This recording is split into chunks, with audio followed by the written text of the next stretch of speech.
12 states 199, 213, 214, 200, 202, 255, 215, 203, 51, 52, 204, 218, 194, 195, 219, 53, 112, 113, 205, 196, 254, 4, 5, 208, 197, 209,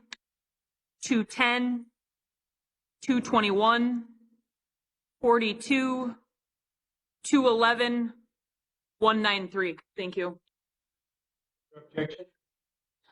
There's a partial objection to Exhibit 205. There was something that I believe should be redacted pursuant to other acts evidence. It was the text that we had talked about, Jessica. Off the top of my head, I don't remember. Discuss that when we have a break. Okay, Ms. Muller? Thank you. So before we start off where we left off yesterday, I want to go back, clarify a couple of things. We had been talking about nicknames for Mr. Anderson, and you had noted that you had confirmed that you had called him Z-Bear and said you call a lot of people Bear. During March of 2020 through May of 2020, were you still referring to Mr. Anderson as Babe? I was. Now, I, still refer to, out of habit, of course, and also because, I didn't hate him. I was just trying to be amicable and kind and show kindness and not be rude and mean. And then in May of 2020, you remember telling Mr. Anderson that you were gonna, quote, fuck with him? No, I don't remember that. I'm gonna pull up what was previously marked as State's Exhibit 208.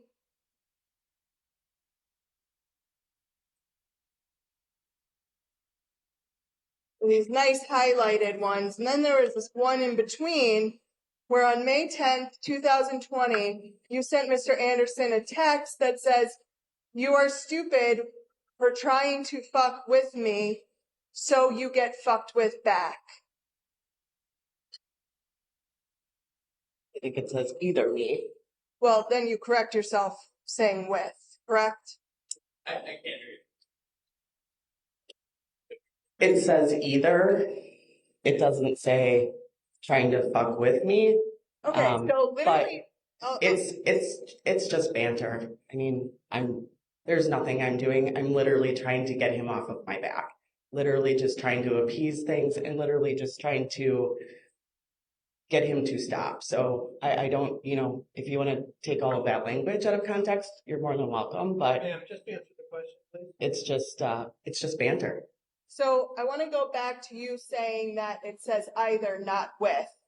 You admit that 6 seconds or 7 seconds after you sent that first text, you sent a text that says with, correct? Where do you see that? Oh, yeah. Okay. So I corrected myself. So then you'd agree that you meant to say, "You are stupid for trying to fuck with me, so you get fucked with back." Yep, banter. Well, you meant it to be banter, you're saying, but you don't know how Mr. Anderson took that, correct? Well, I don't know how Mr. Anderson took that. I know that I took his actions very personally too, so I felt very quote unquote fuck with, if you will. Ma'am, please just answer the question which is asked. I did. Thank you. Do you hear what I said? Yes. I did. I also want to go back to the Moto G6 phone, the smartphone, not the flip phone that you had found. There was a screenshot that you had taken.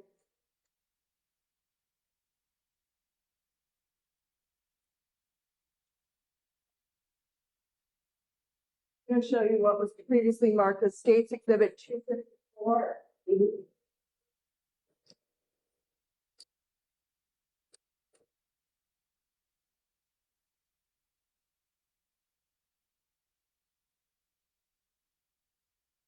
So, how did you get into the phone if it was password protected, like you said? This time it wasn't. When I took it from my daughter, it wasn't password protected at that time. And so after you get the phone, you decide you're going to go through it, even though you didn't know how your daughter got it. I decided to go through it because I knew and had information that he was tracking me and following me and stalking me. And so I went in his phone to go see if there were also, because I was informed that there were videos and recordings of me that my daughter had taken. So I went on the phone to go and look to see if I could find any of those things. And then I went on to see if there was anything in Amazon, like a tracker or anything, because I was being informed that I was being tracked. So I went on the phone to go and look for evidence of any of that I could prove. I answered the question. Judge, with all due Just respect, finish your sentence. Judge, with all due respect, I'm going to just indicate I think that was the full answer to why she went through the phone.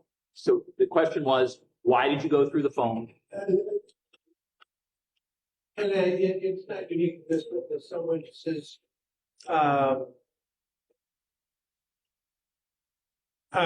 witnesses, for example, are evasive and they form their answers in such a way to try to avoid answering the question.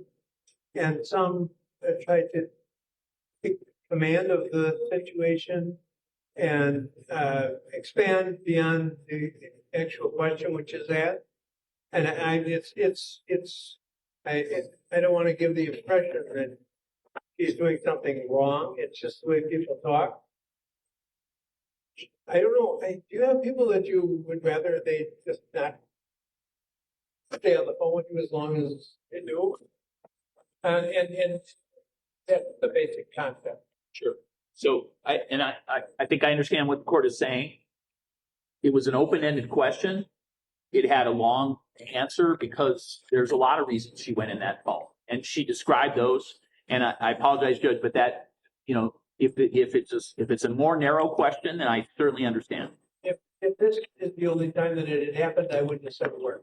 Okay. Thank you. Go ahead. So you just said that at this point, when you took this screenshot, you thought he was tracking, right? Yes, I thought he was tracking me, doing things to track me, yes. And so if you thought someone was tracking you, what would you think you would find in their phone on Amazon that was actively tracking you? A tracker? Well,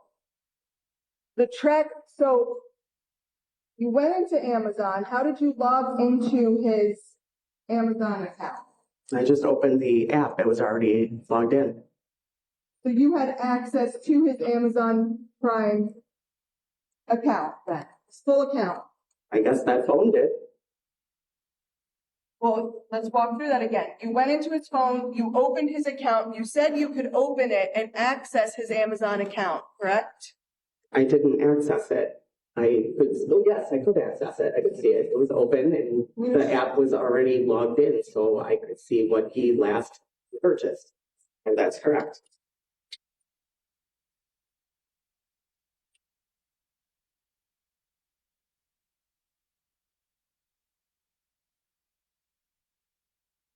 You'd agree that this is you would have had to gone into Amazon Prime, gone into orders, clicked through his entire account. I clicked on last order and that's what I got.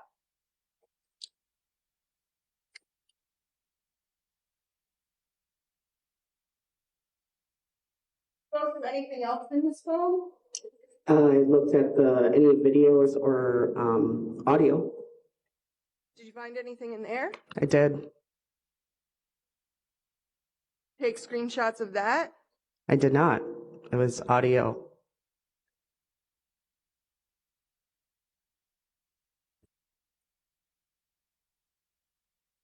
So now going back to where we left off yesterday, which was May 17th, 2020. Got these texts from Mr. Gutierrez. We had talked about that. That was about where we left off. The next day, how did you reach out to or attempt to make contact with Mr. Gutierrez? I text him. Sorry, what was that? I text him. And were there days where you attempted to call him? I called him later on the 18th. And then I called him the morning of the 19th. Do you remember on direct examination talking about how every time you called, it went straight to voicemail? Yes? Did you ever leave a voicemail? No. I don't think so.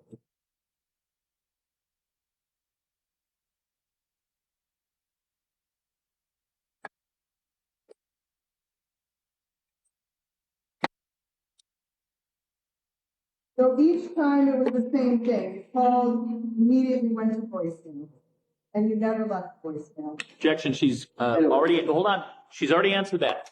It's a repeated question. Trying to have a collective answer because it was a sequence of answers. Good answer. Can you ask the question again? Sure. That each time you called him, it went to voicemail, and each time it went immediately to voicemail, and each time it went to voicemail, you never left a message. It went to voicemail every time I called. I don't remember if I left a message or not.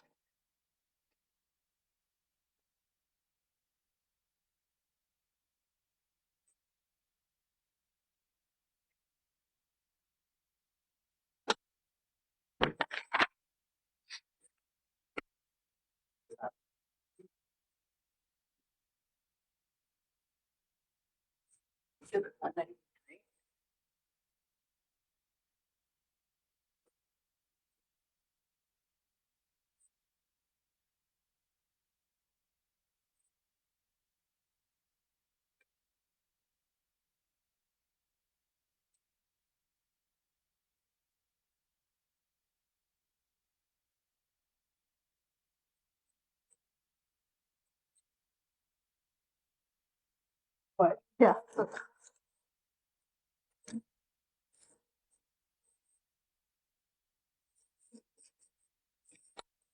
We'll show you what is State's Exhibit 193.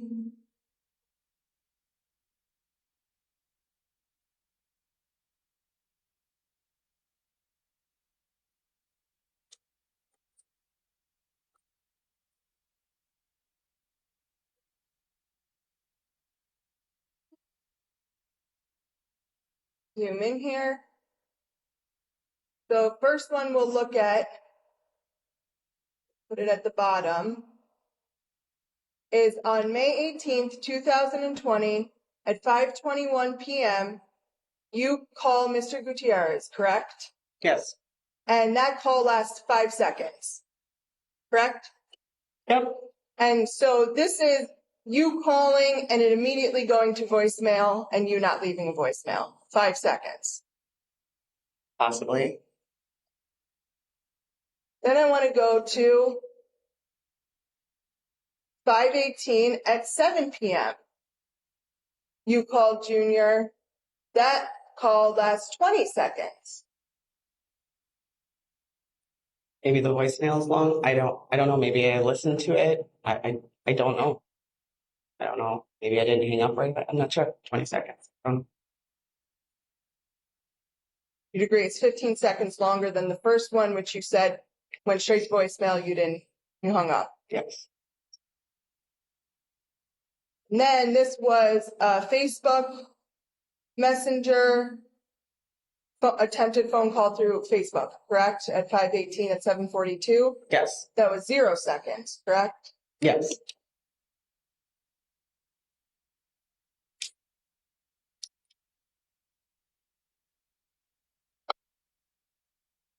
Why didn't you leave a voicemail? I don't know. I don't remember if I did or I didn't. I was If you did leave, pretty worried, so I don't know. yeah, if you voicemail, you should have it, correct? Objection, how would she know? Speculation. We should have it. Objection is sustained. Well, I don't. Both her question and your objection were argumentative. What are yours up here? That's a. Very true. Yeah, I can see that. So you're both sustained. So 5:17, you get there. When you get there, you call your best friend, correct? 519 council, probably. 5:19, sorry, I Yeah. apologize. I'm sorry, can you repeat the question now? On May 19th, 2020, when you arrive at Mr. Gutierrez's apartment, you call your friend, I may have already been on the phone. and that was Rebecca Jekyll. Yes. Probably called her on the way down, honestly.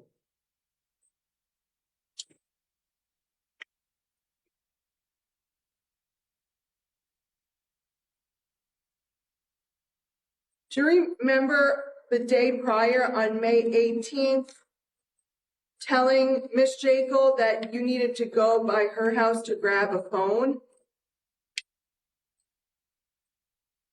I don't remember that. I'm going to show you what's been previously marked as Defense Exhibit 264. Page 2.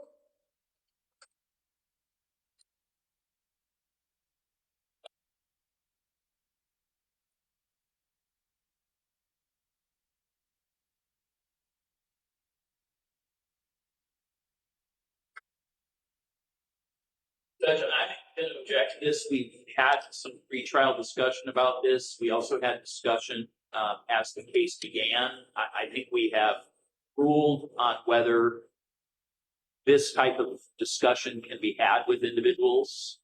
So I'm speaking about all of our early discussions, and I'm not sure how this line of questioning is not the same. You were Approach. referring to the motions that were. I'm referring to stipulations and yes, all of those things we talked about. She hasn't asked the question yet. So Well, she's suggesting a What may I particular. see what you're going to read from? Thank you. You're welcome.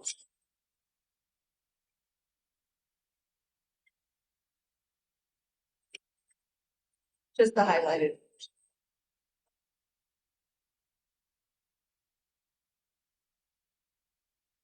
So, counsel, maybe you're going in a direction I was not thinking. If you want to. Yeah. Maybe if we conferred briefly, this would be. I would be able to withdraw my objection. Is that possible, counsel? Right. Oh, hold on. No, Okay. I think you and I are on the same page.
Draw the objection, I apologize. No reason to apologize, and thank you.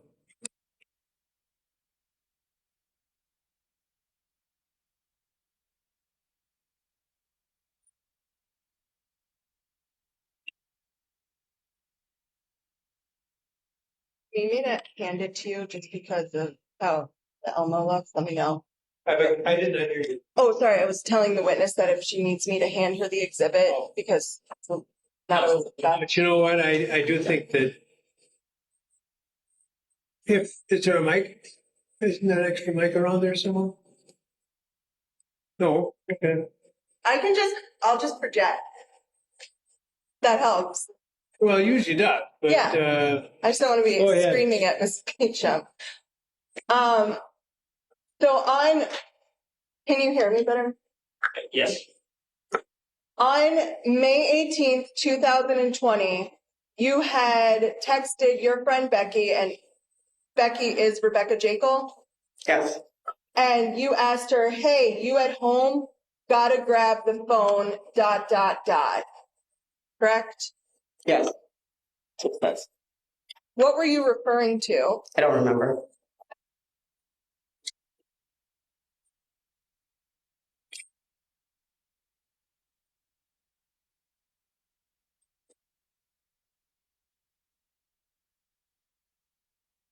$519, 2020, you arrive at Mr. Gutierrez's apartment.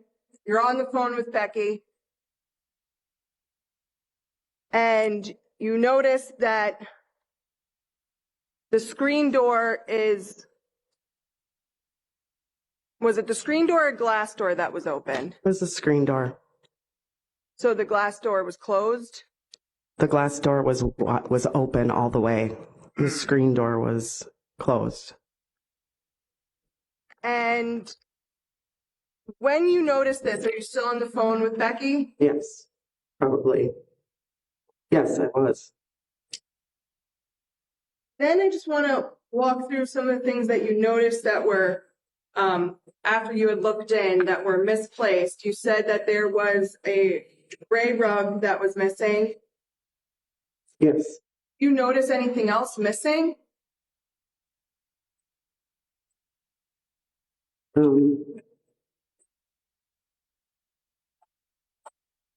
I didn't go inside of the apartment. So the only things I really could notice that I felt that was major that I noticed right away was the rug missing and the furniture being moved. And what furniture did you know that was moved? It said, besides the kitchen table and the white coffee tables, was there any other furniture that you had seen that had been moved? I don't remember. It was a pretty traumatic scene, so I don't really remember. Do you remember telling detectives that you also saw a tool belt? Yes, there was a tool belt laying right by the door when I opened it. So you marked as defense exhibit 168.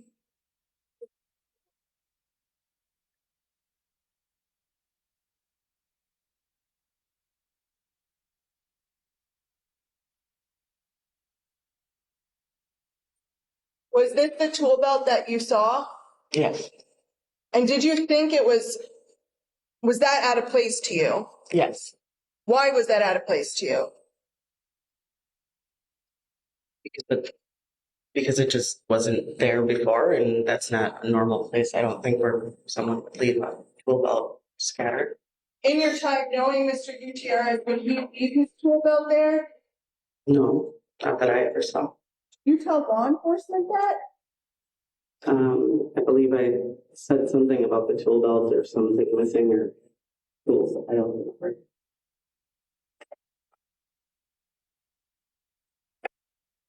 You spoke to two detectives on scene on May 19th, 2020. Yes. The first detective you spoke to, isn't it true that you immediately stated you suspected Mr. Anderson? I didn't immediately state that, no. Okay. And and did you tell, and that detective, if you remember, was Detective Anschutz? Yes, And do you remember telling Detective Anschutz that your daughter had pertinent information pertaining to the disappearance of Mr. Gutierrez? I told Detective Anschutz that my daughter had told me that my ex had taken, that her dad, Zach, had taken the registration out of Rosalind's car, and I stated that that's what I knew, that she had just told me, and that's what I told Detective Anschutz. So you didn't tell Detective Anschutz that your daughter had information about Mr. Gutierrez's disappearance? I did not say that, or those words, no. And then after you spoke with the two detectives on scene, you had gone to here to Kenosha to the public safety building and had another interview. Yes, And that time you brought your daughter along. yes. So what time, if you remember approximately, did you leave the scene on May 19th, 2020? I don't remember.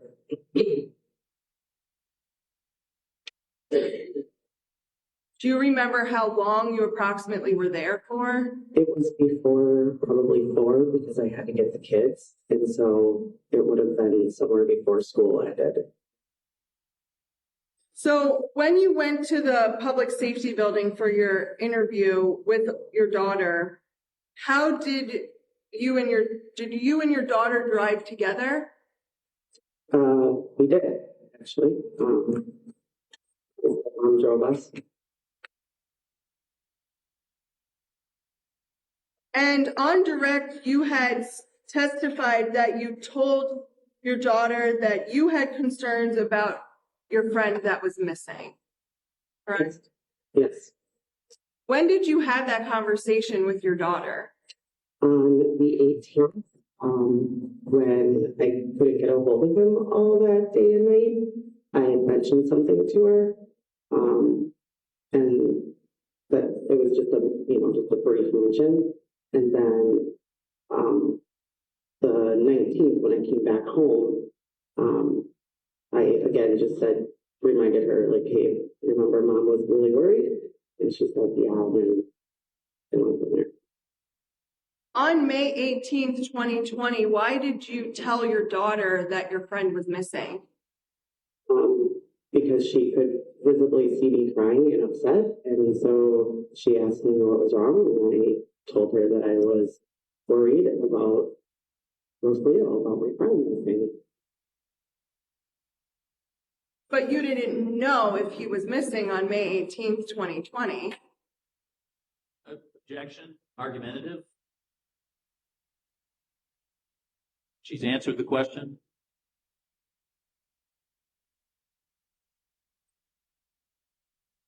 Overall,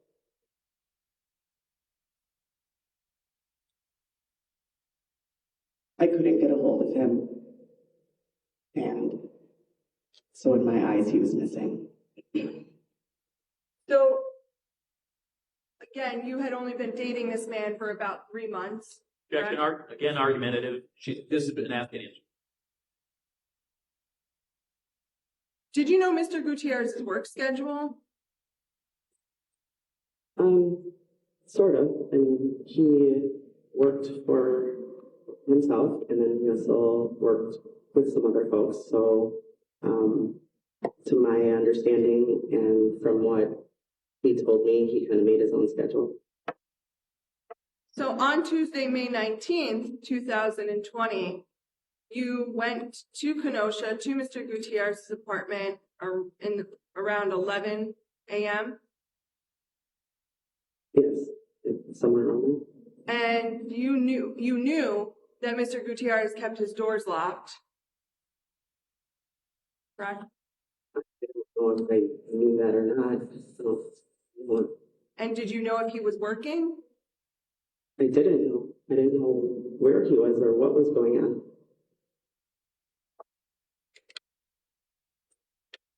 And how far of a drive was it from where you were to Mr. Gutierrez's apartment? It's about an hour.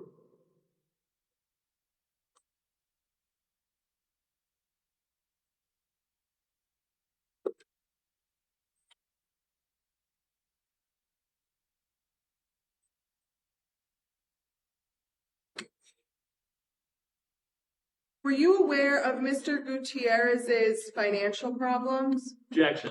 This is, again, irrelevant. Whatever financial problems he's having, irrelevant. There's no, Goes to the police investigation judge. well,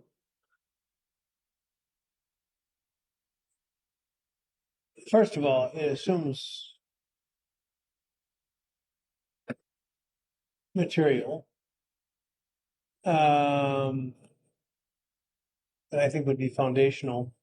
And the objection is sustained.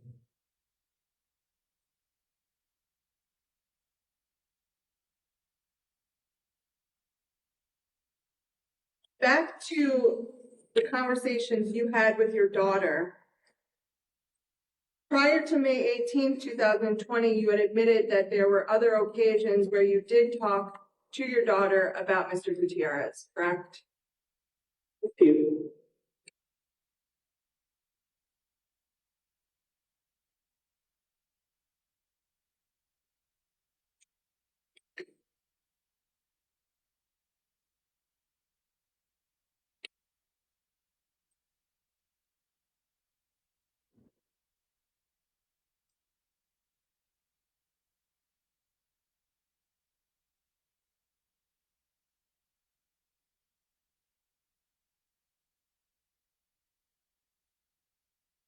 You had noted that you had attempted to contact some of Mr. Gutierrez's friends around May 18th to May 19th, 2020. Yes. And you had said on direct that you were unable to get in contact with any of his friends. Correct. And prior to attempting that contact, you had never met any of Mr. Gutierrez's friends, correct? No. No, that's not correct, or no, I had not. No, I had not. And you had not met any of his family members. No, other than his 2 children.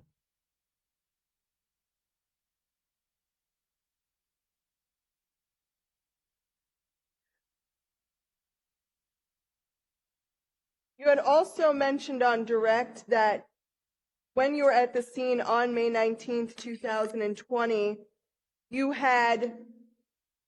you called the daycare and you were nervous about your kids, correct? Yes.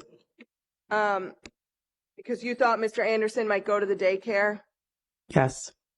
And you said that the daycare knows to call you if Mr. Anderson would show up there. Yes. You never got a call that day that Mr. Anderson showed up at the daycare, correct? When I called, they told me that he had not. No. And after you called them, you never received a call from the daycare. No.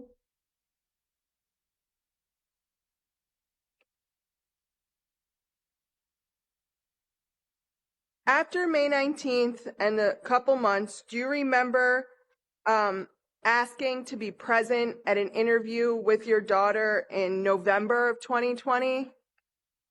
Yes. And previously, you had not been present with your daughter when she was interviewed by law enforcement. No.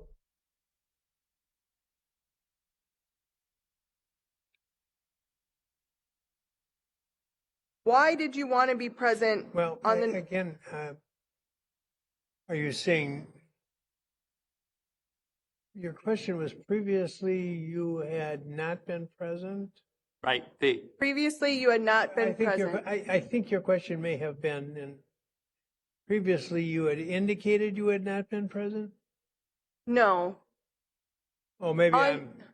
I can just rephrase it, Judge. Well, the point is that sometimes questions get asked in a way that it's ambiguous as to what the no is responding to.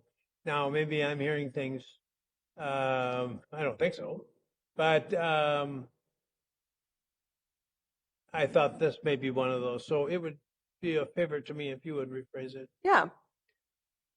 The interview that happened on May 19th, 2020 at the Public Safety Building, you're aware that your daughter was taken into a separate room to be questioned by law enforcement. Yes, And you were not present in that room when that interview occurred. correct. But then in November of 2020, you specifically asked Detective Anschutz to be present during that interview. I don't remember if I specifically asked Detective Anschutz, but that interview happened at our home, so I was there.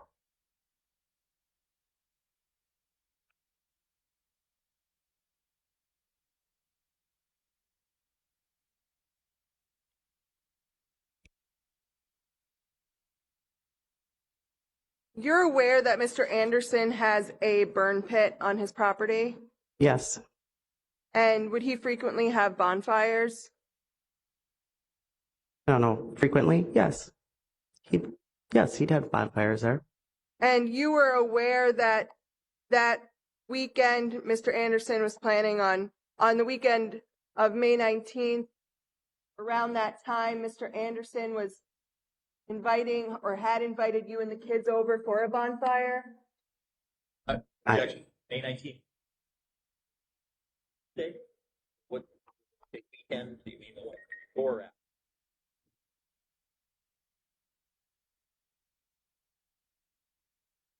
The week of the 19th,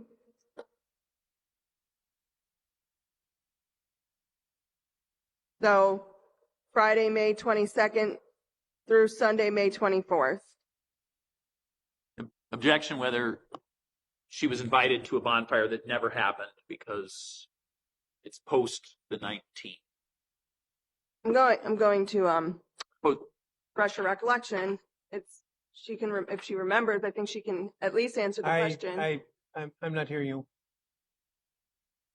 Are you talking to Mr. Gravely or to me? No, I was saying that he's saying she would have no knowledge, but she didn't even answer the question. but that's because I had objected.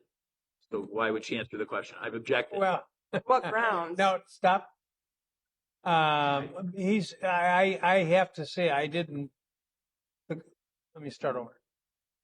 I thought her question inquired about an invitation to a bonfire, and you were questioning what dates were involved, and then you objected about its relevance because if it never occurred, what difference does it make? Which I don't. There needs to be more that I would need to understand before I could sustain the objection, because the invitation may have relevance. I don't know. So But the fact that it didn't go on is really a separate thought. he's arrested. The testimony so far is that he is in custody on the 19th of May. Right? So whether they were invited to a bonfire the week after he was arrested is irrelevant. I don't know. Because I don't know. As I've said before, people have volumes and volumes of discovery that I don't. So I know very little about the case really until it is introduced into the court. So I don't know if there's relevance to it or not. But it isn't clearly irrelevant. Go ahead.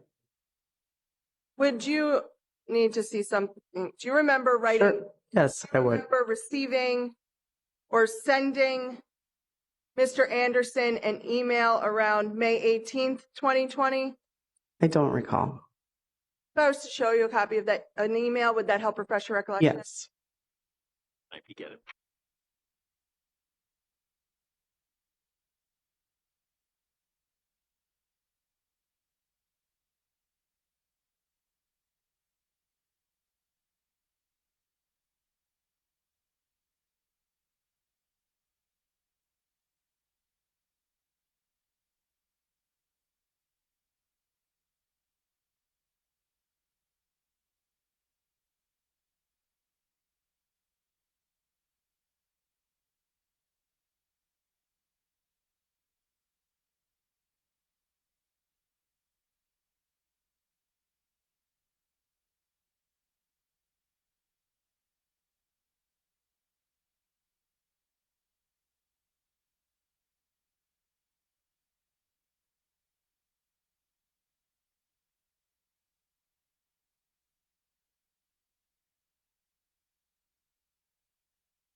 out loud.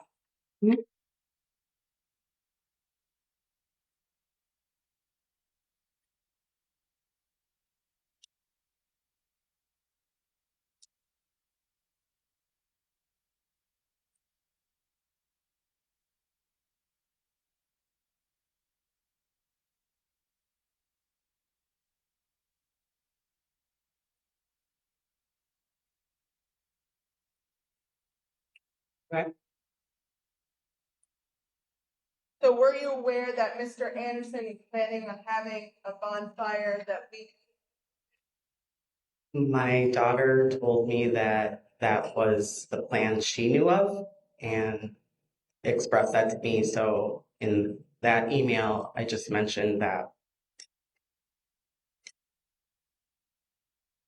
So I'm going to show you what's been marked as Defense Exhibit 288, which was what I just handed you. Mhm.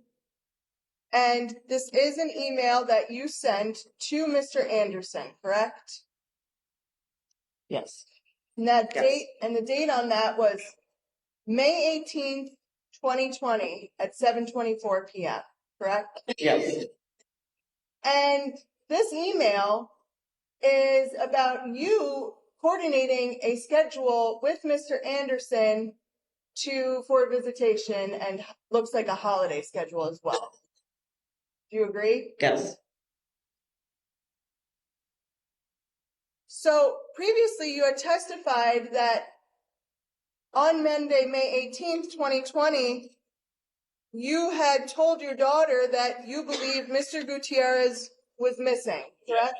Argumentative and his mischaracterization was in the sense of she said she was crying because she was not in touch with him. At this point, she has not told her daughter that he is missing, and certainly has not indicated anything about Mr. Anderson. So it's a mischaracterization of the evidence, and it is irrelevant. Let's rephrase your question. Multiple times during direct examination, and You don't need to summarize Sure. what you believe you, the testimony was. You can just ask another question. sure. So you sent an email to Mr. Anderson trying to coordinate future visitations, even though at this point you're scared of him, you want nothing to do with him, and you believe your friend is missing. Yes. I'm trying to coordinate for the children an agreeable schedule.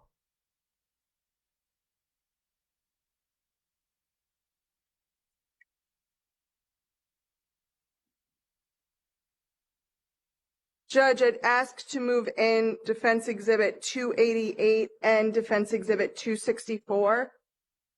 Objection? They're fine. Received.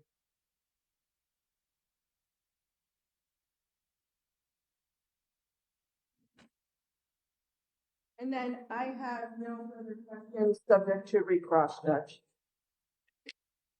Redirect? Thank you. We'll start at the back. Ms. Beecham, you were just shown Defense Exhibit 288, which was an email between, you to Mr. Anderson on the 18th of May. Is that accurate? Yes. And previously yesterday, you had talked about a conversation you and the defendant had had all the way back in February of 2020 regarding how you saw your relationship moving forward, with you saying you just wanted to set up a schedule with the kids. Correct. Is this email in reference to your ultimate goal, which is to set up a reliable schedule for your children? Yes. Is there any mention in this email of wanting to get back together with him? No. Is there any language in here that says hugs and kisses from you to him? No. Is there any pet names or anything special you call him here regarding your deep love and affection for him that you've had all these years? No. So ultimately, was this you just trying to put a permanent schedule in place to make it regular for the kids to see their Objection meeting. Why was it important to you to put a permanent schedule in place? To avoid any more conflict with him and to just keep it cut and dry to the kids and exchanging. Now, on this day, you had testified that you had attempted to reach Mr. Gutierrez multiple times. Yes. And at that point, you hadn't yet driven down to Kenosha and seen the scene, accurate? Correct. So does this email have anything to do with your worry for Mr. Gutierrez? No. Now, we previously talked about May 7th and you catching your daughter with a phone that you indicated she was supposed to record you on. You recall that testimony? Yes. And that you had taken that phone from her and ultimately looked through it for the Amazon purchase that you then showed on the screen. Yes. Section leading. I'm just trying to get to the question before you. The same. And after you took that phone from your daughter and did the investigation into the Amazon purchases, what, if anything, did you do on that phone search-wise? Nothing that I recall. I just was looking for the videos that I was told that were on there, and then I was looking to see if there was any other evidence. So You had previously testified that the defendant has a number of different phones. Is that accurate? And so I specifically shown you State's Exhibit 112, which was the flip phone, and 113, which was the Moto G6 phone that you call the burner phone. yes, Were there additional phones that you were aware of that the defendant had? yes. No objects have been asked and answered on direct. Your Honor, they then went into what phone was recovered on the 7th. The objections are over. And directing your attention to that May 7th, after you had done your cursory search of the phone, did you use that phone that you had found that night for any other purposes that night? No. I'm approaching you with what's been marked as State's Exhibit 287. Yep.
Right, I'm approaching with State's 287, which are celebrate reports regarding the Moto V6 phone web activity from May 7th of 2020.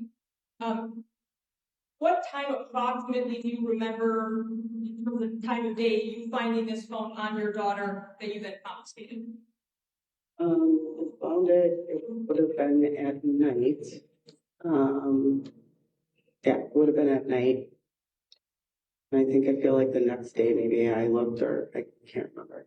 So the phone you found on your daughter, you found the night of the 7th. Correct. So I'm going to show you the web search history and message history for the V6 phone from that same night and inquire if, based on this activity, this was you on this phone or this phone was not the one you located on your phone. So we'll go to all of this. It's going to be page 4 of this exhibit.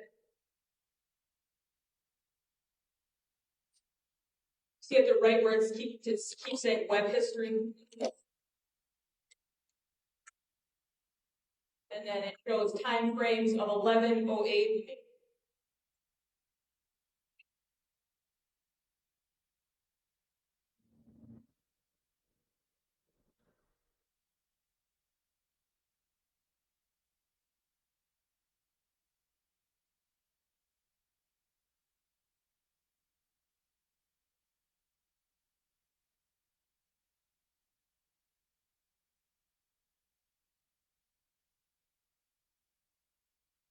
You see at the top here where we're talking about web history on the Moto G6 at 11:08 p.m. Last visited something called Flex Steel Curved Couch OBO Furniture. See that at the top? Yeah. Then below that, 5/7 at 11:09 p.m. Milwaukee for sale couch on Craigslist. See that? Yeah. 5/7 at 11:10 p.m. recliner couch love seat furniture. See that? Yeah. Are these any searches that you were doing on the phone you found on Olivia on the 7th of May? No. So the Moto G6 that is having these searches be done on it wasn't you. Objection, leading and argumentative. So The objection is sustained. So this Moto G6 is searching for these things. That's not you. I'm going to object again, then speculative, argumentative.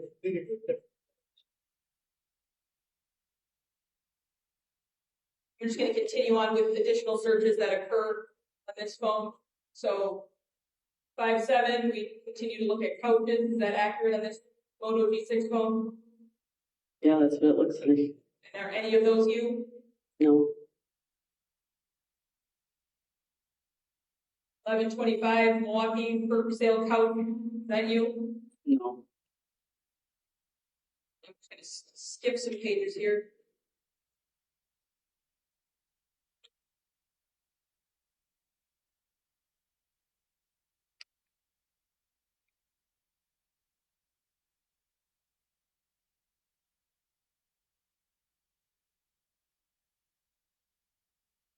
Jumping to page 8 of this exhibit of the Moto G6 search history from that night. The early morning hours.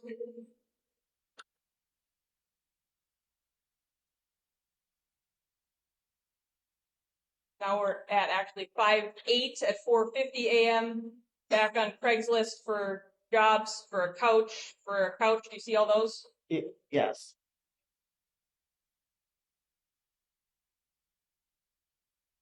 Then more search history at 5:01 a.m. Is that you? No.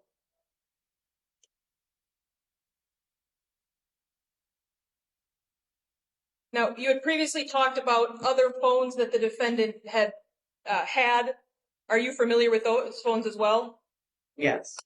So are you sure exactly which phone your daughter had that night that she was trying to record you with? I don't know the exact phone. But the search history from the G6 isn't you. No.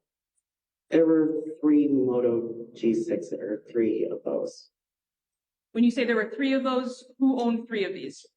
He had 3 of those Moto 6s. They were all the same kind of phone. Okay, so you recovered what you believe to be a Moto G6 phone, you're just not sure which one? Correct.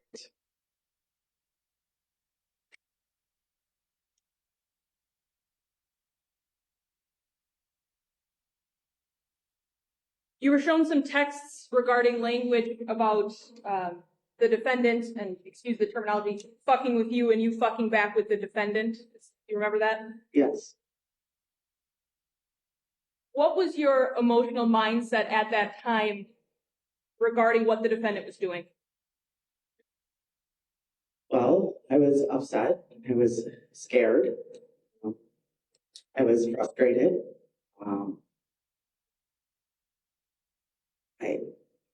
I didn't know what to do anymore. I'd reached out for help and asked, but was told that there was nothing I could do unless I had proof. So, yeah, I'm just at my wit's end. You know, I just wanted it all to stop. I wanted all of it to just stop. And that specific text was from May 10th of 2020. Was some of that frustration that you just described regarding finding the planted phone? Objection, leading. What about the defendant's behavior in the days preceding that made you so frustrated?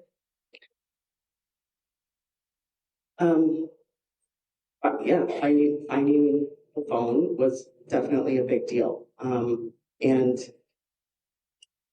just everything leading up to it seemed like it just kept getting more and more amped up more and more. There were more things I was finding out. more information that was trickling in, the fact that my daughter was telling me she had knowledge of things that was very frustrating. I felt like I didn't have control of the situation, and I just wanted to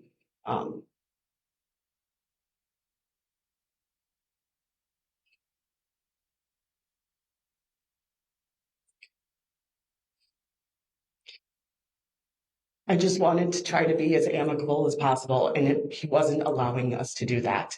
And so it just became frustrating, and I just felt like just angry.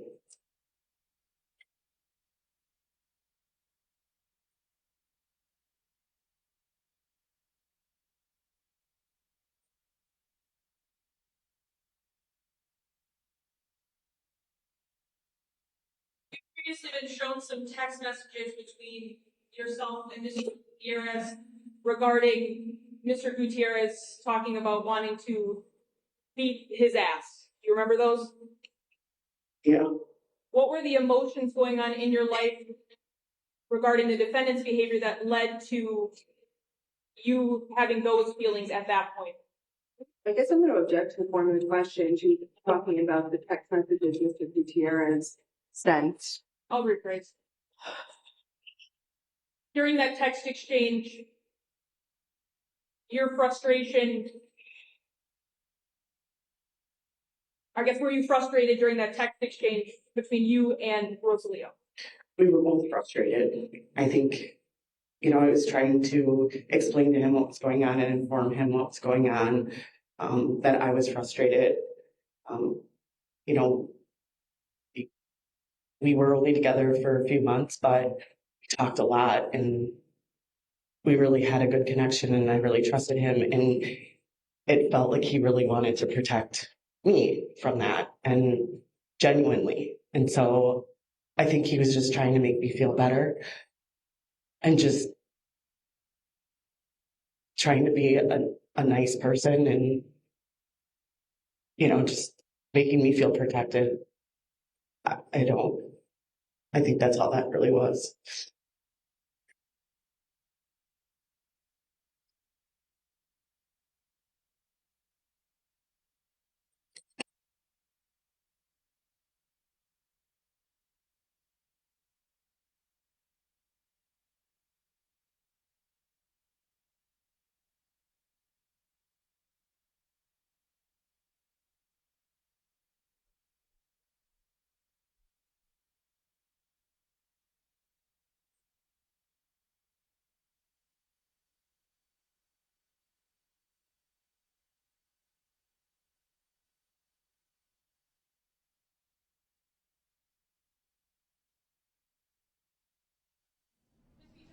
Talk about the number of phone calls that you had placed to Mr. Gutierrez on 5/18 and 5/19. Do you recall those questions? Yes.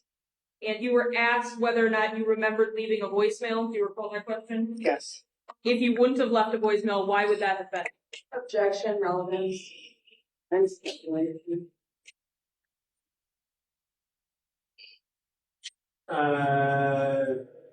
If she knows, she can answer. I didn't typically leave a message, so I don't know that I really would have. Maybe I would have, but I don't really recall if I did or didn't. If I did, it would have just been quick. And in your previous conversations with Mr. Gutierrez, was he usually quick to respond to you? Yes. So the length of time with him not responding cause you concern? Objection, meeting. So why on May 18th were you caused concern based on the lack of contact with the Mr. Gutierrez? Because that morning I didn't get, well, actually the previous night, I didn't get a good night text. And so that was alarming, or just, I wasn't sure. And then that morning I didn't get a good morning text. And so I thought that was weird. And then I text him. And then I text him in the afternoon again, and I still didn't get a response. And that started me kind of thinking that something was wrong or that maybe something happened. So that's what it definitely was unusual that he didn't respond to me.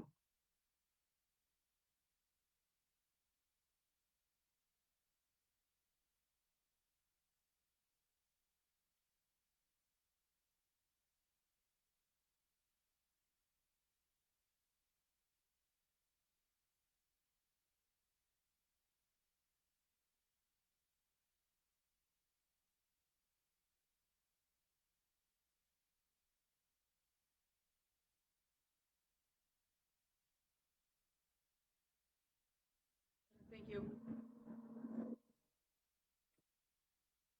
Any requests?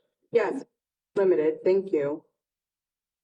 You said just now that you really trusted Mr. Gutierrez, correct? I felt I could trust him, yes. Did you know that on May 17th, the evening of May 17th, 2020, Mr. Gutierrez had planned to have a date with a different woman? Relevant.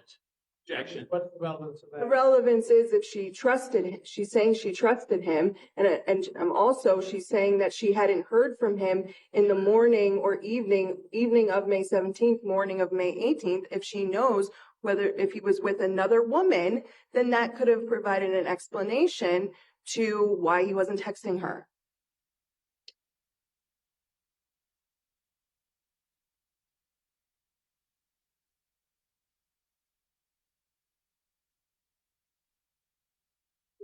Overall, you can answer the question. I didn't know that he was meeting with anyone.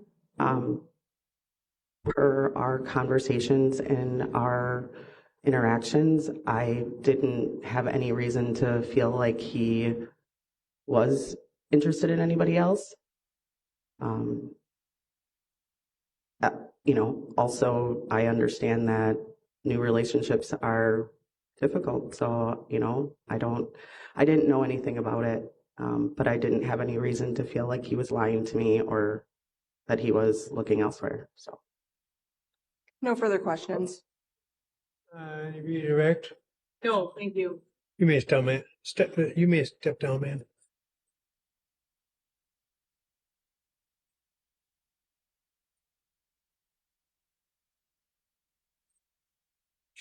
Shorter witness.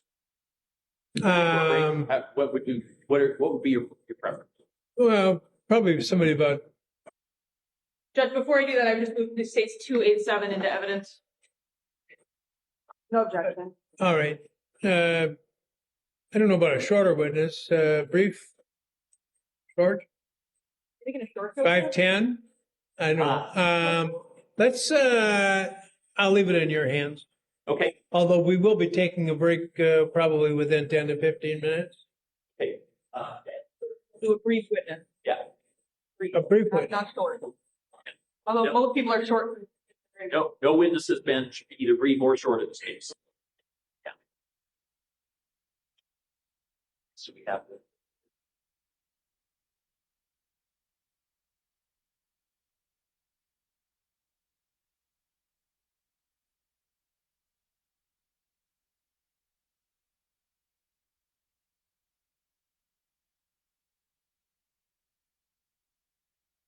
Howard, Your Honor.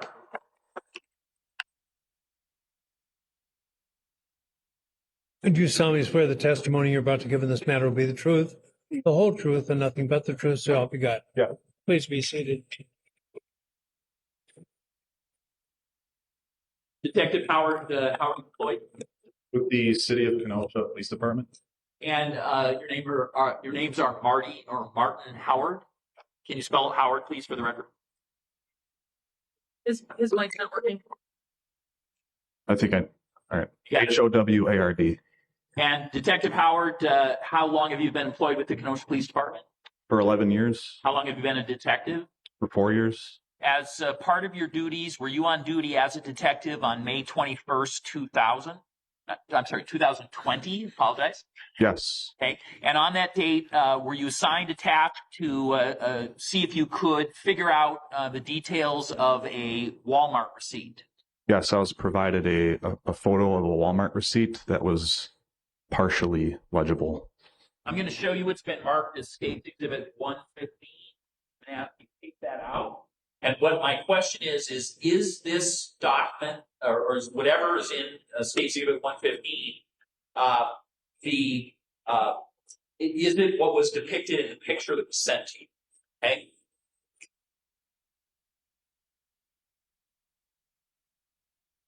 Take it out.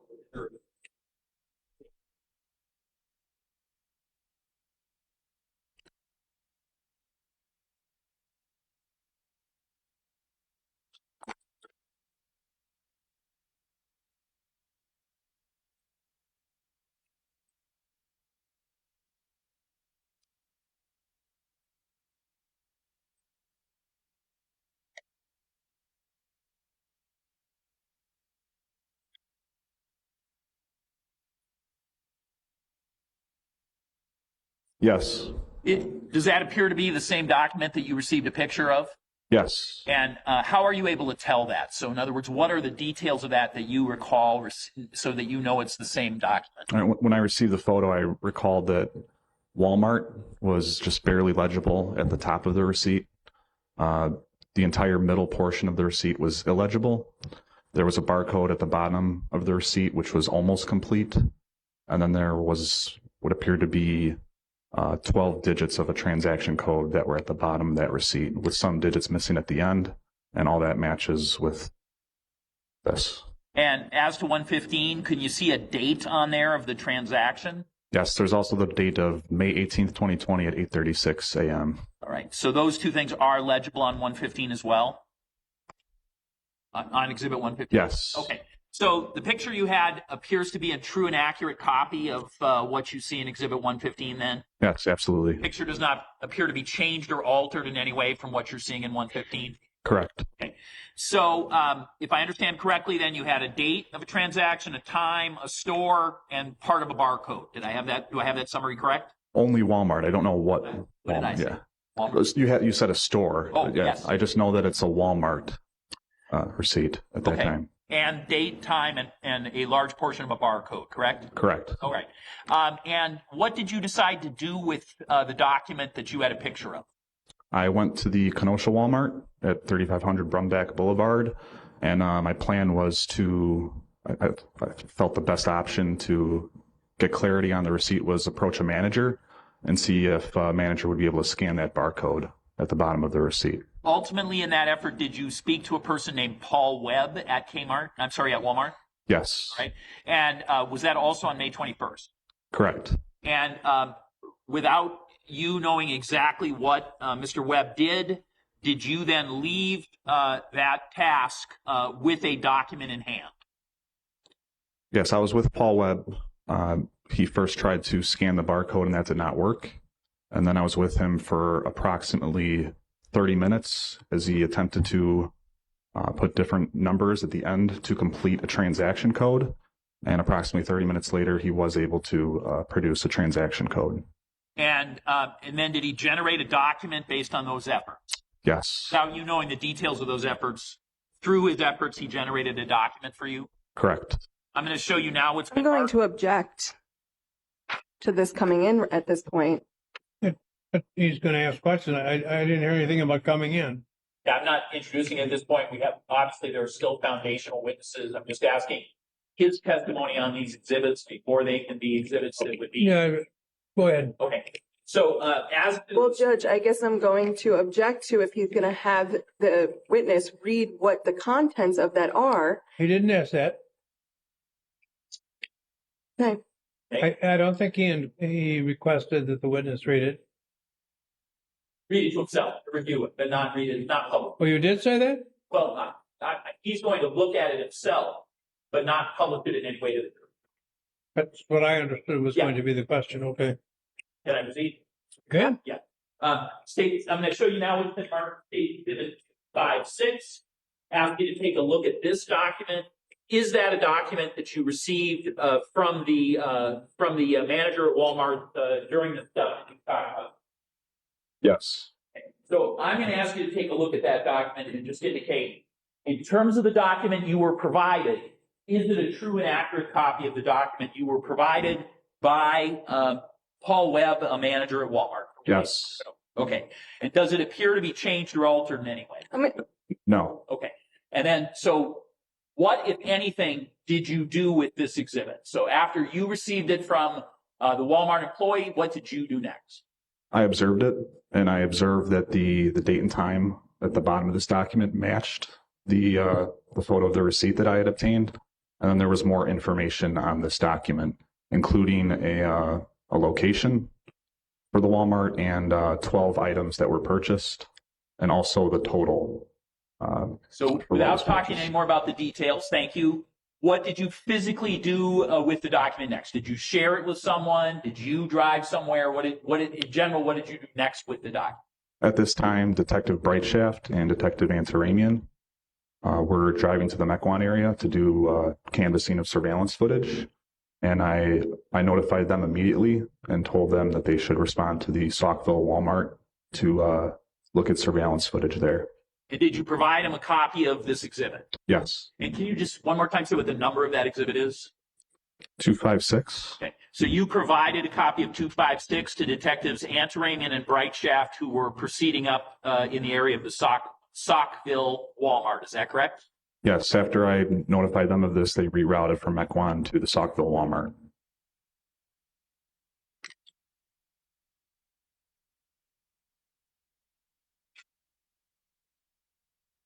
I have nothing else regarding this exhibit at this time, Judge.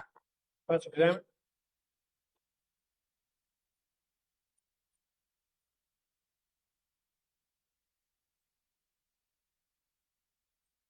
Your involvement in this case was more than just your Walmart investigation, correct? Correct. You had interviewed several people as well. Correct. You interviewed Christine Remsburg. Correct. That, your knowledge, what was her relation to Mr. Anderson? Objection would call for hearsay. To his, Well, you asked to your knowledge, what but, was her relation to Mr. Anderson? but your question began with to your knowledge, and that would suggest that the information came from a source other than hearsay. Why did you want to interview Ms. Remsburg?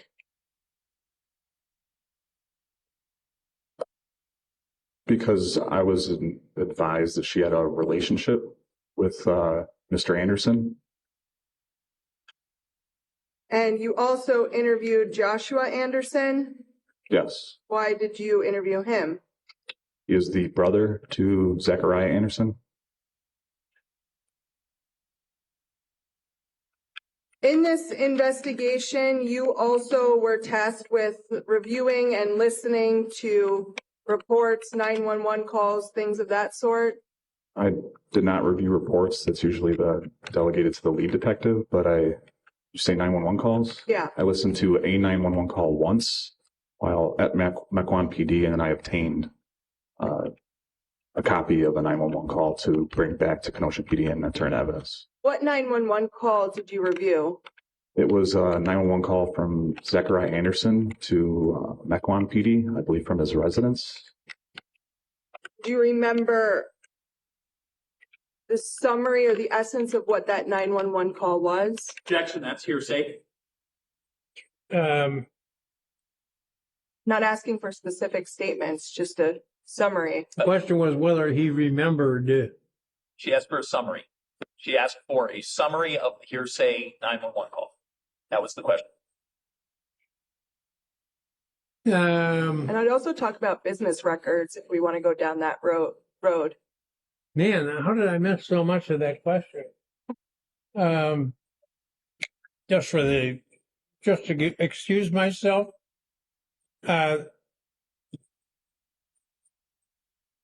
This is not my regular assignment, the trial of criminal cases. I'm now on a different assignment, and I'm still trying some criminal cases but I also have to deal with these civil issues, and some of them are quite time sensitive, so. But I sure don't recall all that content. Why don't you rephrase your question? Do you remember what the 911 call was about? Well, that certainly opens the door to hearsay. I don't know, but it certainly would. It's starting off that way. So he's been asked questions so far. There needs to be an argument on it. Pardon me? I can. No, I don't need an argument. It's starting off as hearsay. You're aware of how law enforcement agencies maintain business records? Every different agencies do maintain records differently. There's lots of different record systems. I have knowledge on how Kenosha PD retains some records, but I do not know how Mequon PD obtains theirs. Sure, but you had, in this particular situation, you said that you took a copy of that 911 recording, correct? Correct. So when you took it, it then was processed into Kenosha Police Department's evidence log and property, correct? Correct. Explain how that works. So, Judge, I'm going to object because this is still calling for a statement from the defendant. I'm not So asking that. Yeah. That was not my question. I have to agree. I didn't. Area of inquiry. Pardon me? Whole area of inquiry. So let's say we qualify this as a business record. It is still a statement of the defendant, and it's not a party opponent. It's still going to be here. You can't play. But this question does not ask what you fear. It suggests it's coming. Right. And I'm trying to save the time. I'm trying to get the court to understand that even if we got through this. The question of on its own is non-objectionable.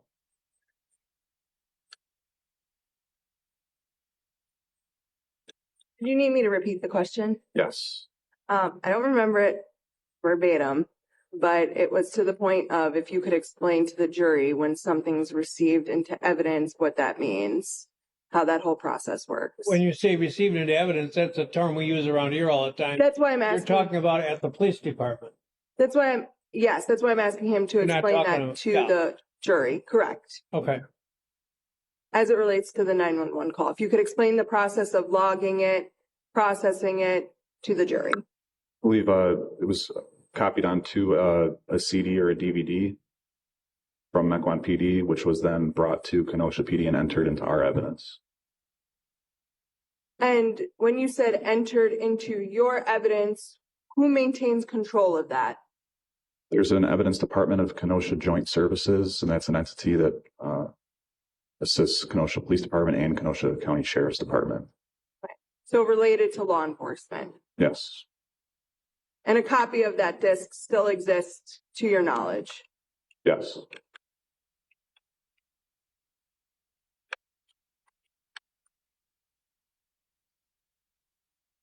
You were also tasked with trying to obtain additional documentation or information pertaining to the investigation?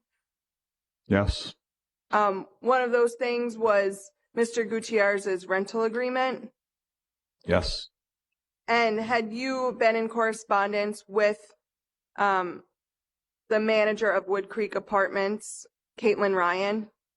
Yes, that was brief. But we did speak. And you provided all the information you gathered from that conversation to Detective Correa? I believe so. Do you remember creating a NAMIS case as well for Mr. Gutierrez? Yes. Can you explain to the jury what that is? NAMIS is it's primarily a website. It's operated by the federal government, an arm of the Department of Justice. And what NAMIS is, it's the National Missing and Unidentified Persons System. One of the main goals of NAMIS is to connect missing persons with unidentified human remains. So the website is open to the public, but there's a section of the website that is only accessible by like law enforcement and medical examiners offices. And so you created the case. Can you explain to a jury what creating a case means as it relates to this particular case? And so I created the NamUs profile for Rosalio Gutierrez on the website, so it's still there today. In creating the profile, what I did was try to obtain unique identifying physical characteristics of Rosalio Gutierrez and enter that into the website. And you had obtained that information from those close to him, such as his mother? Yes, primarily his mother. And to your knowledge, are you tasked with keeping up to date if there are any hits from NamUs? So there are people in the DOJ that work within NamUs because, as mentioned earlier, different police departments keep different records. This is a clearinghouse where there's information at a central location, and then people from the DOJ can look at unidentified human remains and also look at identifying characteristics of NamUs profiles and make matches when there are matches. And also, at a time, you spoke with Miss Patterson, Mr. Gutierrez's mother, on several occasions or twice? It was a couple times. One of those times, do you remember asking her for dental records for Mr. Gutierrez? Yes. And why were you asking her about the dental records? Because that is one way where if there were bones recovered in a location, there are some unique aspects to how people have different teeth, and there was a potential for identification if a body was ever located that matched. And were you given those dental records? Yes. And did you review those dental records? It was a couple images which I uploaded to the NamUs profile. I don't know how dental records work in identifying features of those, but I did observe pictures of teeth, x-rays. What was the Walmart receipt?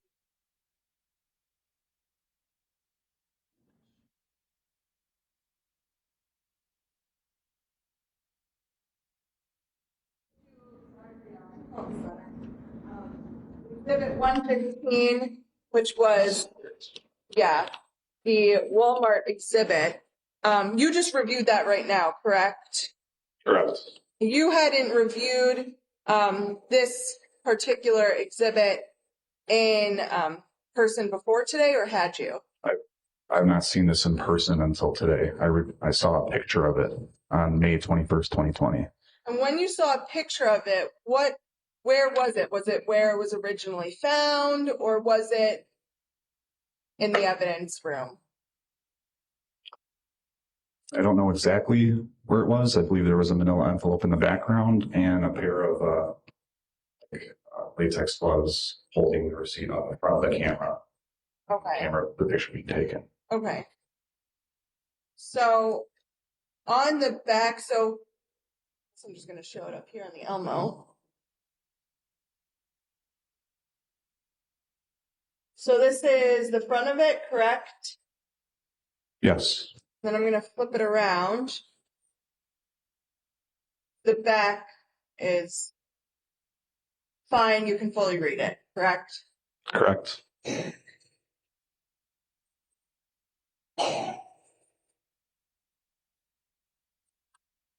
have no further questions. Detective Howard, you were asked whether you entered a case into NamUs, N-A-M-U-S. Is that correct?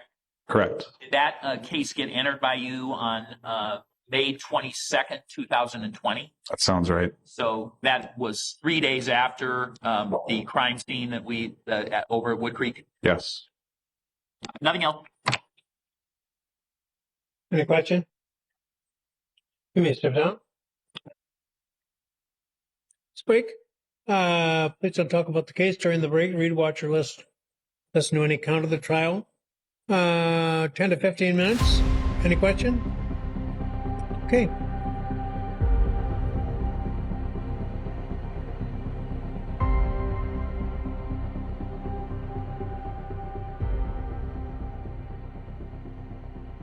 He calls Paul Webb, the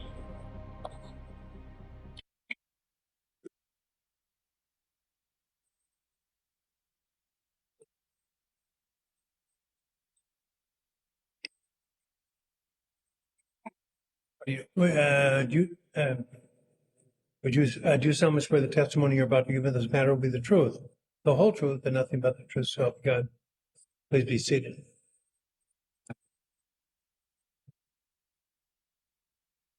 Mr. Webb, can you state your first and your last name, spell your last name for the record?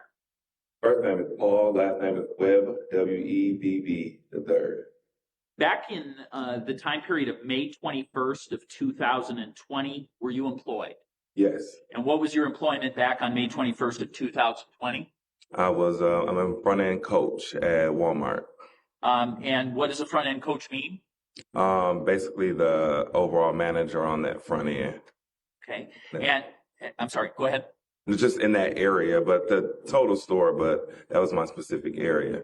And at which were you at a particular Walmart store during that time period? Yes, the Kenosha location. Okay. And do you continue to have employment with Walmart today? Yes. All right. In your capacity at the Kenosha Walmart back on May 21st, 2020, did you have a detective or somebody from the Kenosha Police Department approach you to see if you could figure out how to find out additional information on a receipt? Yes. And the way you saw that receipt, was it a picture? No, it was an actual receipt document from what he had. So I'm going to show you what's been marked as State's Exhibit 115. And what I'm going to do is have the detective come up so you don't have to touch it. And he'll just show it to you closely enough so you can inspect Exhibit 115. If we can do that way, please.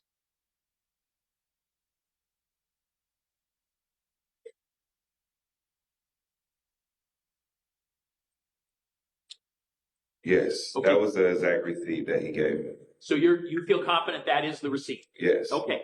And did you, in terms of having that receipt, based on what you recall, what information did you have to go on? In other words, to try to figure out how to fill in the blanks on the receipt? The time, stamp, the date, and on the bottom there's a transaction code that we put into our database to try to locate receipts. And we can look at other store receipts. It doesn't have to be our own because it's in the database through Walmart. And did you have the entire transaction code or just a large portion of it? Just had the large portion, and I had to basically process elimination with the numbers to kind of find the actual receipt. And when you use that transaction code, were you also attempting to match it to the time and date of the transaction? Yes. Because you knew that? Mm-hmm. Okay. So you said we are able to do this and we're able to look at other stores. Who are you talking about when you say we? We as in managers, we have that option to do so. Just because you can go to other locations and get receipts found for other people. And what mechanically are you operating? So are you doing this by hand files or what are you looking at to do this? It's electronic journal, so it's done on a computer. And who keeps this electronic journal? Is it a corporation or one person? Who does this? It's the corporation. It's done through our home office down in Bentonville, Arkansas, was where they have a particular application that we go to be able to pull up electronic journal receipts. And is this a particular program, this journal that you're talking about, where you're looking at transaction numbers?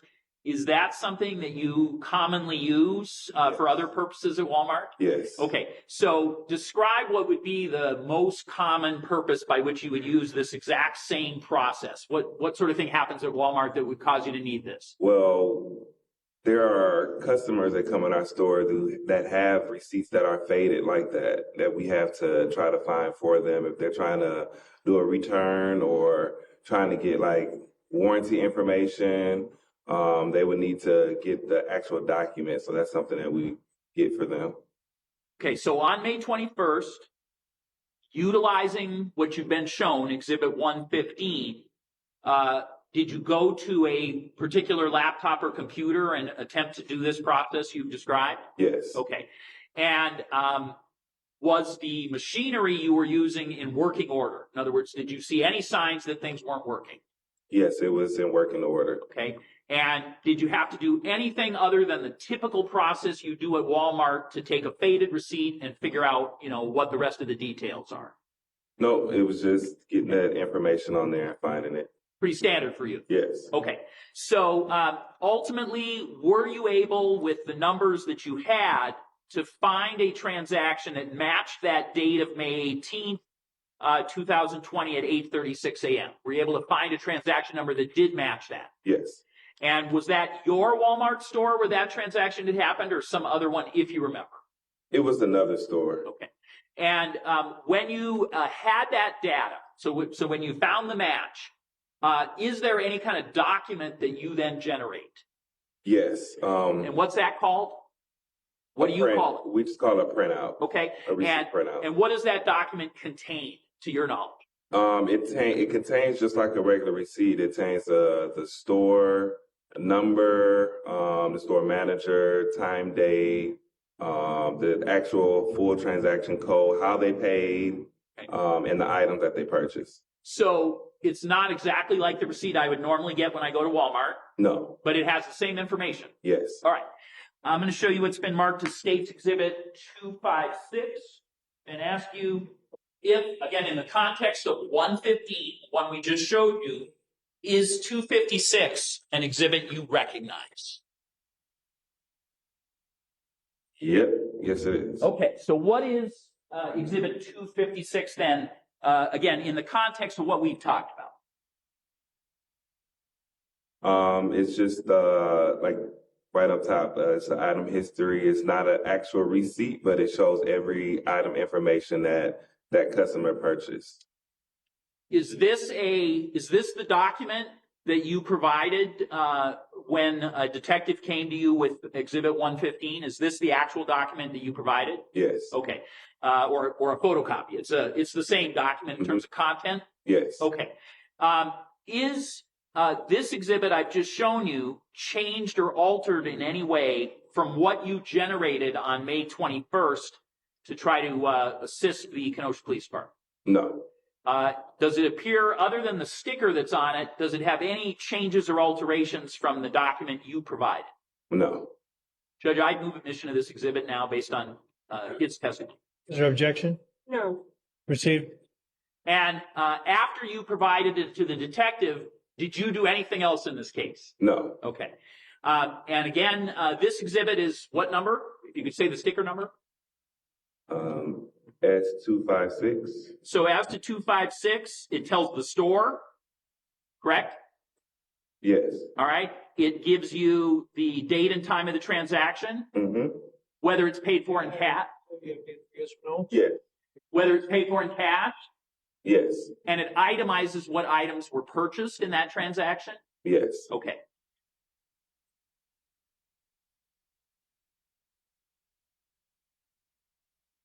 I have nothing else of this witness. Cross-examined? Yes, thank you.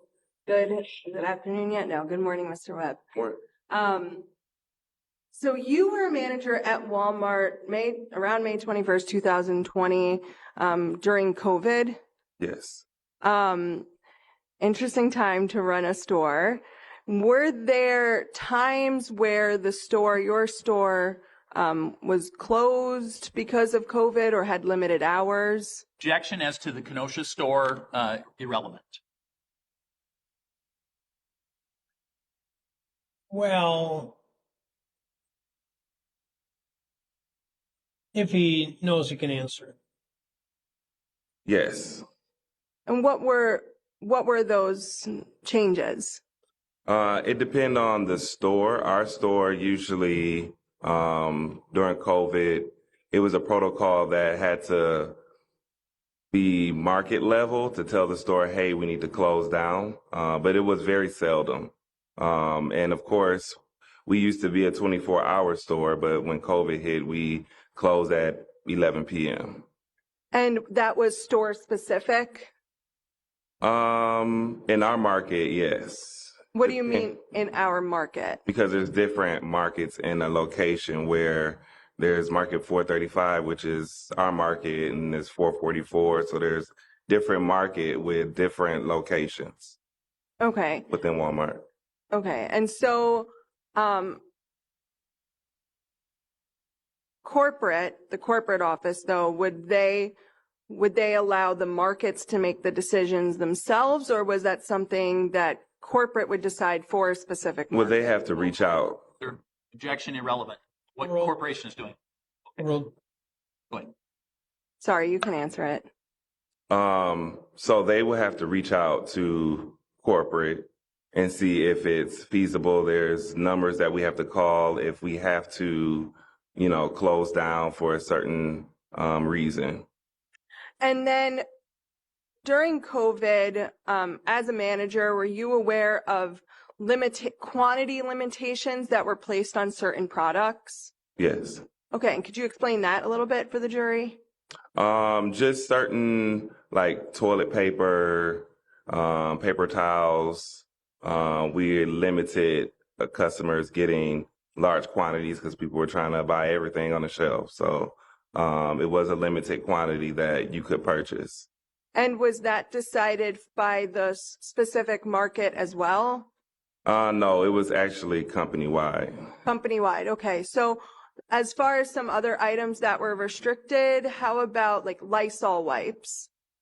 That was limited too, but every store wasn't going by that. And then how about gloves? Gloves wasn't restricted. Okay. It wasn't part of the restriction. Sorry, was not? Was not. Thank you.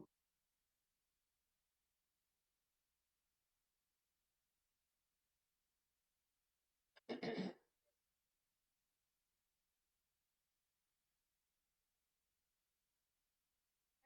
at the store, did you have practices in place to like encourage maintaining social distancing, 6 feet, things of that nature?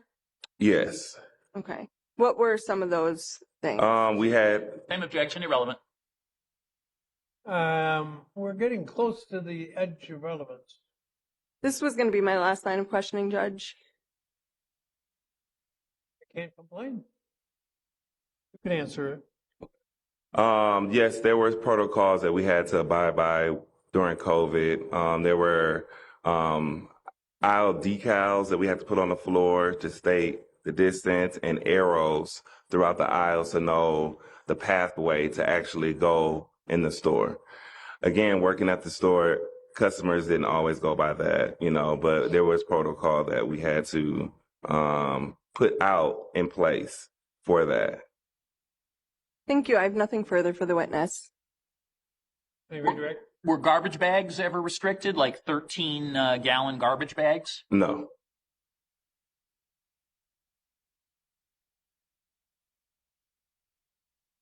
Nothing else. Any requests? No, Judge. May I step down, sir?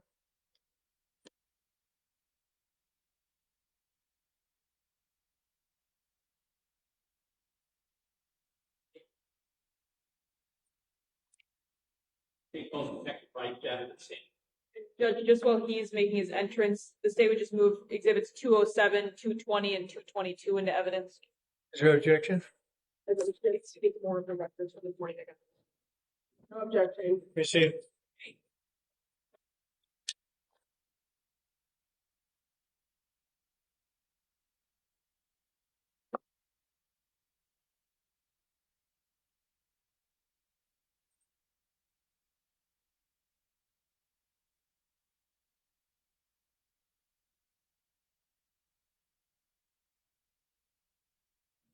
You solemnly swear the testimony you're about to give in this matter will be the truth, the whole truth, and nothing but the truth, so help you God. Thank you. Please be seated.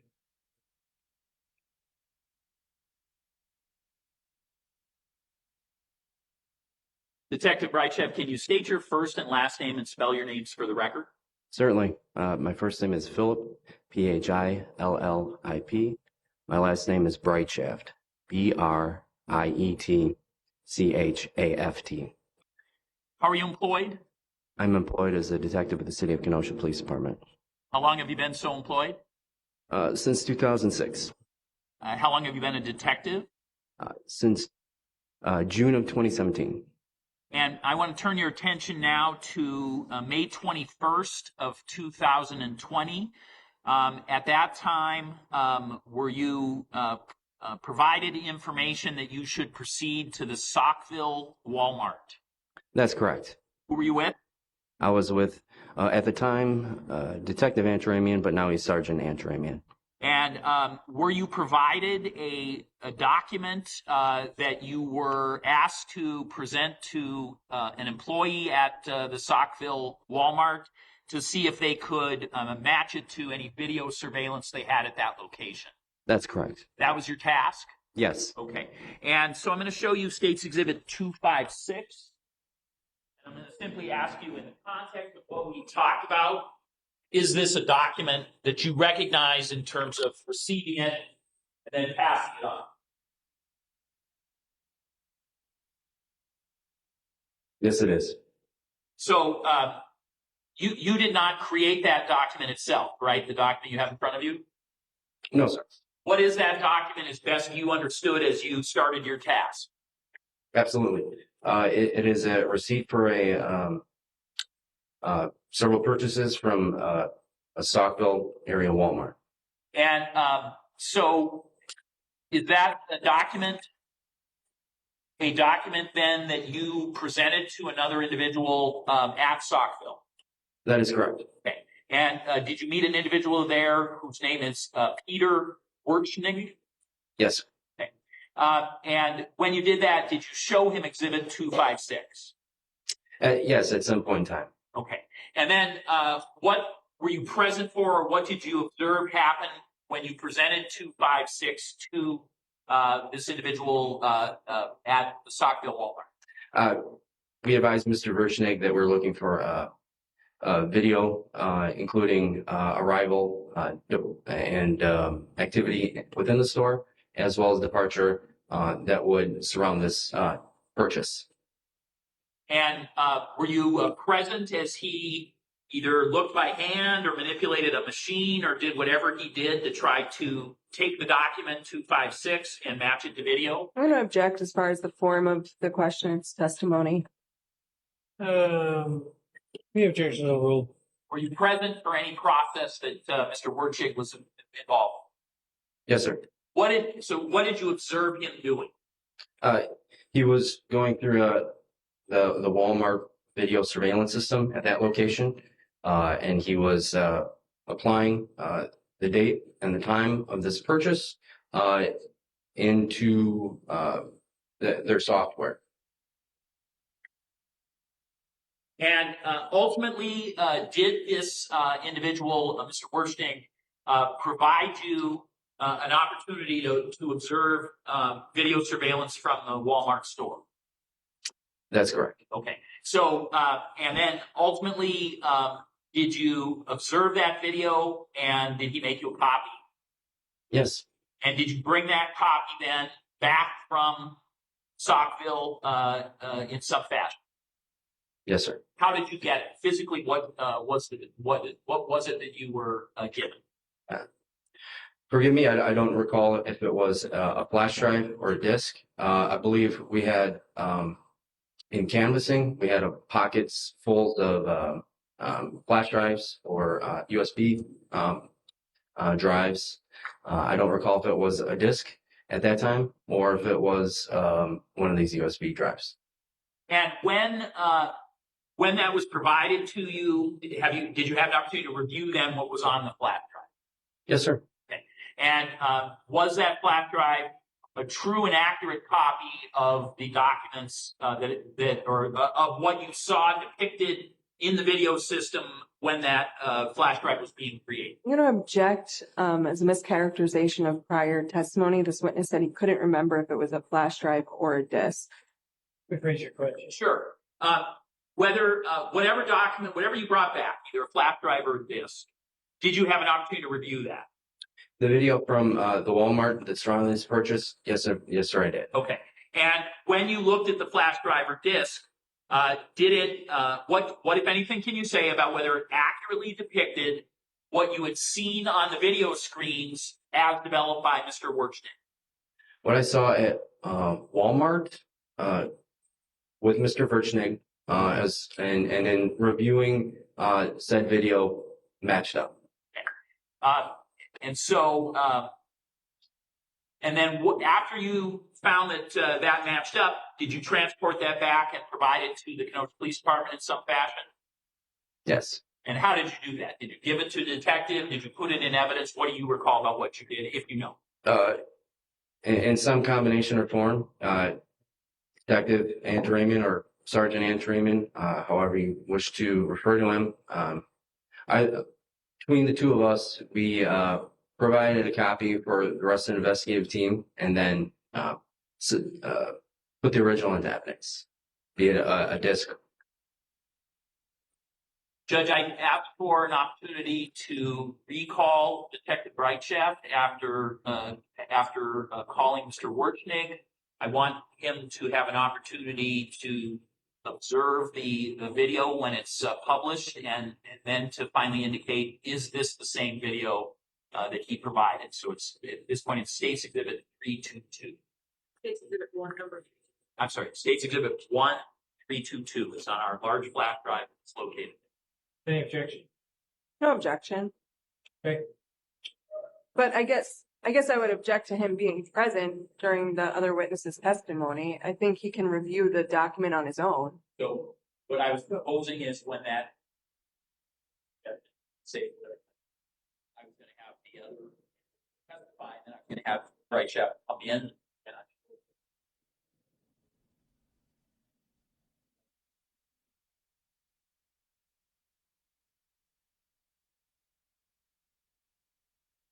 Same. So I think he needs to be shown the video when he's under oath to be able to testify that it is the same. Okay, want me to put it on the screen?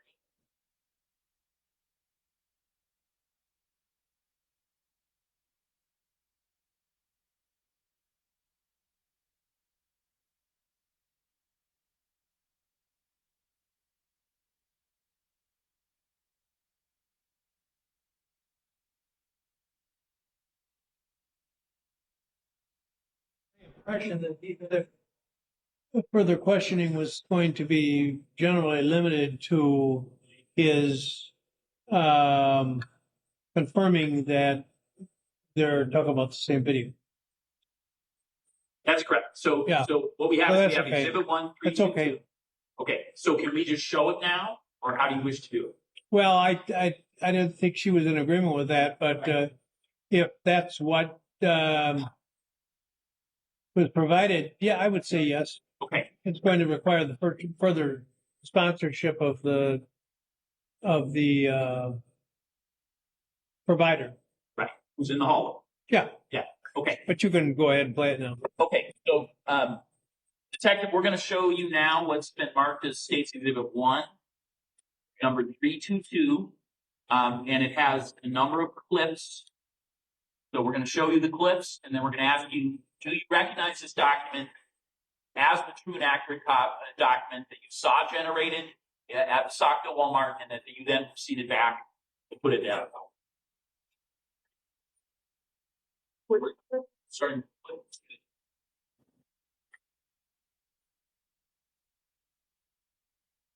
We get stop. Can we get it so that the rest of it is, we get it as full a picture as we can? That's supposed to be okay. Here.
Is that's the conclusion of clip 2.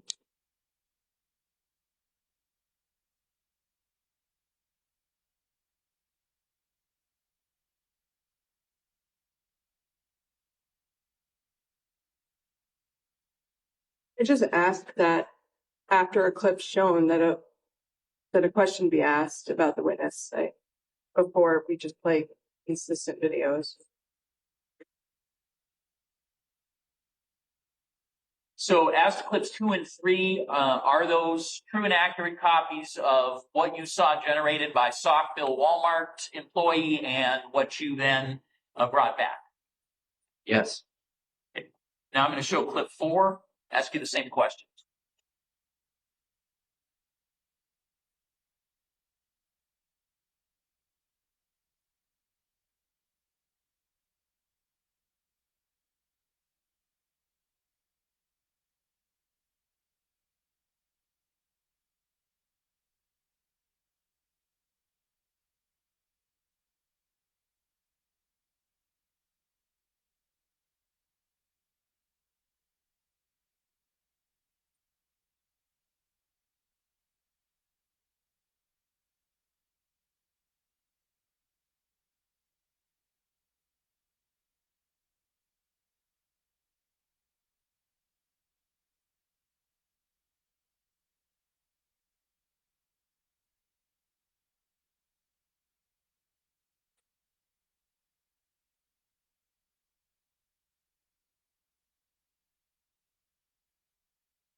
that true and accurate copy of what you were provided by the Saukville Walmart on May 21st, 2020? Yes. Show you the next clip. Clip 5. Five.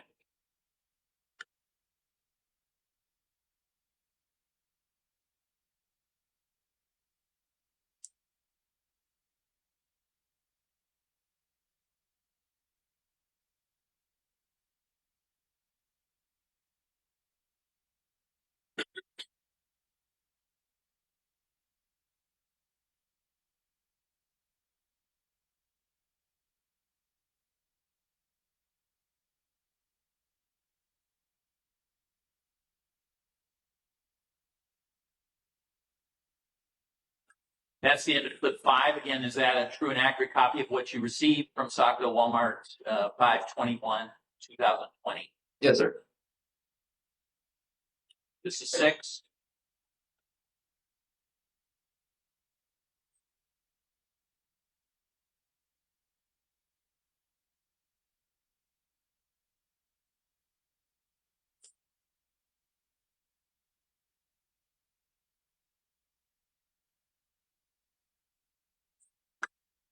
That's the conclusion of clip 6. Is that a true and accurate copy of what you were provided by Saukville 5/21/2020? Yes. This is clip 7.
As to clip 7, same question I've asked on each of the other clips.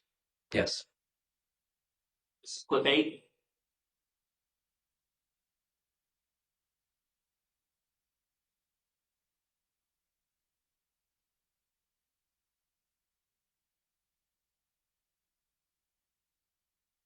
That's the end of clip 8. Same question. Yes. This is clip 9.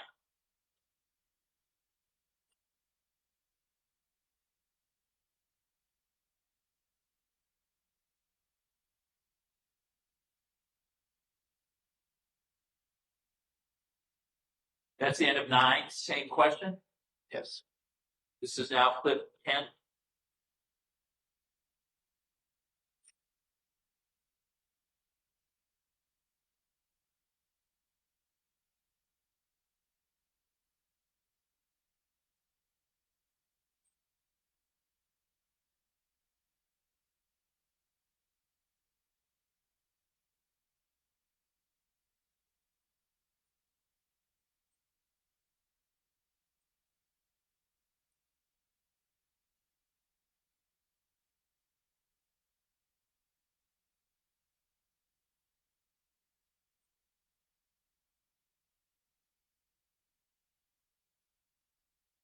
That's the end of clip 10.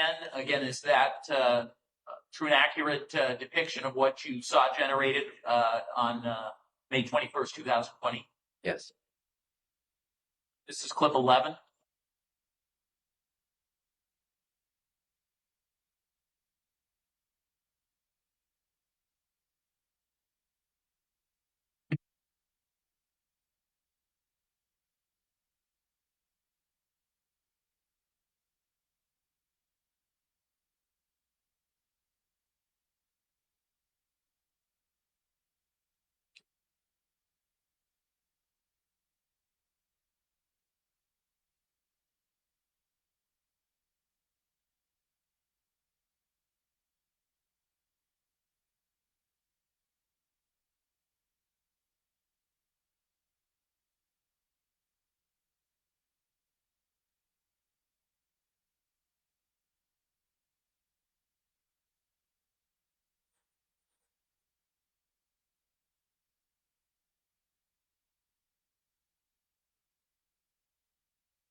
That's the end of clip 11. Again, same question. Yes. This is finally clip 12, last one.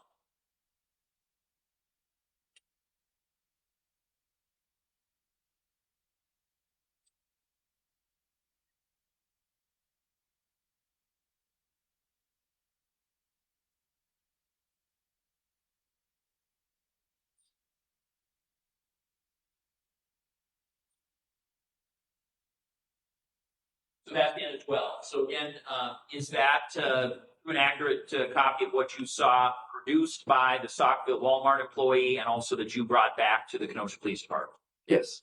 So as to Exhibit 1, number 322, do you believe that to be a true and accurate depiction of the information and document, in terms of video document, that you received from Saukville Walmart on May 21st, 2020?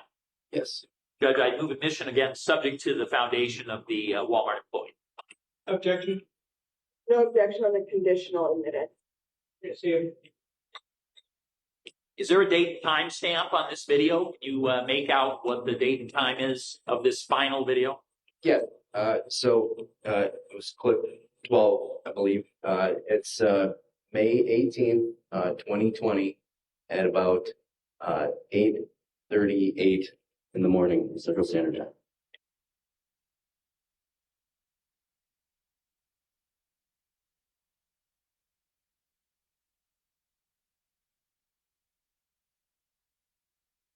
I have nothing else of this witness, Judge. No problem. No problem. Please step down. Thank you. Thank you, Your Honor.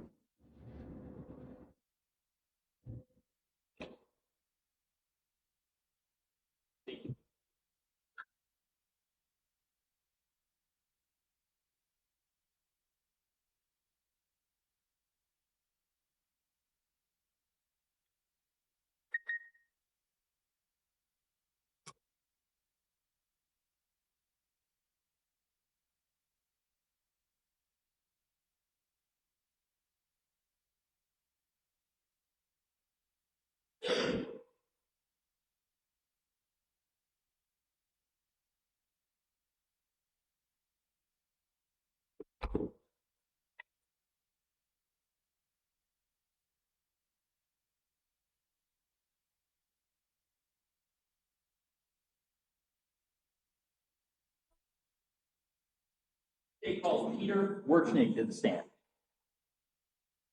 Raise your right hand, please. Do you solemnly swear the testimony you're about to give in this matter will be the truth, the whole truth, and nothing but the truth, so help you God? I do. Thank you.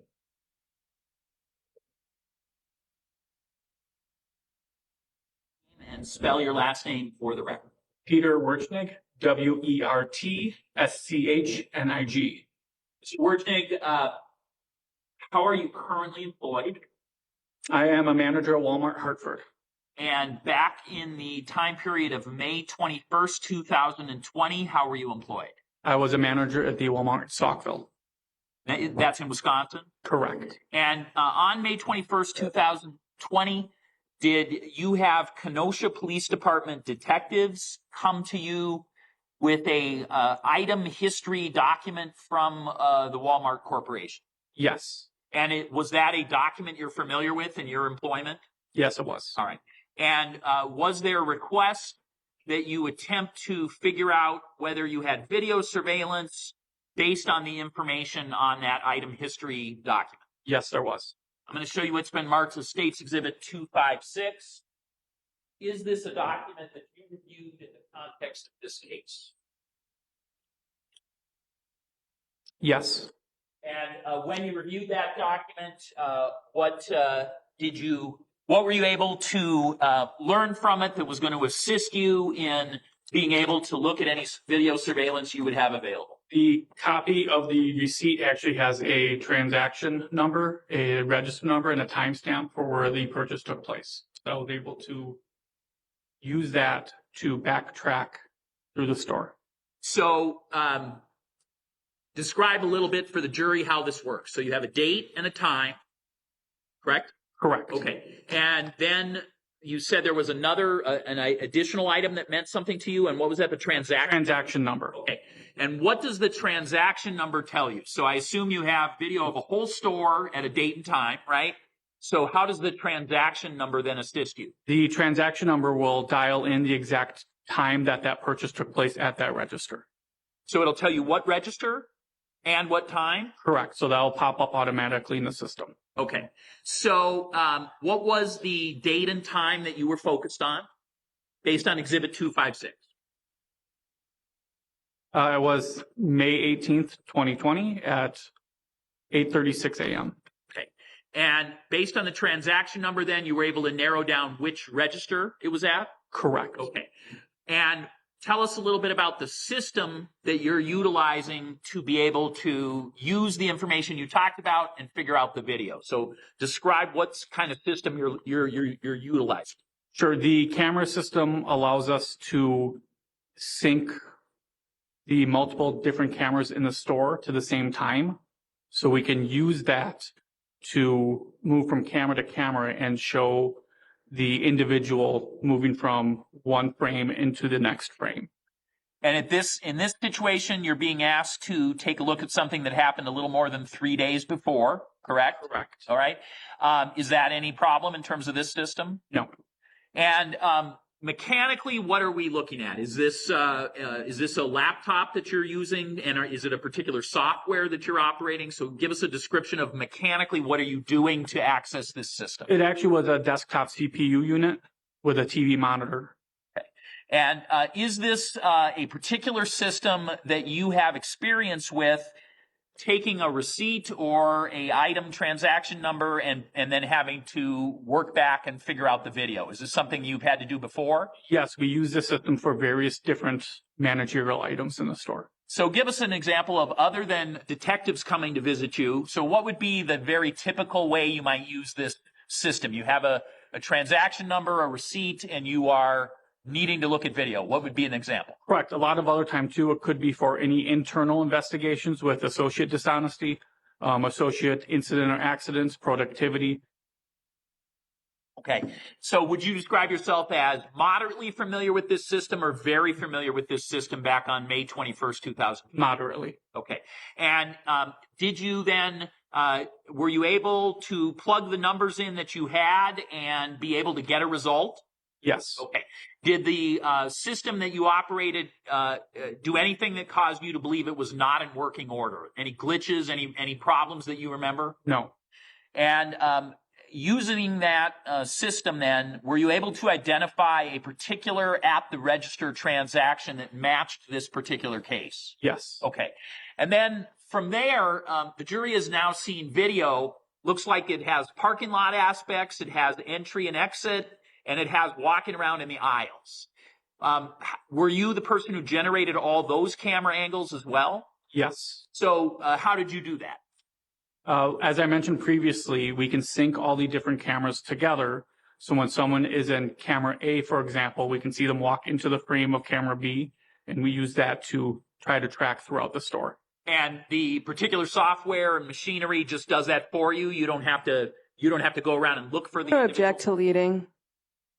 Well, it is suggestive, but he's talking to the person who actually is familiar with the operation of the equipment, and I suspect that the witness is unlikely to grasp at a suggestion from Mr. Gravely, whom I assume is not terribly familiar with the system at Walmart. So, oral. So my question was, does the system cause you to have to look around for a particular individual in each aisle, or does it automatically provide you documents that matches the person? I have to pull up that camera that was used. Okay. So this is a hit or miss where you're looking at different aisles to see if you see an individual you believe is the same individual. Is that correct? Correct. Okay. And did you do that in this case? Yes. And using the transaction at the register, were you able to bring your video record all the way back to a vehicle in the parking lot? Yes. And then using this transaction at the register, were you able to then bring the video all the way out to a person going to a vehicle and then that vehicle leaving at an intersection? Yes. And did you have any trouble doing that in terms of utilizing the software or finding the individual who appeared to be at the register? I did not. Did you then generate some kind of a physical record of that? Other than keeping it in your system, did you some way cause that to be provided to the Kenosha Police Department? Correct. It was downloaded into a CD form. Okay. And was that item then provided to the Kenosha Police Department? Yes, it was. And when you did that, were you providing them a true and accurate copy of the document that you had just generated? Yes. Were there any changes or alterations from what you were providing them from what you had reviewed with them in the video system while you were present? There were not.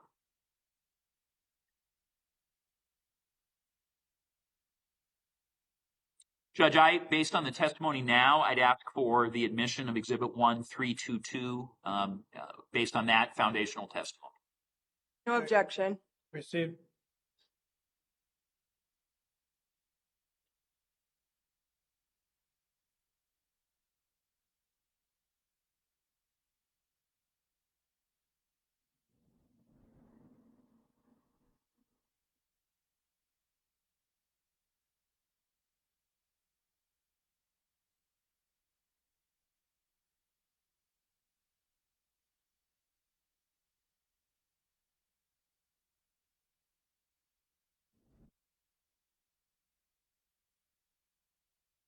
Document I provide you, Exhibit 256, that is the actual or a copy of the actual document you were provided to provide this information? Yes. And that confirms that this transaction was in Saukville? Correct. And is this document a document that provides other information other than the date and time of the transaction and the store? Yes. What other information is included in a document of this type? It has the items that were purchased, which we were able to use to determine what cameras to look up. Oh, so that's part of how you knew where to look? Correct. Okay. And so why is that? Are you familiar with where items are in what aisle? Yes, I was. Okay. So what items were purchased per this transaction on May 18th, 2020 at 8:36 a.m.? There were a few items in the health and beauty department, Q-tips, Old Spice, and a shaver. Okay. There was also garbage bags. How many boxes of garbage bags? 2 boxes of garbage bags. And what do you know? Could you tell what size they were? 13 gallon. Okay. There was some Playtex gloves, How many containers or how many of those boxes? 2 packages of large gloves. Okay. There was three containers of sardines, Okay. and there was 2 containers of Clorox wipes. And can you tell how those items were paid for, again, just based on 256? Cash.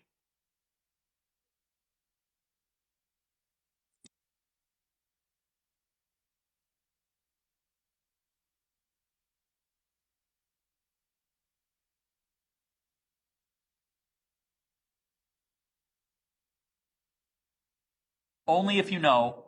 Do you know when the store, this particular Walmart store in Saukville, was opening for the day back on May 18th of 2020? So we've just hit COVID. Do you know what the store hours were during that I period? believe 6 a.m.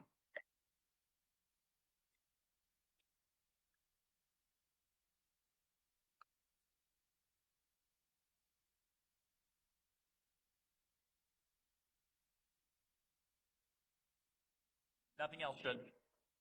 Cross-examine. Yes, thank you.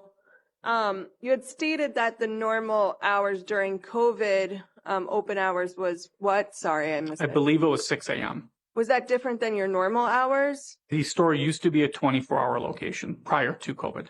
Okay, so when approximately, so in May 21st, 2020, or May 18th of 2020, your hours were different than what your normal hours would have been. Correct. And then were, as far as items with your store, were you familiar about any policies that were in place that restricted the amount of certain items customers could purchase? Not at that time. Not at that time? Okay. And during that time, though, did you, as a manager, notice that there was a increase in demand for certain items? I believe there was, yes. Do you remember what some of those items were? Most likely disinfectants and cleaning supplies. Okay. I have no further questions. Nothing on those. Give me a step down, sir.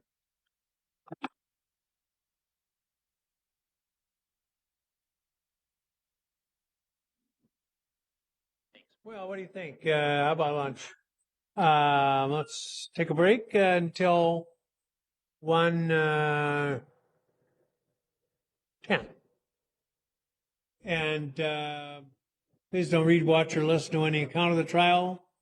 Don't discuss it with anyone, including members of your household and other jurors. And any questions? All right, we'll see you in a little over an hour.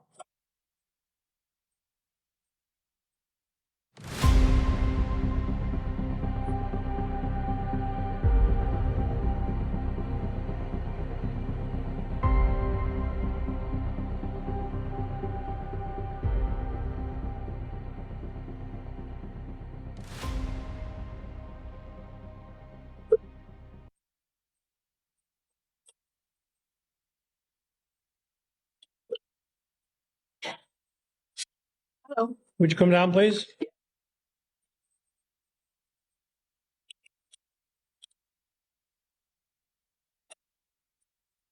We sometimes had St. Patrick's Day off when I was in school. Because Monsignor Riley was born in Ireland. So it was a holy day.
Trying to figure out what that says.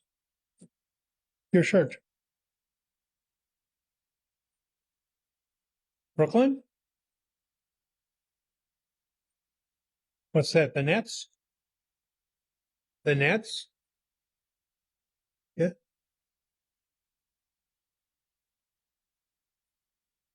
Well, I know it says Brooklyn. I was trying to figure out, I'm old enough to remember the Brooklyn Dodgers. Really? Jackie Robinson?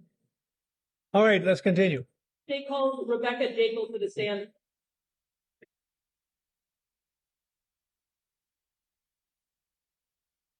You solemnly swear the testimony you're about to give in this matter will be the truth, the whole truth, and nothing but the truth, so help you God. Please be seated. Ma'am, could you please state your name for the record and spell it? Rebecca Jakel, REBECCA JAECKEL. And do you know somebody by the name of Sadie Beecham? I do. And how do you know Sadie Beecham? We've been friends for about 30 years. For how long? About 30 years. And during your friendship with Miss Beecham, did you come to know someone by the name of Zachariah Anderson? I did. And do you see him in the courtroom today? Yes. Can you point out where he's seated, what he's wearing? He's wearing a blue suit with a plaid-ish tie, sitting at the table in the middle over there. What kind of a tie? Kind of looks plaid, blue and gray. Fish. No, plaid-ish. Sorry. Plaid-ish. Okay. Flatfish. You think it's a fish tie? Is that what you said? I thought she said a plaid fish tie. I got it. Okay. And I said, is it one of the shaped like a fish? Or Yeah. I've seen them. All right, indicating the accused. And taking you back to 2019, 2020, did you become aware of when Miss Beecham ended her relationship for the last time with the defendant? I'm going to object to relevance. Overruled. Yes. And when do you recall that being the final time that they had broken up? I would say it was like around Christmas or shortly after. Of what year? 2019.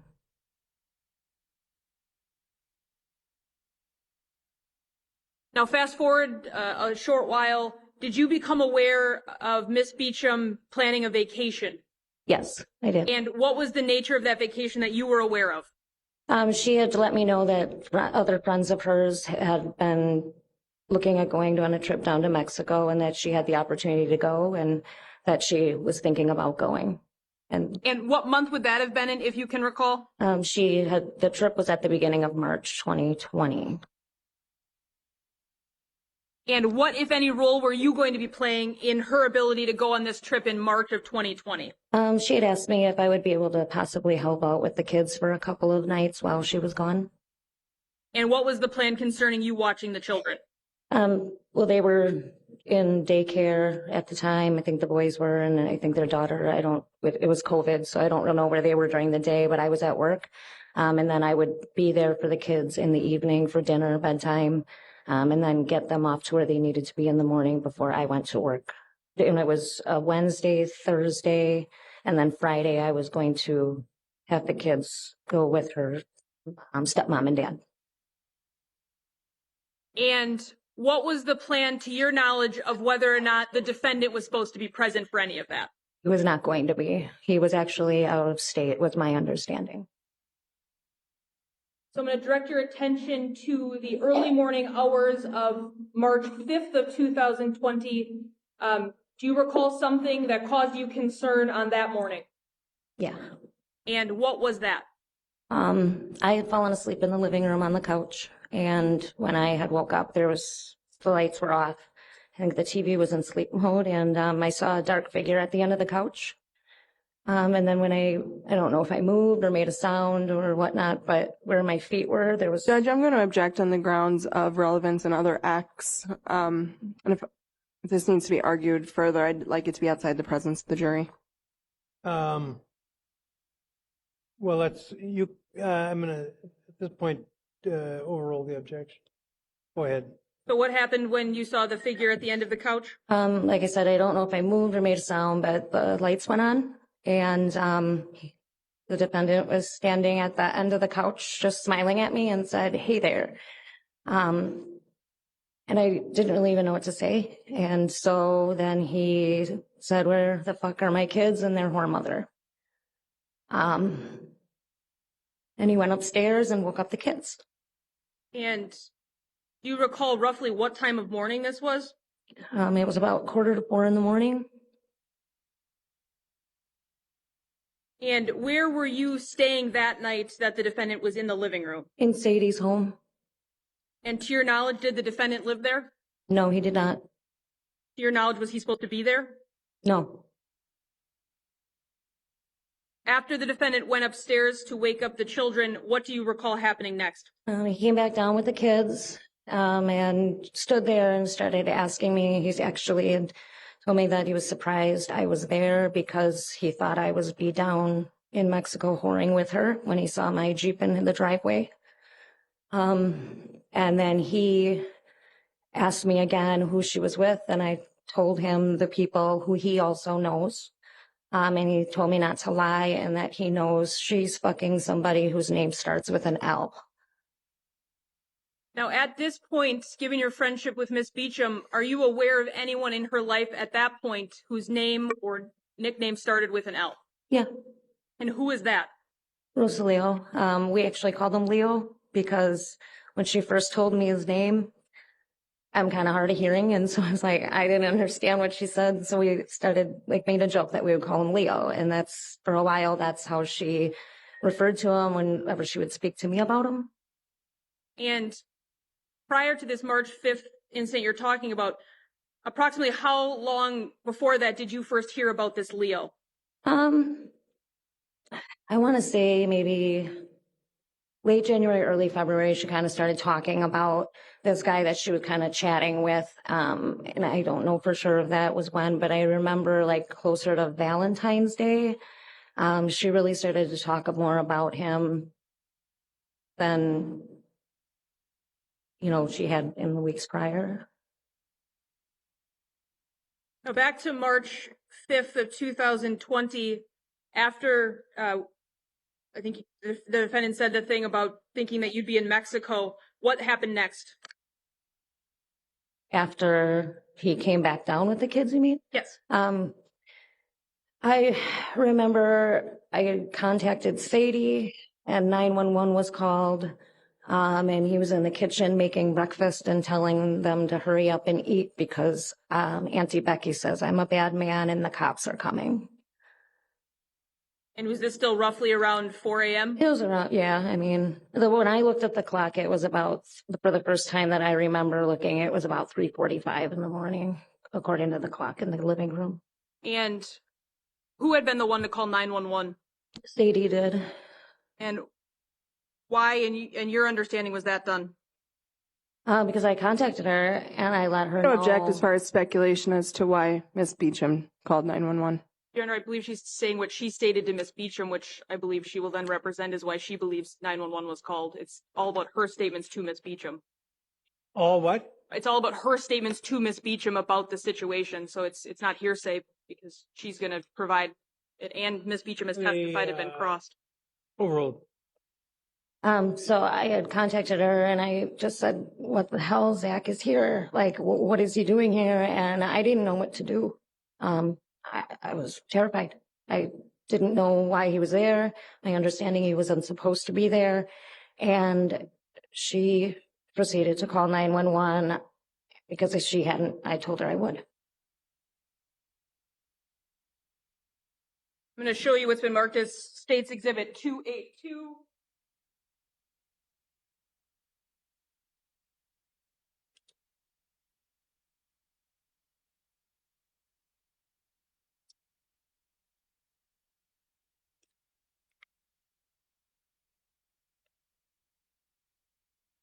Do these appear to be the phone calls you referenced between yourself and Miss Beecham on March 5th of 2020, starting at 3:56 a.m.? Yes. And then ultimately culminating with one at 10:43 a.m.? Yes.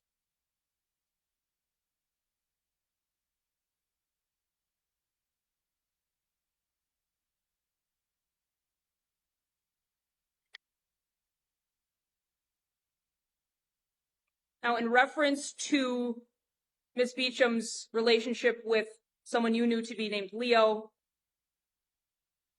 you had indicated that the ending of the defendant and Miss Beecham's relationship was around Christmas of 2019. Was Leo the first person that you were aware of that Sadie had shown any interest in? Yeah, he was. And being her friend of 30 years, were you privy to how that relationship was going starting in February of 2020? Yeah, I was. Now, did you ever meet Leo in person? Unfortunately, I did not with COVID, but I did have an opportunity. He was at her house decorating for their daughter's birthday, and we had like a Facebook, it was Facebook Messenger, like a video call that night.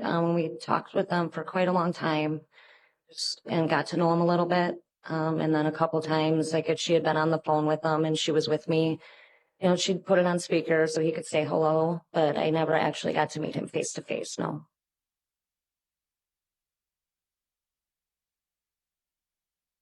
Now, being a friend of Miss Beecham's for this long period of time, did she confide in you about her problems regarding the defendant?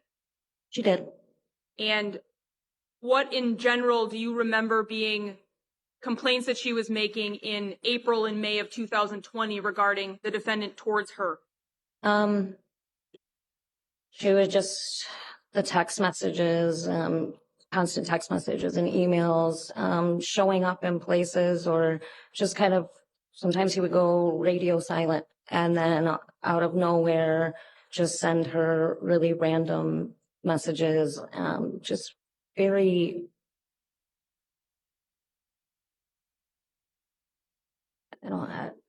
I don't even know how to explain it. It was just a lot of instances that she had told me about of weird things happening. And then him kind of confirming it to her when she would call him out on it. And at any point in April and May of 2020, did Miss Beecham indicate to you any interest in rekindling her relationship with the defendant? No. And how would you describe the trajectory of Miss Beecham's relationship with Leo during those same months? Were they still seeing each other? How was that going? They were still talking. She seemed very happy, excited. Seemingly is making you emotional. Why are you emotional over that sentiment that you just shared with us? Objection relevance. Your Honor, goes directly to the It's motion. commenting on her emotional state on the witness stand. The objection is overruled. Why does that make you emotional? She deserved it. I wanted to see her happy. I wanted to see her in something that was good for her, you know?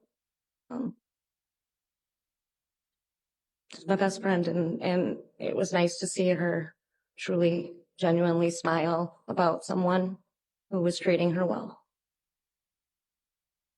Had it been a while since you'd seen her that happy? I'm sorry, what? Had it been a while since you'd seen her that happy? It had been. I'm going to object to relevance. Sustained. At some point during April, May of 2020, did Miss Beecham share fears with you that she was being tracked by the defendant? She did. And what in general do you remember regarding those conversations with Miss Beecham? There were a couple instances where she had let me know about a time that she had found a phone in her vehicle after she had taken the kids over to Zach's house to drop them off for the night. She had let me know about, there was a time that he was sending her messages about where she was headed and what she was doing. There was instances where he was sending her messages and she had told me that it was basically word for word of something that her and Leo were talking about while in his living room. And then she had gotten a message from him almost immediately after word for word on what Leo had said to her. And so I'm going to show you what's been marked as State's Exhibit 283.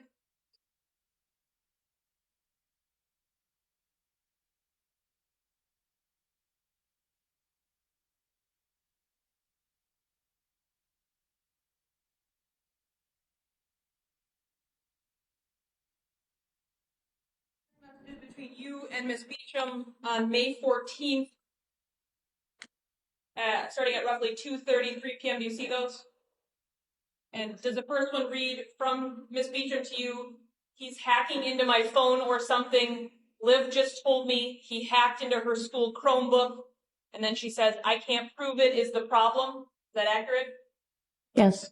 And you respond with, well, this is where Olivia needs to stand up and tell the police these things and they can look into it. Is that from you? Yes.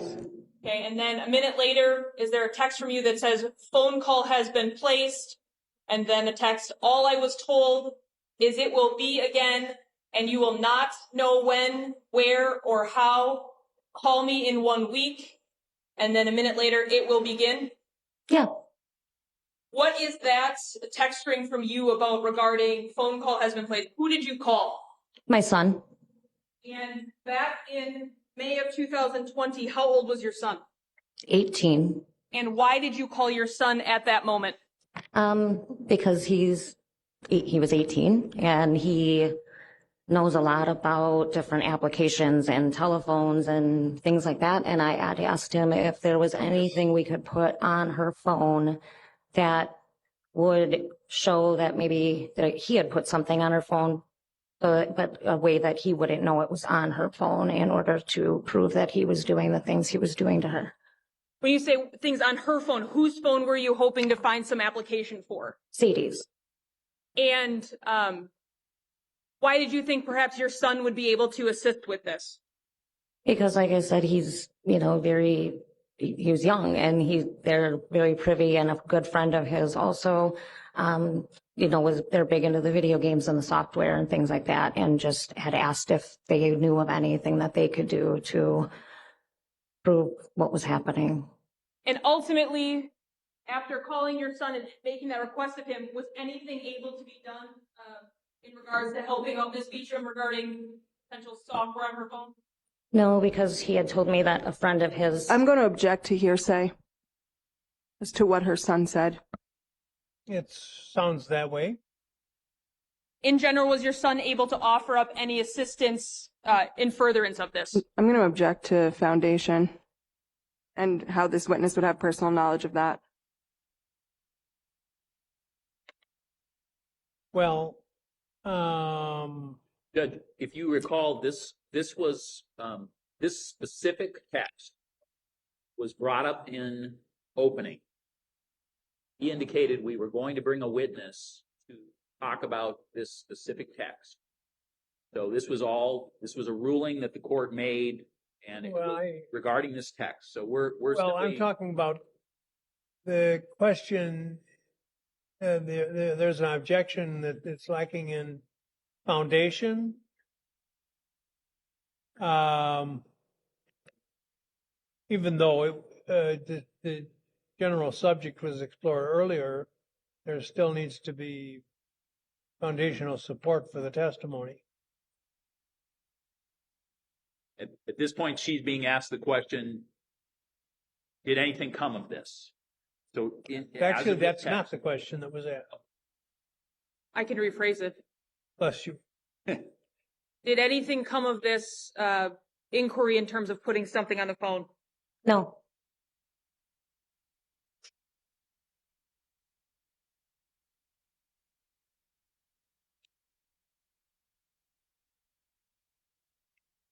Moving forward to May 18th of 2020, do you recall having conversations with Ms. Beecham regarding the fact that she hadn't heard from Leo that day?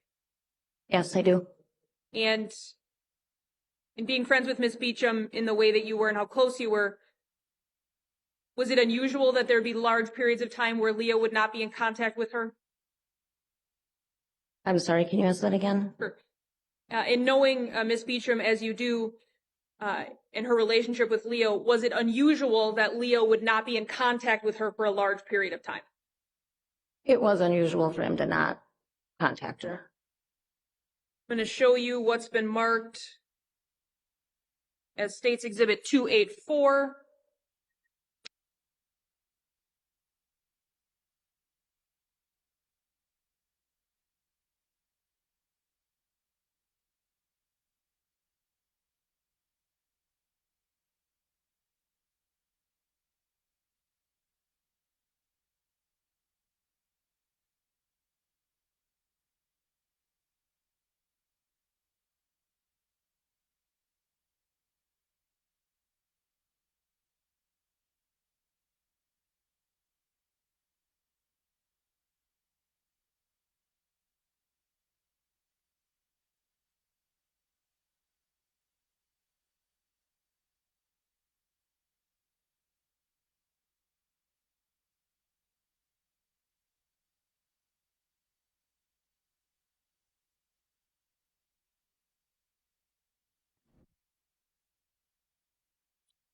Just turning your attention to these texts between you and Miss Beecham on May 18th at roughly 3:36 p.m.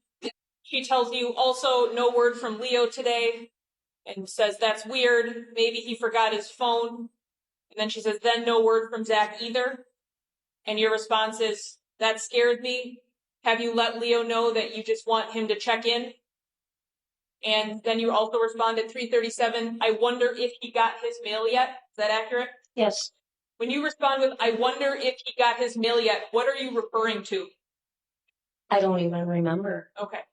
So moving on to the next message at 3:37, yep, and no word. And you respond back with, has he been active on Facebook at all? And she says back, dunno, I'm a little sick. Leo usually checks in, or I guess on me. And nope, not since yesterday. He texts saying he just dropped off his kid and was going to his buddy's house. And then she says, thinking maybe he forgot his phone there or something. I don't know, kind of weird though. And you then respond with, okay, so hopefully he just forgot his phone. Do you think Zach would do some shit? She says, dunno, he's capable of anything. And you said, right, that is just it. Did you mail that shit? And she said, yes, it was expected to arrive today. Do you know what she had mailed? I don't know, but I know at that time she was talking about mailing. I'm going to object to child support. speculation. She just said she didn't know. The objection is sustained. And then you say, oh boy, well, whatever you do, please keep in contact with me, even just a hi, if I text you through the night. All accurate? Yes. And that was in concerns to not hearing from Leo that day? Yes. Now moving on to later that day, State's Exhibit 285. I'm going to show you texts that begin at roughly 6:04 p.m., so 2.5 hours later. Does Ms. Beecham text you, well, it's been almost 24 hours since I last heard from him. Either he lost his phone, something's wrong, or he is ignoring, blocking me. She says his phone goes straight to voicemail. And you respond with Leo ? All accurate? Yes. She then says, yep. And then you ask, was he upset with you? When you ask, was he upset with you, were you referring to? Leo. And then you ask, what about Nutcase? Hear from him at all? When you say, what about Nutcase, who are you referring to? Zach. And does she respond back with, Zach sent me a text about an hour ago of a license plate that said got twins, weird. And then Leo didn't seem upset about anything. Is that all accurate? Yes. And then you respond with, yeah, very. Maybe he just left his phone and it died through day. You know, if you have receipts from certified letter, you can see if they attempted or made delivery. And Would you stop for just a moment, please? I'm going to ask the jurors to step out for just 2 minutes. Let's talk about the case.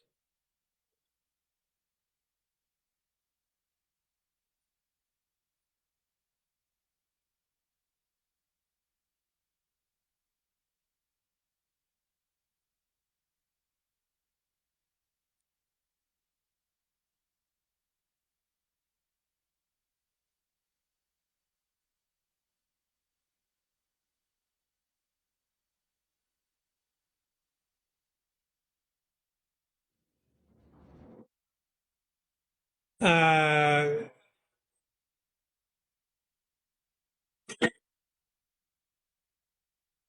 Ms. Beecham, you've been nodding your head in agreement with some of the testimony that's being given. And earlier on in the case, these folks over here, on this side, I've seen some very occasional wagging of heads indicating disagreement with what's being said. If I notice anybody nodding in agreement or wagging head in disagreement, you will be immediately excused and will not be permitted to re-enter the courtroom. Does anybody have a question about that? Okay, thank you very much. Ask the jurors to come back here.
So we were in the middle of these text messages from May 18th, where we ended with the delivery one. So did Miss Beecham then say back to you, yep, that's what I'm hoping, but still weird, he wouldn't go back for it? And you say, true.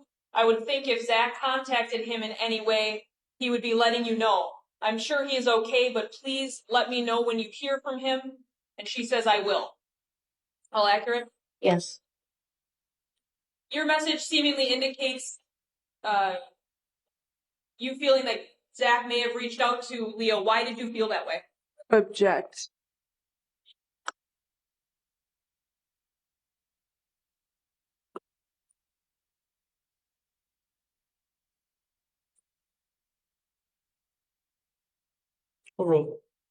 Why did you feel that way? I'm sorry, can you repeat that? Sure. Your message seemingly says, it actually legitimately says, I would think if Zach contacted him in any way, he would be letting you know. Why did you think there was a possibility that Zach would be trying to contact Leo? Because of issues that had occurred prior to this exchange, just with the fact that she thought he was tracing or whatever, had something on her phone to be able to tell what her conversations were.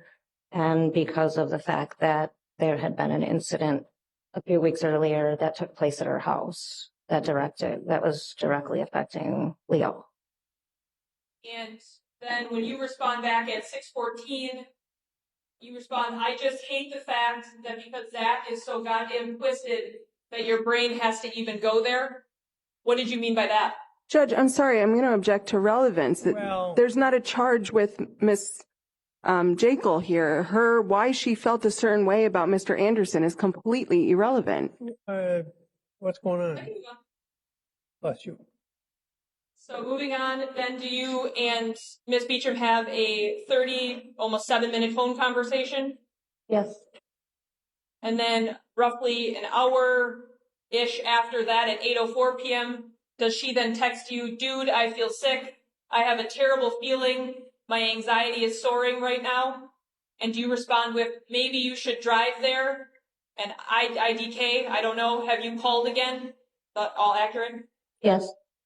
And did she then say, I did call and I really want to? And you asked, did it ring or go straight to voicemail? Is that accurate? Yes.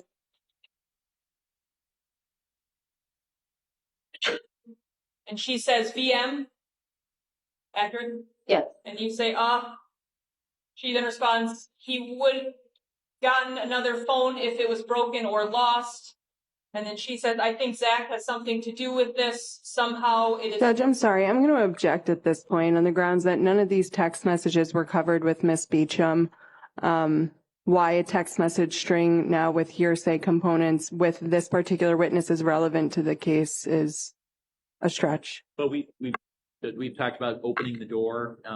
Counsel introduced a number of text messages, and the state made a similar objection, and the court believed that the door had been open to this sort of back and forth discussion for certainly. That's what we're doing. I had not introduced any text messages between Miss Jekyll and Miss Beecham from this date. It was from May 14th, 2020. What I can see up on the screen is that this is May, is it 18th or 19th? I can't see from this far. 18. Well, there's a lot of questions that are of limited probative value and are speculative and conclusory. So wrap it up. Ultimately that evening,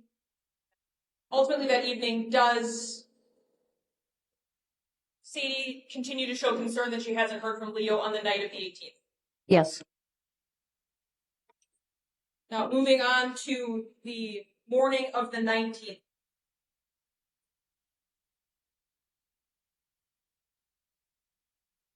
Does she text you at 7:58 a.m.? I'm so fucking sick right now, want to go for a ride. Did she text you that? She did. And what was that referencing in terms of your guys' conversation, as it looks like then you have a phone call right after that? She wanted to drive down to Leo's house because she hadn't heard from him at that point. And were you able to ride down with her to Kenosha to check in on Leo? I was not. And why not?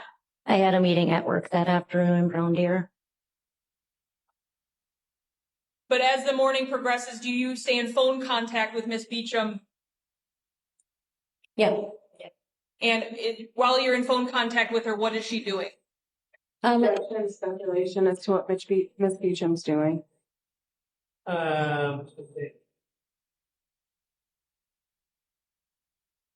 When you receive the phone calls, are you on the phone with Miss Beecham when something causes her an amount of surprise? Yes. And how did you know she was surprised in that moment?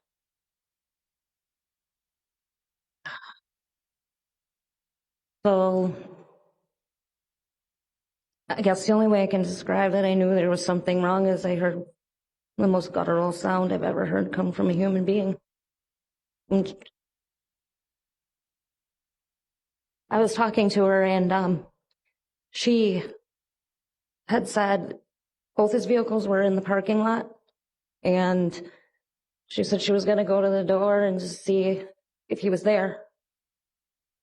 And then I heard her make a sound that I've never heard come from a human before, and she said, there's blood all over. And I told her to hang up the phone and call 911 and get in her fucking car. Those were my words. And ultimately, did she do that, to your knowledge? Did she hang up? She hung up, and then I heard back from her again after. But I don't really recall the sequence, whether it was text message, phone calls, whatever. It was a whirlwind. It was a whirlwind. And did you and she have a number of other conversations that day via the phone after the discovery of that scene? Yes.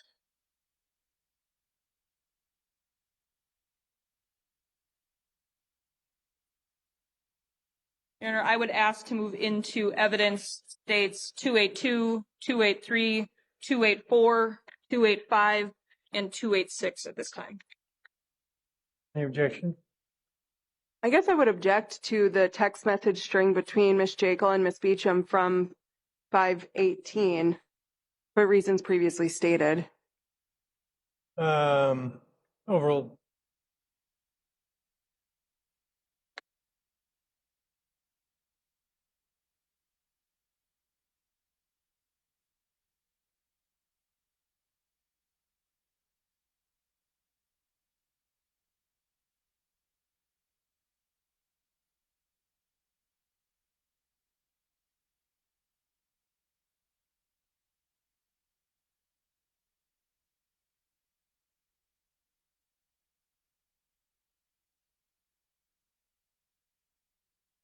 you.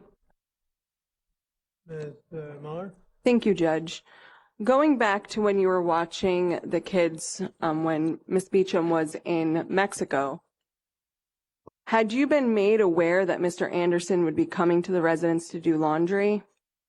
Nope, I was not. Okay. And was there some sort of protective order that you were aware of that Mr. Anderson could not see his children? No, You had mentioned on direct examination that there were times where Mr. Anderson would go radio silent. yes. Can you explain what you meant by that?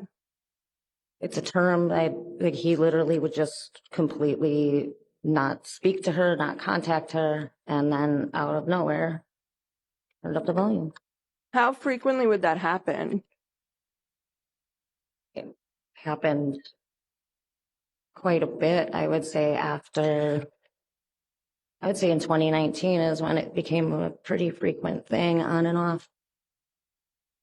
So there were times where Mr. Anderson would literally have no contact with Miss Beecham. That I'm aware of, yes. And that was on, I'm just trying to understand, that was on a pretty frequent basis starting in 2019. More and more in 2019. Okay. Into 2020? No, I said in 2019 is when it became more frequent. Okay. Do you remember when in 2019? After we came back from Arizona, at the beginning of 2019, there was some issues. And after that took place, he went radio silent and then showed up out of nowhere after about 2 weeks. And then he was around quite a bit, and then he would do it again. And then towards the end of 2019, he thrown around again, and that was that. Okay. You talked about, I'm going to show you again, State's Exhibit 283. Is it up there? Nope, it's right here.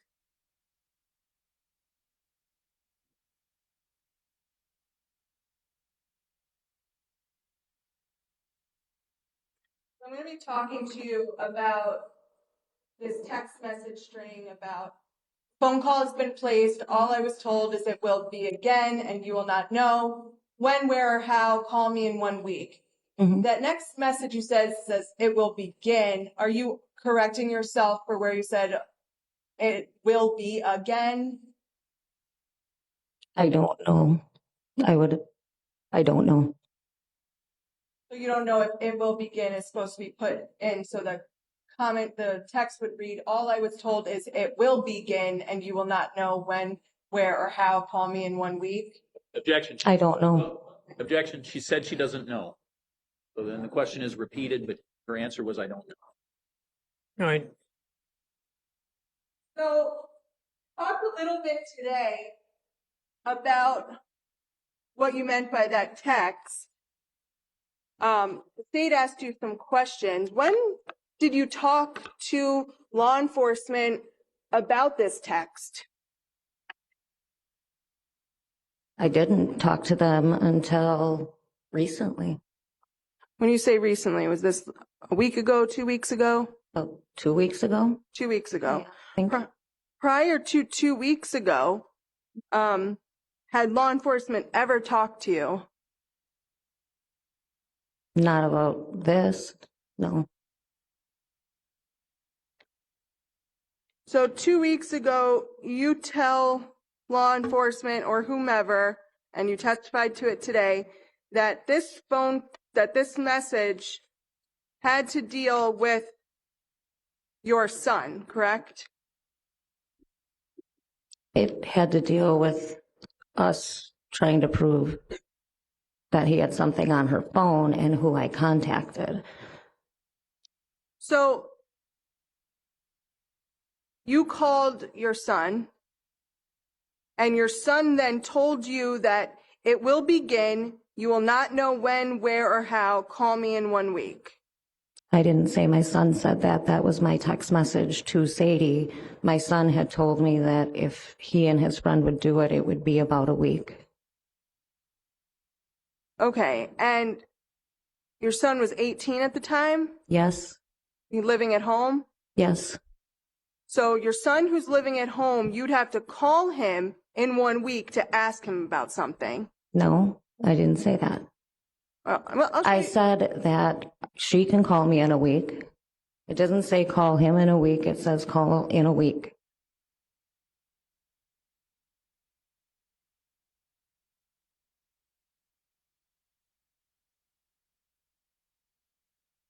we'll break down the text you sent. You said all I was told is, correct? Correct. So you're talking about, at this point, something that was told to you.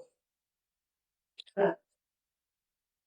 And then you continue, it will begin and you will not know when, where, or how. Call me in 1 week. Call me in 1 week. So the call me in 1 week is something that you're saying wasn't told to you, but is what you're telling to Sadie. Correct. But everything prior to that is what you were told. Objection, it's argumentative. No, it says you will not. My message was to Sadie, and it says you will not. So that's my message to Sadie. I'm not repeating what was said to me. That message is to Sadie. So what were you told then? Because you're saying all I was told is, but you're saying everything after that is not what you were told, but is something you're just telling Sadie? All I was told was it will be again. That's what I was told. And then I say, you will not know where or how, call me in a week. That's my text message. So what did you mean to Sadie then when you told her you will not know when, where, or how? I don't know. I was being cryptic in the fact that I thought Zach was actually able to read her messages at that point. So you don't know what you meant by this text then? I know what I meant by it, and it's basically saying it'll be a week and you can get it's to her. So at any point did you get Sadie's phone? No, I already said that nothing happened. I already said that nothing came of it. But when you texted her, you didn't tell her that someone would need her phone. I didn't have to tell her that at that point. So you're thinking that Miss Beecham knew what your cryptic text meant? No, I didn't think that she knew what it meant. You can answer. I just did. I said, no, I didn't know for sure that she needed to know at that point. You give law enforcement your son's information to talk to him about this? They asked about where he was, and I said that he was stationed in Virginia at this time. And that was all I was asked. You didn't give them his phone number? No, Give him an email? no, I wasn't asked. No further questions. On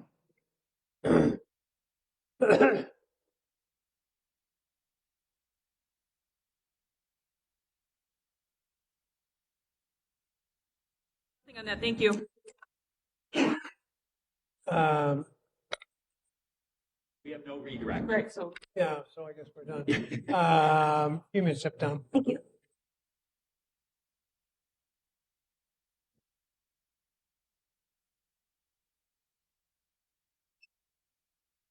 They called FBI agent Hannah Judd to the stand.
Raise your right hand, please. Do you solemnly swear the testimony you're about to give in this matter will be the truth, the whole truth, and nothing but the truth, so help you God?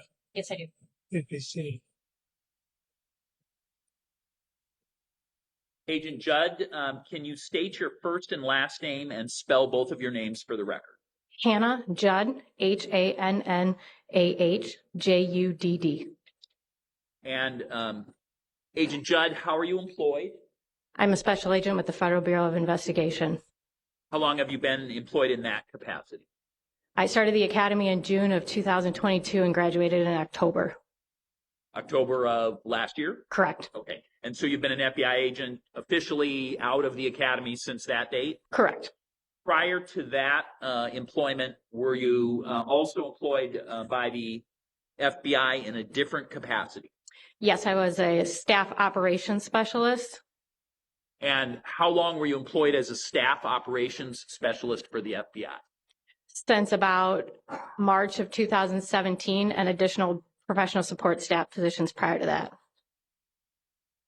How long have you been employed by the FBI altogether? Since June of 2014. Okay. And can you mention again what the position is in terms of being a specialist before you were an agent? Sure. So as a staff operations specialist, which means I provided direct case support in the form of communications analysis, data analysis, open source research, and social media research. And so you were not an agent, but you were directly assisting agents in those capacities? Yes. Were phone records a large part of your duties as a staff operations specialist? Yes. And are there various, or is there a program that the FBI utilizes to provide them data about what cell phone towers phones are utilizing based on the phone records you're provided by the carriers? Could you rephrase the question? Sure. Well, let me ask you this way: Sure. if you have someone's phone number in your capacity as a staff operations specialist, was there a way you were trained to try to figure out cell tower information regarding that phone? Yes. So a search warrant would have to be obtained in order to get those records, and then there is a program that the FBI has that automates the analysis of those records, but I also would do analysis by hand to ensure the quality of that analysis. And did you receive any specialized training regarding the analysis that we're speaking about thus far? Yes, I took a approximately 2-day course put on by the cell site analysis experts of the FBI. And after having completed that course, were you a person regularly used by the FBI to look at a phone number and attempt to figure out cell tower information regarding that number? Yes, I was. Okay. So back in May of 2020, well, let me go through the time period of May through November of 2020. Were you still employed in that capacity? Yes, I was. And during that time period, were you at one point asked to assist the Kenosha Police Department regarding phone activity on a phone in a case that you knew to be named Zachariah Anderson? Yes, I was. And was the phone number that you were asked to take a look at 262-689-3585? Was that one of the primary numbers you were asked to investigate?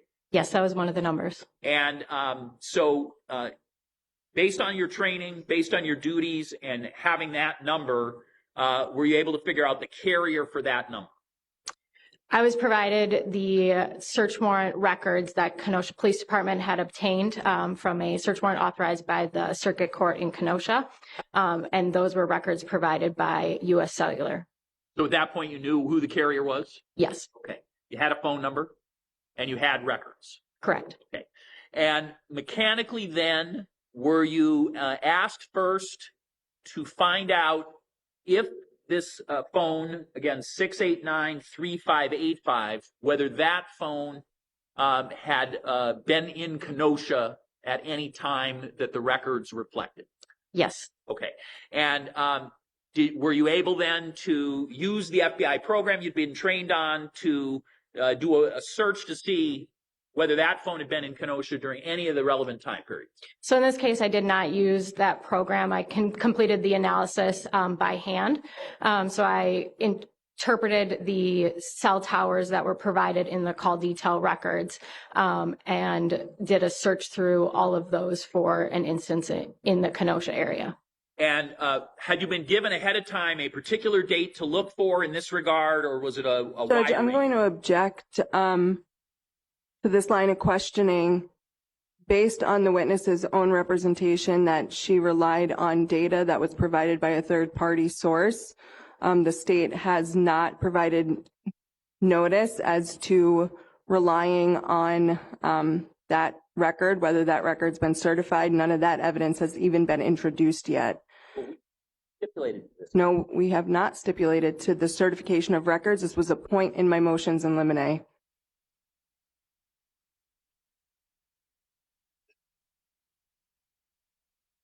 So the stipulation, Judge, is that all? Judge, if I can, Why don't I take a look at the stipulation?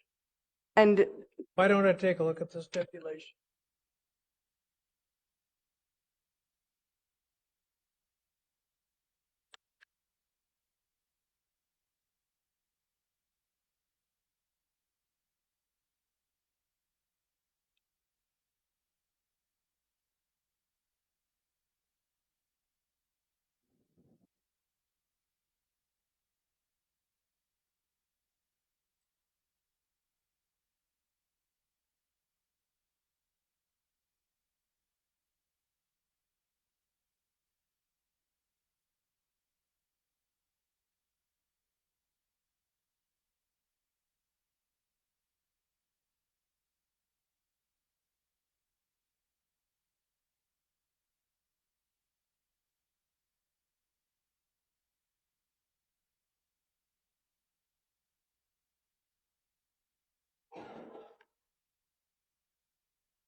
Well, it's going to depend, I think, on the degree of confidence that the witness is able to express as to the authenticity of the records. So even though it says without foundational testimony, I mean, there has to be something to authenticate what she was working with. Well, I will have a detective who will indicate I was a part of doing subpoenas for these records, and then I turn them over to the FBI. We have that detective is still to testify in this case. But again, this says we have the foundation stipulated to. So I would not be on notice that I would need to provide anything additional. That the phone number I've given is the phone number of the defendant. These are phone records from the relevant period of time. We've already talked about that.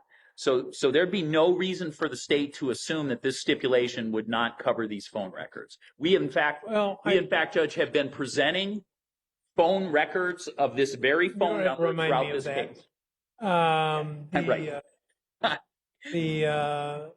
long as the witness is assured that the records are authentic, then I think you've covered it with the stipulation. Okay. So should I go on? If you wish. Thank you. Again, my question at this time was, were you provided ahead of time any specific date to look for, other than a range of time period, to look for Kenosha tower information for this particular phone? So I was asked specifically to look at the time period of May 17th and 18th, but then also any time in the records when the phone would have registered calls on cell towers in Kenosha. And did you find an occasion where the phone, again, 689-3585, did register on a Kenosha tower to provide then to the Kenosha Police Department?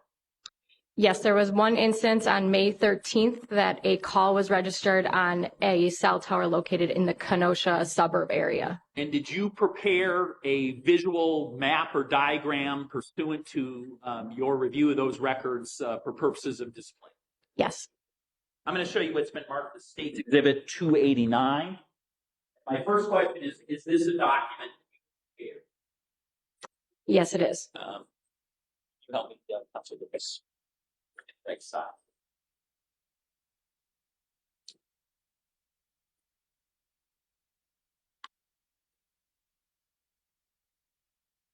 So, and is this, again, the record for May 13th that you just indicated?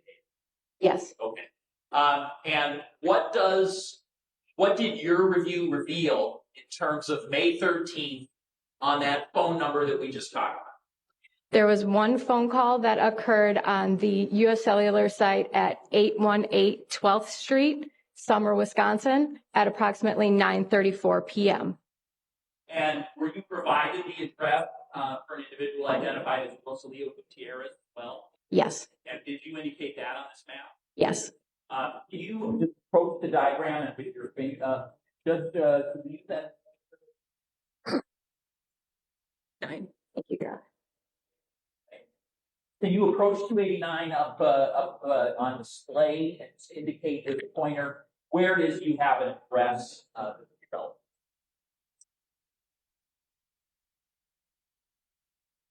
And the cell tower is located where?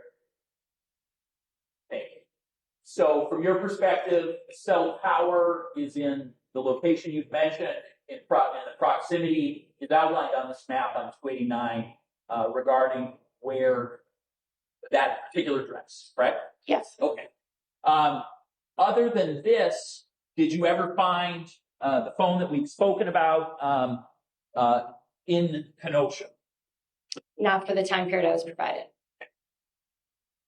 Is this document 289 a true and accurate representation of your review and conclusions regarding the phone you were asked to take a look at for May 13th, 2020?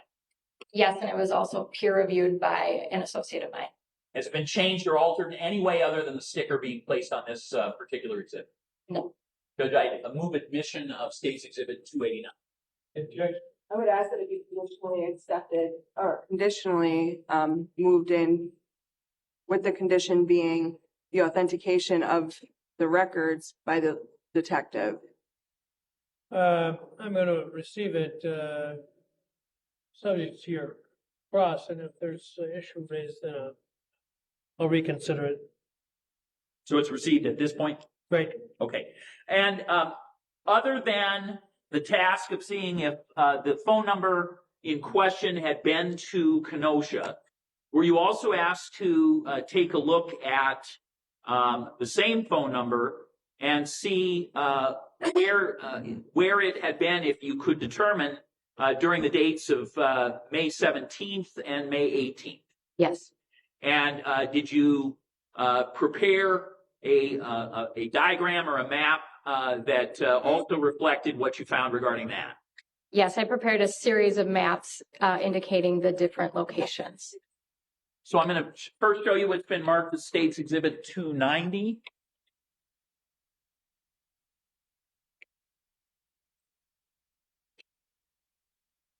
And ask you, is 290 a map that you prepared? Yes. And does this account for a certain time period regarding that same phone that we've already spoken about? Yes, this covers the time period of May 17th at 10:20 a.m. through May 18th at 6:38 a.m. Okay, so throughout the evening hours of May 17th, correct? Yes. Into May 18th and through the early morning hours? Yes. Okay. Is there a period of time on May 17th where this phone is receiving calls that are not answered? Yes. And what is the time period that this phone is receiving calls that are not answered? There were approximately 5 phone calls that were unanswered, forwarded to voicemail between 7:47 p.m. and 8:47 p.m. Okay, I want to ask you about the limitations in your ability to be helpful on phone location, U.S. cellular records back in 2020 from May to November. If a phone call is not answered, are you able to provide any information to anyone regarding that phone's location? No, if a call is forwarded to voicemail, US Cellular does not provide any cell site information. So anytime a phone's not answered, it's not going to register one way or another as to where it is, correct? Correct. Okay. What about texts, right? So a large number of people no longer use their phone for voice discussion anymore. Are you aware of this? Yes. Okay. So if something is texted, does it show up in any review of any of the records that you've done so far or that we're going to talk about now? No, based on my experience and training at the time, US Cellular did not provide cell site records for text messages. And also, as far as location information, my training told me that voice calls are the best evidence as far as location for the phone. Okay. So again, the limitations then are text messages are not covered. Unanswered voice calls are also not covered. Yes. What if a person calls? Well, there was an answer 3 or 4 questions ago I wanted to be clear on. Yeah. And that was that calls which were forwarded is what you said are not recorded. Calls that are not answered. Do all calls that are forwarded fall into the category as not having been answered, even if they are answered at the forwarded number? When she meant forwarded to voicemail. What she said was forwarded to voicemail. Oh, is that so? Yes, Your Honor. She didn't mean call forwarding to a different number or a different location. Well, okay. So thank you. Could I clarify? Please. So in the records, there's a indication for when calls are forwarded to voicemail. And so when we see that code, there is no cell site record associated with that instance. Okay, so let me just be sure I got this. So texts you're not able to cover. Correct. And if somebody calls the phone, whether I answer it and have no voicemail, or if I have a voicemail set up and so it goes to my voicemail, in either of those cases, it's not covered by your records in terms of cell tower data. I don't know exactly how US Cellular defines call forwarded to voicemail, but if US Cellular registers the call as a call that was forwarded to voicemail, then there is no cell site record, correct? Okay. So we've indicated there were 5 calls during that hour period in the evening hours of May 17th that went to voicemail, right? Were not answered? Yes. Okay.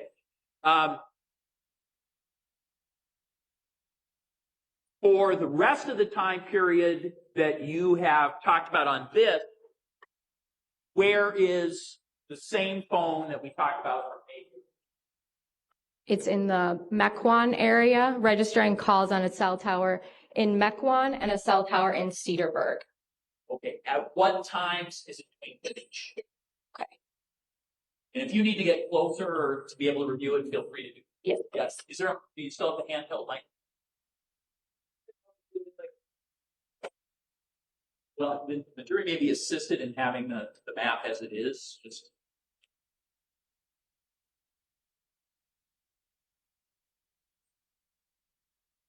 So let's talk about when is the phone where a voice call is being answered. When is the phone going off of Mequon location? Okay, so the first call on May 17th registers off of this tower in Mequon at approximately 10:20 a.m. On the 17th? On the 17th. Okay, morning of the 17th. The next call on the 17th also registers on the same cell tower at approximately 12:06 p.m. Okay, so around lunchtime, still Mequon. At approximately 4:42 p.m., there is a call that registers on the Cedarburg cell site located here. Okay. And then at 4:53, 4:54, 4:55, and 4:57, there are calls that register on this cell site in Mequon. So the phone is again off of Mequon Towers in the late afternoon, just before 5. Then what? There's another call at 6:23 p.m. on the Mequon Tower. Okay, A call at 6:35 p.m. on the Cedarburg Tower. all right. A call at 6:47 p.m., 6:59 p.m. on the Mequon Tower. So wait, what's the latest one so far? 6:59 6:59 on the Mequon Tower. Okay. Yes. Then a call at 7:20 p.m. and 7:34 p.m. on the Cedarburg Tower. Okay. Then what? Then there are no calls until 11:19 that register on the cell towers until 11:19 p.m. So let me stop you. So the Cedarburg one, which was the last one where you had to register on the Cedarburg Tower, was what? What was the latest time? 7:34 p.m. 7:34 Cedarburg. And then the very next one that you see is when? 11:19 p.m. Okay. on the Mequon Tower. So no tower activity at all from 7:30 to 11:19. 7:30, whatever. To 7:19. I mean 11:19. Correct, 7:34 to 11:19 p.m. Okay. Then at 11:19, where is it? There's a call that registers on the Mequon cell tower. Okay. So back in the Mequon Tower at 11:19. All right.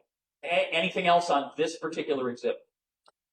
Yes, so then there are two phone calls that register on the Mequon Tower at 12 o'clock a.m. on May 18th. And then there were no calls in the record between 12 a.m. and 6:36 a.m. when there's another call on the Mequon Tower. Okay, so just so I understand, there is a call, there's a call or two right at 12 a.m., so right at midnight. Yes. Okay. The phone's in Mequon at that point. Yes. And then nothing until 6:36 a.m.? Correct. No calls sent or received. Okay. And then at that time, the phone is again in Mequon? Yes. Okay. Or the tower is again Mequon? And then there is one additional call at 6:38 a.m. that registers on the Cedarburg cell tower. Okay. All right. And do those towers, based on your review of the information, appear to be nearby each other? Yes. Okay. So based on your review of the records, is there any reason to believe that when it's at a Cedarburg Tower as opposed to the Mequon Tower that the phone is actually moving somewhere, or are those close enough that you would not think that was reason that is something somebody should include? If you know. You can't definitively say whether or not the phone was moving, but it is possible, given the proximity of those two towers, that the phone was stationary. Okay. So this in no way indicates, even though it's two different towers, that the person has necessarily moved because of how close they are. It's not required, no. Oh. As to Exhibit 290, does it appear to be a true and accurate representation of the documentation you prepared in your investigation? Yes. Appear to be changed or altered in any way other than the sticker that's on? No. Move admission of 290, Judge. Steve? Yep. Excuse me.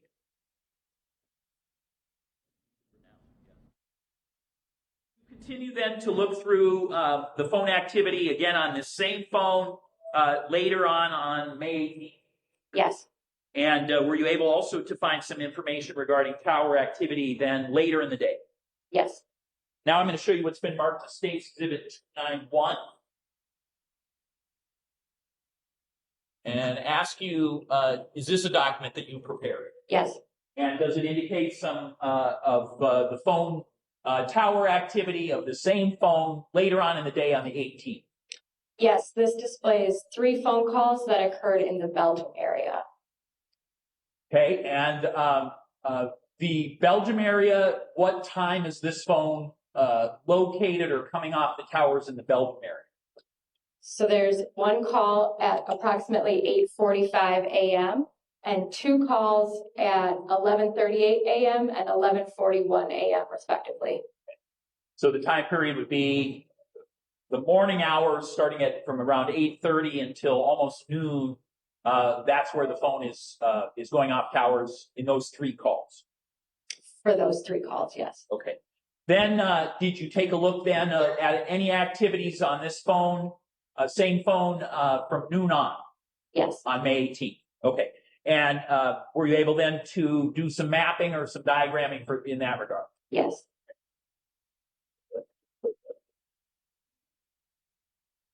I'm now going to show you what's been marked as State's Exhibit 292.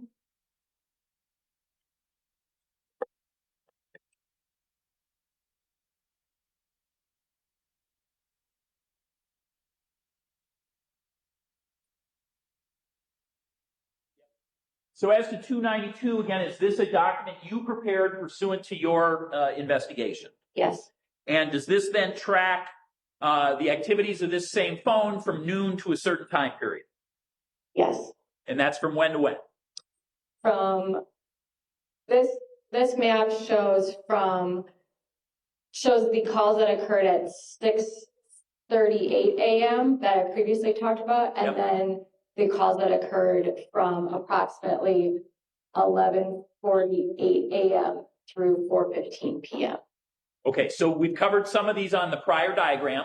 Yes. So I'm not going to repeat those. What are more further into the day calls that are on this diagram, which is Exhibit 292? So at 11:48 a.m., there is a call that registers on the cell site located here in the approximate Fort Washington area. At approximately 11:55 a.m., there is a call that registers on a cell site here, also in Fort Washington area.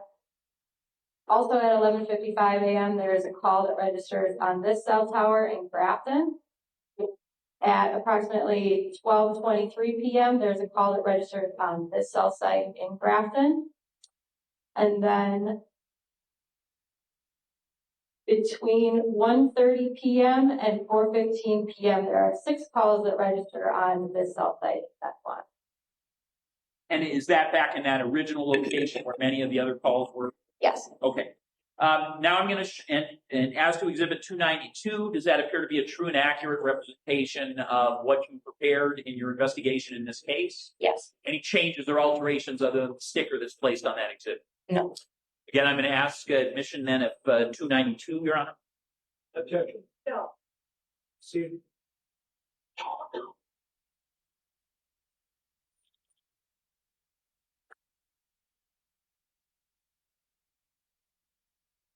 I'm now asking you to take a look at State's Exhibit 293. Is this also a document you prepared in your investigation in this case? Yes. Pursuant to this document, were you taking a look at some additional time period on the 18th of May, 2020 to see where this same phone went? Yes, between approximately 4:15 p.m. and 4:52 p.m. And during that time period, were you able to make a determination what, if any, tower activity was going on in regards to this phone? Yes. There was one call at approximately 4:15 p.m. that occurred on this cell tower in Mequon, and one call that occurred at approximately 4:52 p.m. on the cell tower in Menominee Falls. Is that Exhibit 293, is that a true and accurate representation of what you prepared in your investigation in this case? Yes.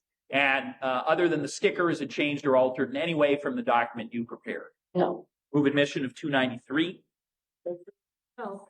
that's you. Now I'm going to put you in our State Exhibit 294 and ask that you also take a look later in the day on the 18th from 8:34 p.m. Into the morning hours of May 19th. Is that what 294 depicts? Yes, this depicts the rest of the day on May 18th. All right, and so for May 18th, the rest of the day, what, if anything, can you tell us in terms of the cell tower activity of the phone in question? So at 8:34 p.m., there was a call that registered on this cell tower in Mequon. At approximately between 8:48 p.m. and 9:52 p.m., there were 4 calls that registered on this cell tower, also in Mequon. There was 1 call that registered on this cell tower in Milwaukee at approximately 9:57 p.m. and 1 call that registered on this cell tower at approximately 9:58 p.m., also in Mequon. And is that the last call that registered? Yes, for May 18th. Okay. And then, so when is the next time there's a call then on that phone where there's voice contact after that time? May 19th at 8:41 a.m. At May 19th in the morning, where is the cell tower activity at that time?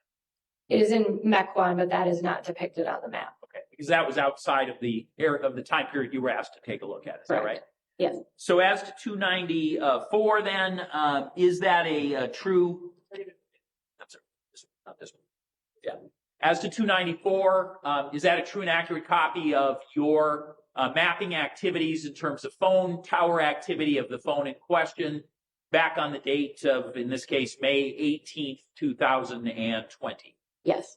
And does it appear to be changed or altered in any way from what you put together other than the sticker that's affixed on it? No. Move admission of 294 then as well, Your Honor? Any objection? No, Judge. Steve?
When the phone is located in, is registering calls off of the site in Belgium, Wisconsin, in the early morning hours from about 8:45 to 11:41, are there any missed calls that you observed? Yes, there was a missed call around 10:30 a.m. I can't recall the specific time. And when was that call returned? In other words, was there a call made from this phone to that same number sometime after that? Yes. You know when it was? One of the calls that occurred between 11 a.m. and 12 p.m. was that call. Okay. So do you remember the exact time at this point without reviewing your report? I don't. I'm going to ask you to, would a review of your report regarding that topic refresh your recollection? Yes. Okay.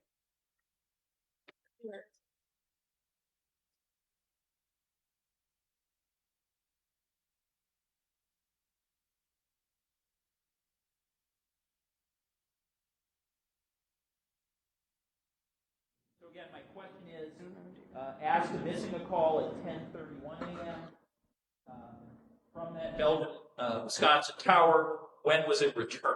Okay, so I'm going to just point you to a specific sentence in case that assists. Starts right there, Zachariah.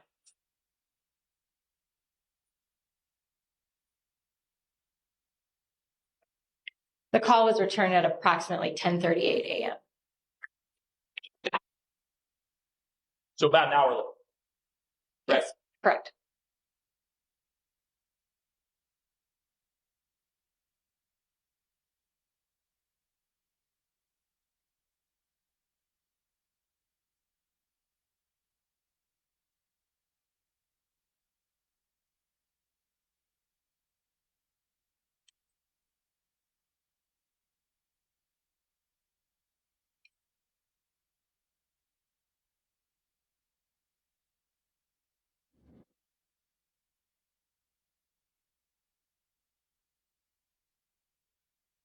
I have nothing further of the witness, Your Honor. Thank you. Thank you, Judge.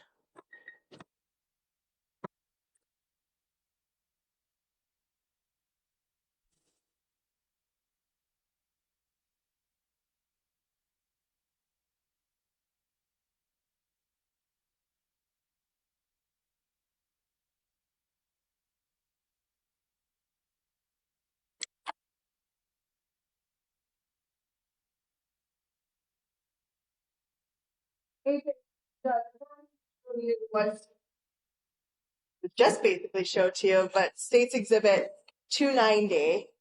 And this was the chart you had made for Mr. Anderson's phone activity on May 17th from 10:20 a.m. to May 18th, 6:38 a.m. Yes.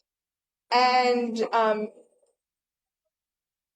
there was a phone call that you said was made at 11:19 p.m. on May 17th, 2020. Yes. And that pinged at the bottom or to the right, Mequon Tower. Yes. And you had indicated that based on all of these calls and where the towers were located, that it was likely or probable that the phone was stationary, even though it was pinging on different cell towers. It's a possibility. Yes. And can you explain to the jury why that is? So cell towers have a certain radius that they can reach. When a call is made, it registers off of what is the closest in proximity to that phone. If there are two towers that are in near proximity to each other, the phone can select either one. There would have to be additional information from the provider to determine exactly how far that phone was from the tower. And you didn't get that information? No. And another reason that sometimes a phone might ping to a different cell tower is if there's too much activity on one tower, the phone then might go to a different tower. So generally, the first tower that a phone registers the call on will be the cell tower that is closest in proximity, and then the network will manage the calls after that. So it would go to one, if it's too busy, too much traffic going on at one, the network will say, hey, let's bump them to a different tower. Yes. That could also explain why we see a phone pinging at different locations that are in close proximity. That the network had decided to bump it to a different tower. No, because this register, the register that we analyzed, is the first instant that the call touches the network. So it's the cell tower that the phone chooses to make contact with. Okay, so you didn't get any information for any second or subsequent, or the information you did receive and reviewed only showed that first tower? I would have to review the specific records from US Cellular, but it is my practice to only review the first cell tower that a phone connects to. Okay, so that's helpful here. So the phone call then that was placed at 11:19 p.m., that's pinging at this cell tower, correct? Yes. That was the first tower that the phone went to, so that's going to be the tower that the phone is in closest proximity to. Yes, it's the tower that the phone selected to connect to. Okay, and that's true for that 11:19 p.m. call. Yes. And then, sounds kind of like a dumb question, but there were no phone calls on May 17th or to May 18th for this time period in Kenosha, Wisconsin, correct? Correct.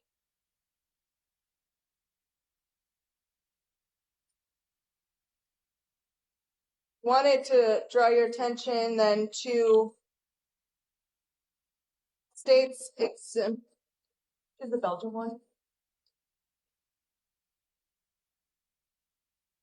So you had testified that there were no calls from, what was it, midnight, May 18th to, was it 6 something in the morning? 6:36, yes. Okay. And you can't comment on why there's an absence of phone calls, correct? No. So May 18th, 2020 in States Exhibit 291, again, these calls that were made, the one call at 8:45 and then the two calls that were made at 11:38, ping at this cell tower, and this was the first cell tower that picked it up, so it was the closest cell tower to that phone. Yes. Sorry, which one referring to that one?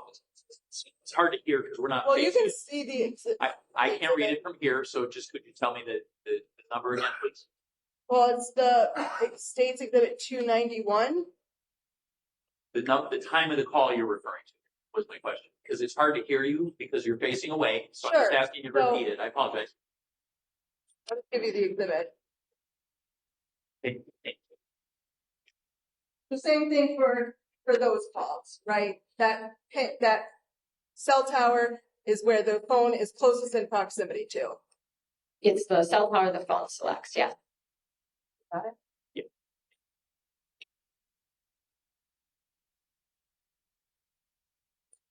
Okay, sorry about that. So then, based on the data and what you reviewed, the phone calls that happened at 8:45 a.m. and 11:38 a.m. are close in proximity to this tower Yes, in Belgium, Wisconsin. yes. And on May 18th, 2020 to May 19th, 2020, were there any calls that pinged in Kenosha? No.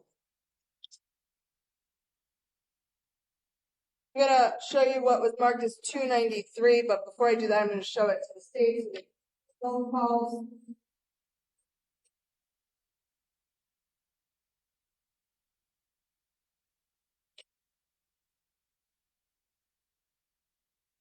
Okay, so these were the phone calls from May 18th, 4:15 p.m. to 4:52 p.m.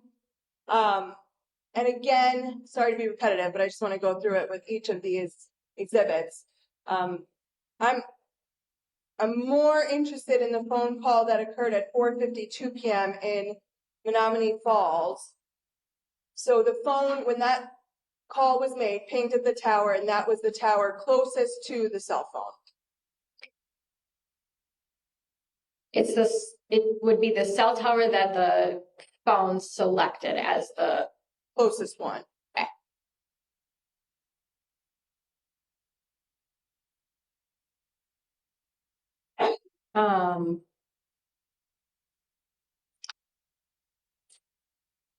I would have to have more advanced training to speak specifically to how the phone selects the cell towers.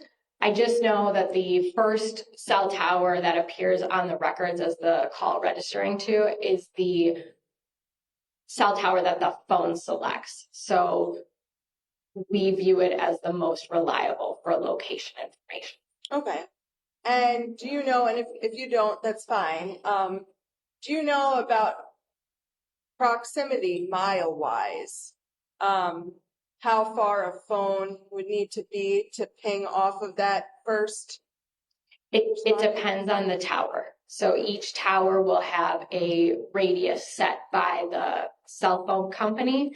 And again, there are experts that have additional training and know those kind of radiuses, but I do not have that training. Okay. But still, your testimony stands that this was the phone call that was made at 4:52 in this area, was the first tower that the cell phone did choose. Yes. You just can't provide further information on why. Correct. That's fine.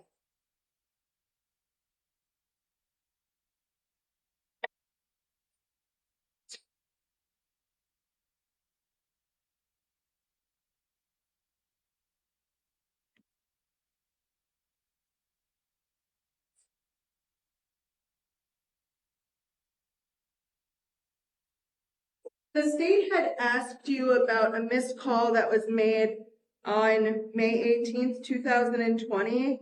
And you had noted that it was what the phone number was that, I don't know if you actually said it. I apologize if I do. But the missed call that Mr. Anderson had on the 18th, he called back, correct? Correct. That phone number, you had also done a location data analysis on that phone number as well, correct?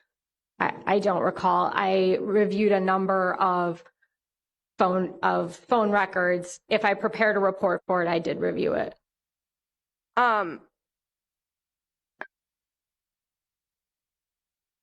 If I showed you your report, would that help refresh your recollection? Yes.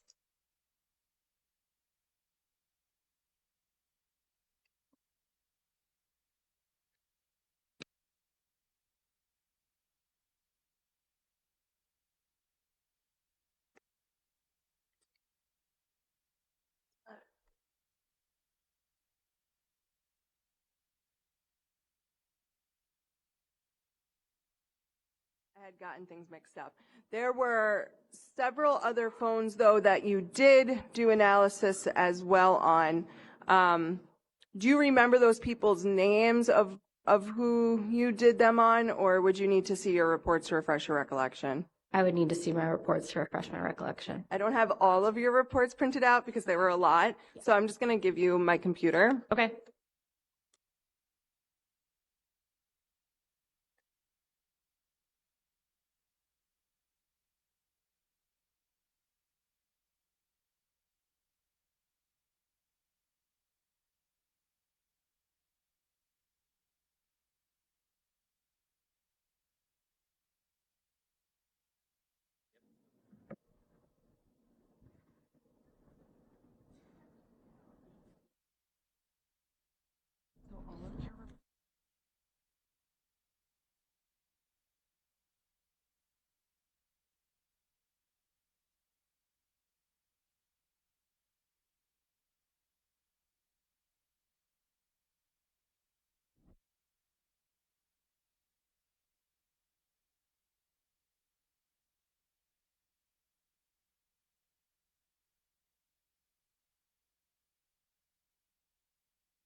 I think she was just going through them. There's quite a I know, but it's okay with me if she just eats the names as opposed to like, so reflecting, Yeah. may not, it's what I'm saying, it may not work if Sure. it's a few names. So If you don't mind, then yeah, if you want to just go and name the names of the other individuals that you had analyzed phone records of. Yes. Are these names that have been mentioned in this case before? Yeah, Or are they names of people? they're names of people who have been mentioned. Oh, I don't know about. I can't remember all I the mean, names. were you you working said. with other warrants? Or cases? They were all for this case. Everything. Everything, yes. Okay. Okay, and the names that are associated to these phone numbers were provided to me by the Kenosha Police Department. I didn't do a separate verification of that, if that makes sense. Yeah, that helps. Thank Okay. you. So Andrew Schultz, Fred Brown Williamson, Jason Palmer, Josh Anderson, Solomon Anderson, and Zachariah Anderson. Thank you.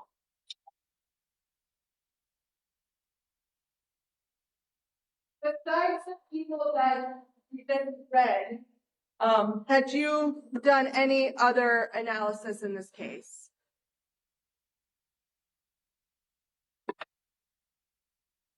Or were you asked to do any other analyses by the Kenosha County or the Kenosha Police Department?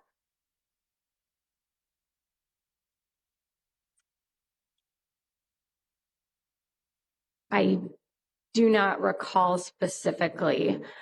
My recollection is I prepared a report for every phone that I analyzed that had cell site records available that I was asked to. I have nothing further for the witness, Judge. Any, redirect?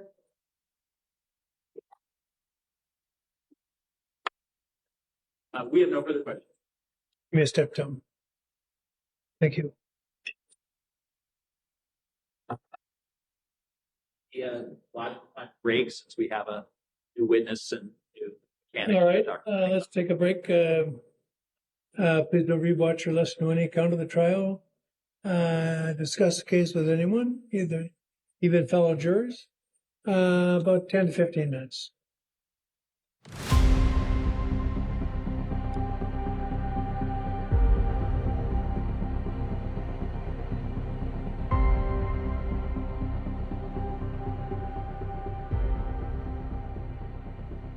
Sir?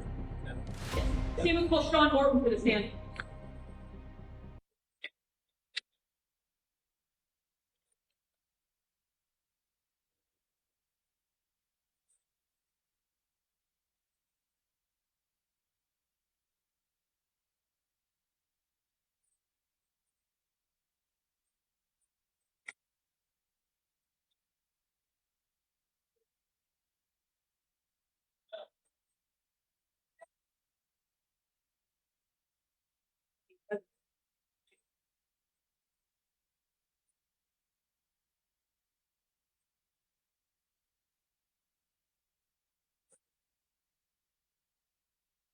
You solemnly swear the testimony you're about to give in this matter will be the truth, the whole truth, nothing but the truth, so help you God. Please be seated. Could you please state your name for the record and spell it? Sean Morton, SHAUN MORTON, And how are you currently employed? as a forensic examiner for the City of Kenosha Police Department. And how long in general have you been a police officer? About 21 years. And how long have you been the forensic examiner for the police department? Doing this for just over 10. And what does a forensic examiner do? We examine cell phones, computers, tablets, pretty much anything digital evidence-wise. And when you examine it, do you also download it and put it into a form that can be turned over to parties to review? Yes. And as part of your task, do you often review those things that you're downloading and looking through? Yes.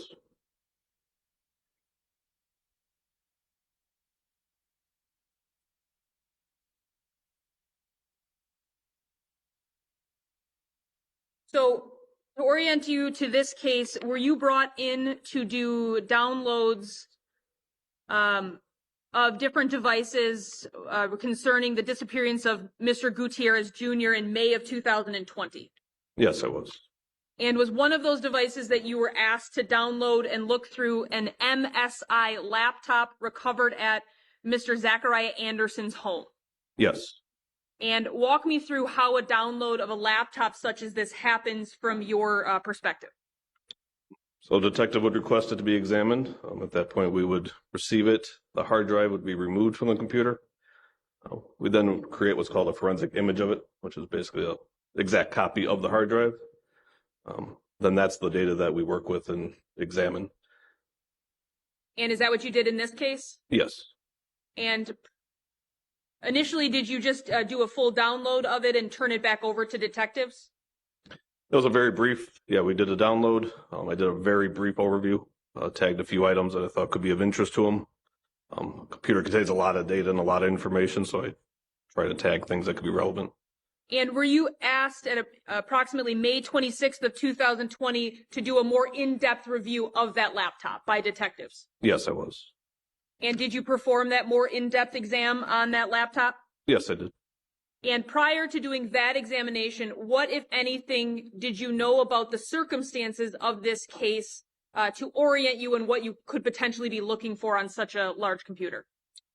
At that point, I knew Rosalio Gutierrez was missing, and somehow Zachariah Anderson had been developed as a possible suspect, and was now examining his laptop for any evidence of either Rosalio on the computer or anything that could be relevant to the case. So you, at this point, didn't know anything specific about Mr. Anderson other than he was developed as a suspect and this is his computer? Correct. So when you start looking at the download of this MSI laptop, what is a folder or anything that jumps out to you as where you potentially find evidence that you think is relevant? Just generally in a laptop exam, I'd start at the desktop. On the desktop, there was a folder that was created labeled Kids. I opened that up and actually found another folder inside that titled Rosalio Gutierrez Jr. And you had indicated that was a name you were looking for given the context of this case? Yes. And did you then go into the Rosalio Gutierrez Jr. folder to do further investigation into that? Yes, I did. And what, if anything, did you locate inside the Rosalio Gutierrez Jr. folder on this laptop? There were several pictures and screenshots. Appeared to be from Facebook and other websites. I'm going to approach you first with what's been marked as State's Exhibit 6.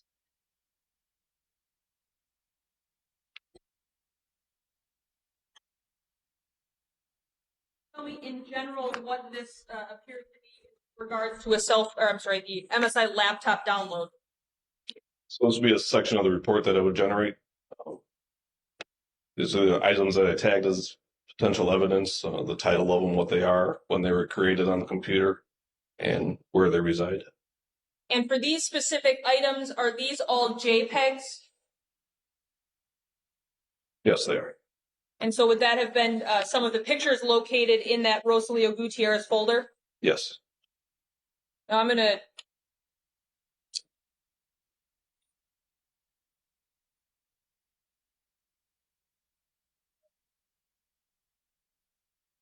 to zoom in here.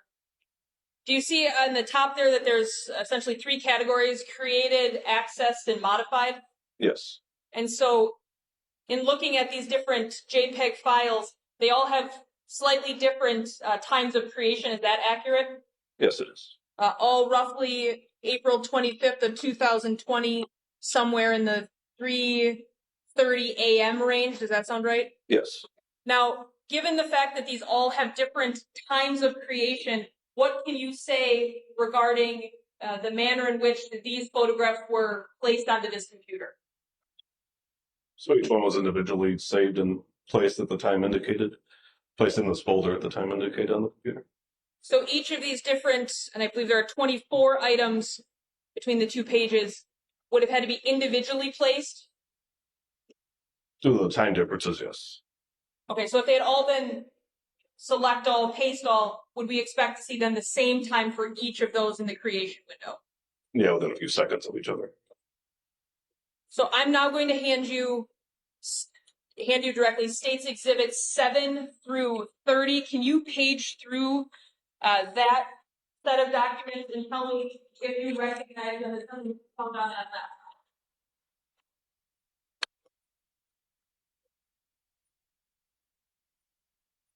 They do appear to be the images that were inside the Rosalio Gutierrez Jr. folder.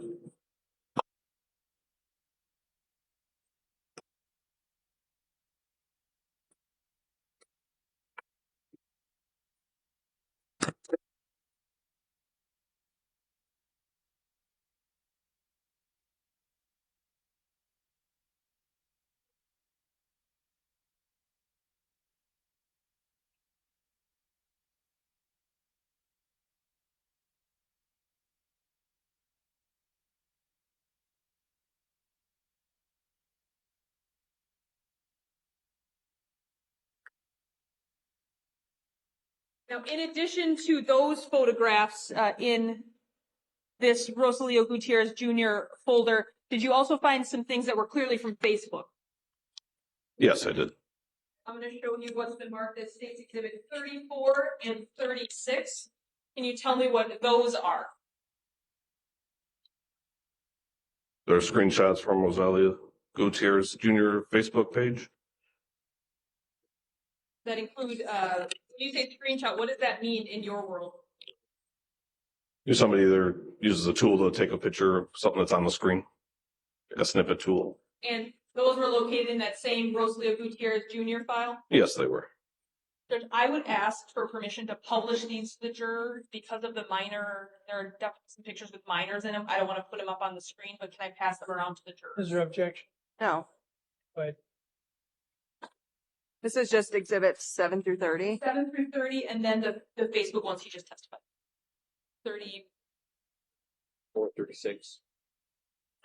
4, 35, 36. 34 and 36.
Officer Morton, in addition to those photographs that I've just shown you and now the jury, were there any other things found in that Rosalio Gutierrez Jr. folder that you believed were of note?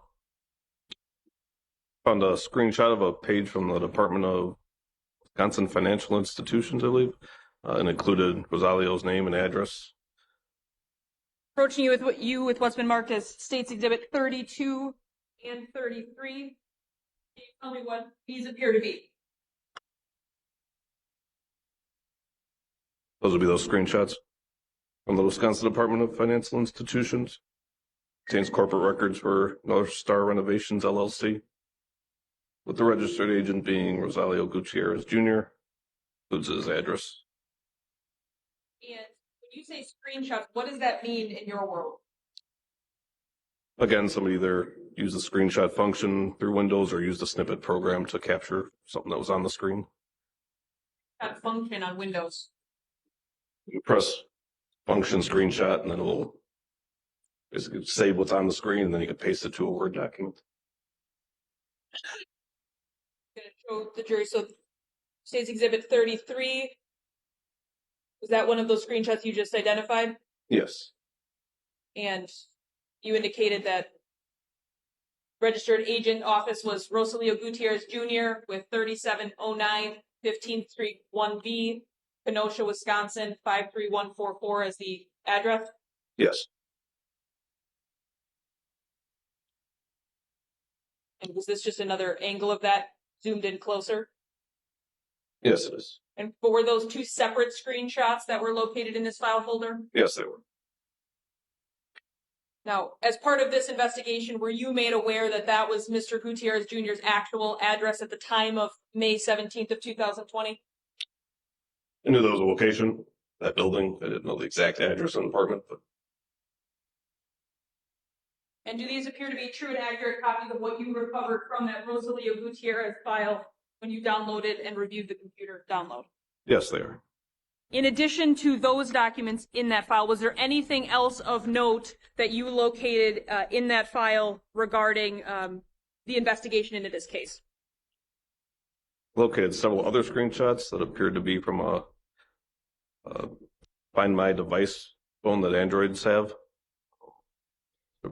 And explain for the jury what Find My Device for Android phones is in your world. So if you own an Android phone like a Samsung or Motorola, when you log into your Google account that's attached to your phone, let's say you lose your phone, you can go to a computer, log into Google, go to the Find My Device page, and any phone that's logged into the same account will show up where it's located at. It'll let you track where your phone is, or if you lose it, locate it. And did you find any evidence on the MSI laptop that Find My Phone or the Google My Account Find Your Phone webpage had been visited by this computer? Yes, it was actually bookmarked or saved as a bookmark on the computer. And do you recall when that occurred? The end of April 2020. Now, you indicated that there were a couple of different, these more screenshots like we've been talking about. Yes. I'm going to approach with what's been marked as States Exhibit 3, 4, and 5. Can you tell me what these appear to be to you? These are the screenshots from the Find My Device webpage. And is that consistent with what the webpage looks like in your training and experience doing forensic downloads? Yes. Now, these screenshots, did they have specific names that corresponded to a date and time for each individual image? So we had used the snippet program to create those, and that program generally just names it the date and time that it was taken. You talked about screenshotting. What is the snippet program? So another program built into Windows that allows you to capture part of a screen. And in your training experience, when you capture something using the snippet program, it gives you the date and time that you captured it? Yeah, it titles it with the date and time. So this first one was titled 5_8_2020_2054. So in your world, what does that mean regarding when this first screenshot was snippet or whatever the program is called? That would tell me it was taken on May 8th, 2020 at 8:54 p.m. And in general, what is this location that was on this first snippet from Find My Device on May 8th at roughly 8:54 p.m.? That was determined somewhere in Oak Creek, just off the interstate. And then State's Exhibit number 4.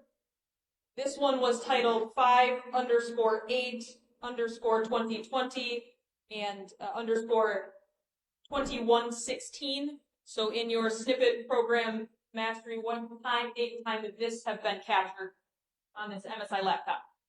It'd been the same date at 9:16, I believe you said, p.m. And in terms of this case, what is this a general picture of, if you know? Looks like it's locating a device that's on the north side of Kenosha. And when you say locating a device, is that because there's some sort of specific pin that you're focusing in on this picture? Yeah, so the Find My Device icon on the phone looks much identical to that icon you see towards the top there in green. Would you point that out just so the jury knows exactly what we're looking at? Right. So then showing you State's Exhibit 5, which was titled on this computer 5_8_2020_2117. In your experience, would that mean it's 9:17 p.m. on that same day we just talked about? And what is this, if you know, in terms of location in Kenosha, zoomed in on? About the 3700 block of 15th, an apartment building there. So it'd be 15th. Here, these are the apartment buildings in their parking lot. And Mr. Gutierrez's apartment was 3709 15th Street? Correct.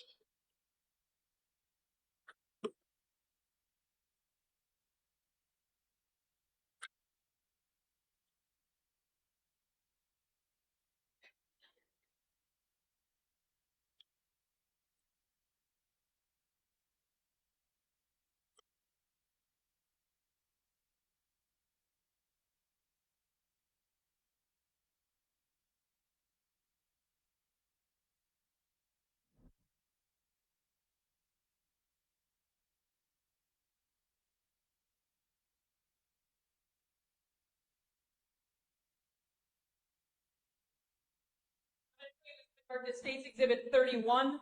Can you tell me what this is in relation to your review of the MSI laptop? There's a picture of a GPS tracking device I found downloaded. And where did you find this downloaded on that laptop, if you can recall? It would have been in that kid's or Rosalio Gutierrez folder.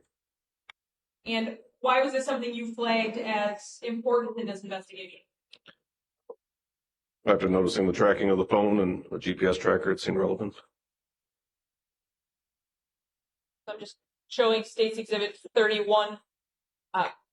Obviously, did you know anything about this tracker or any sort of tracking program regarding this? No. So you just found this picture in that file? Yes.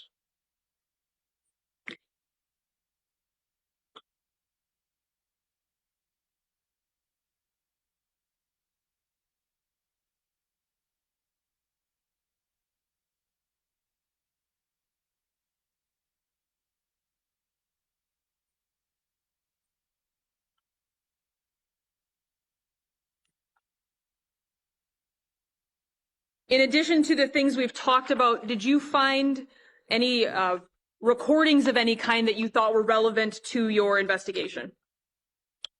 There were several video and audio recordings in that folder. When you say several, how many would you estimate that you noticed in that file folder? About 3 dozen. And in terms of the contents of them, did you listen to all of them in full? No. And why is that? Determined there's about 10 or more hours worth of recordings. Now, did you listen to selective pieces of them to try to figure out what they were recordings of? Yes. And in general, in your review of these approximately 3 dozen recordings, what were you able to ascertain was, in general, the contents on them? Generally, it sounded like a man and woman arguing, mainly over children.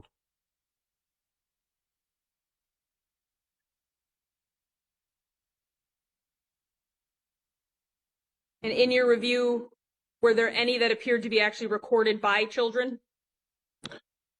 Object speculation.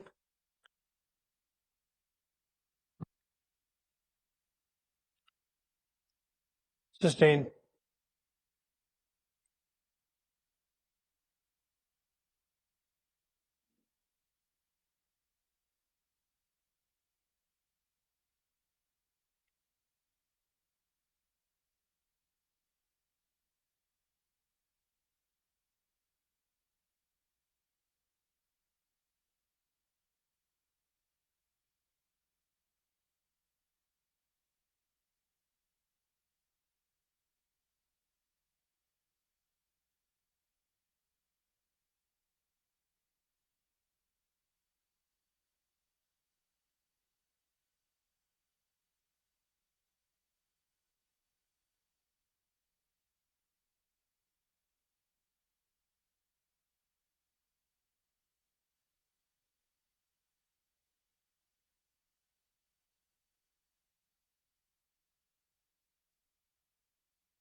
To admit states 3 through 35.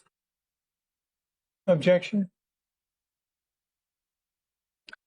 I'd ask that they, no objections to 3, 4, and 5, and 7. The only objection I have is to Exhibit 31, subject to recross, or to cross. All right, you can reoffer it at the completion of the cross. Yeah, I don't mind if the other ones are admitted though, Judge. They'll be received.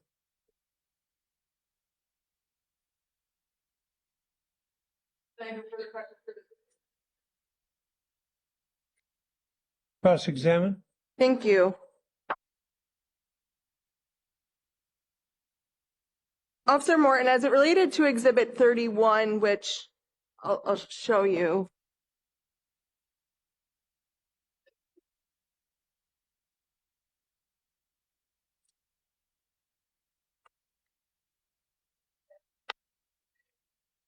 Exhibit. You said you found that when doing a review of the MSI laptop, was that you found that when you were doing a manual review of the laptop or after you did the download and you reviewed the download? It was during the download review. So you're looking at your report, the report, or the actual laptop?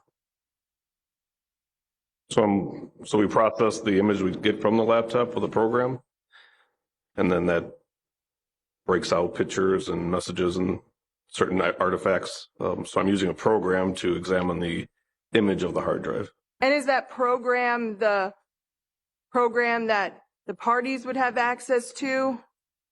Which is like the, it's like a link.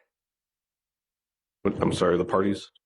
Like when you do the download, you put it on a disk or do something so that it's accessible to other people for discovery. Yeah, so that would be the program I create the report with. Okay. And that gets sent to the detectives. Okay, so in your report, where is that item located? Be in the images section of the report. Okay, and if I were to give you your report, and the report is a link, correct? I believe the report in this one is a HTML file, Okay, which contains links. you have to access it through the internet. You have to access it using a web browser. It's not online. But Okay. So if I were to give you your report for the MSI laptop, would you be able to find that image so you could be definitive whether it's in that report? eventually, computers contain hundreds of thousands, if not millions, of images that are going to be in there. I mean, eventually, yes, I would find it. I can't tell you how long that's going to take. Well, I'll give you my computer.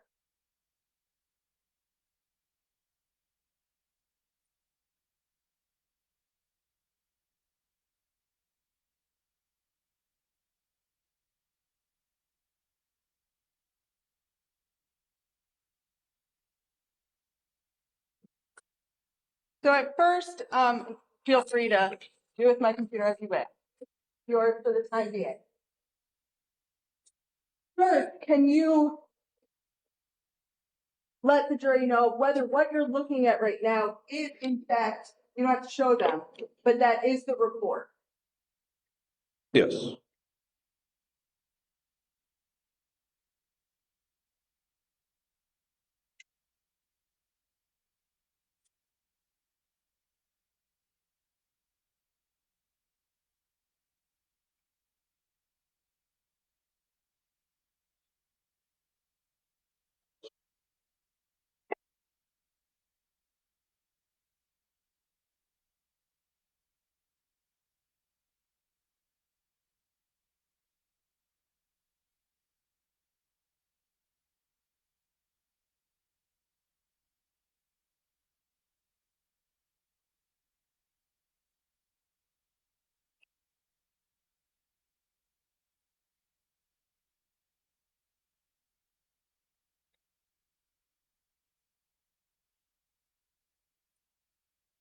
Sorry, your report doesn't seem to be working.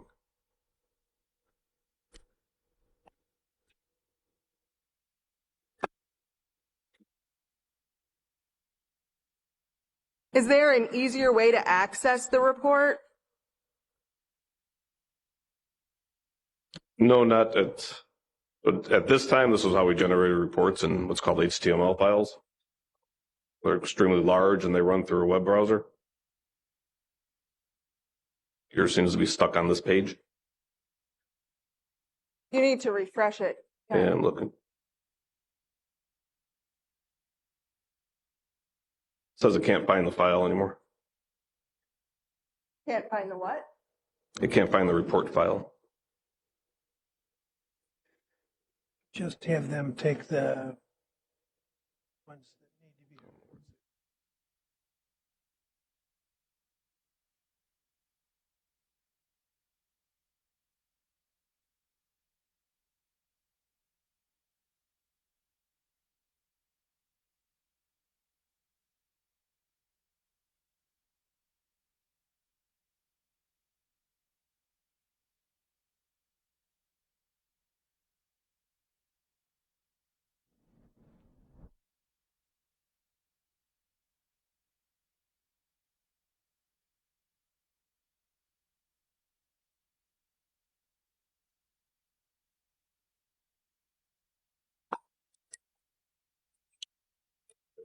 Yes. Oh, okay.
or without being able to filter this could seriously take hours.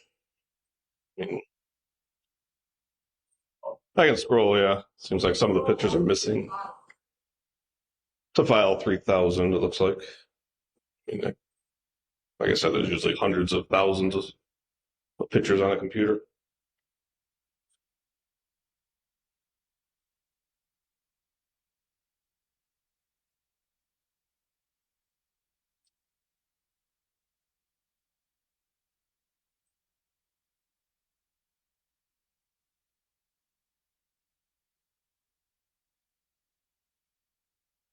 You mind if I go into the folder where this report's stored? Yeah, if you could say which folder that is. Let's see on the site.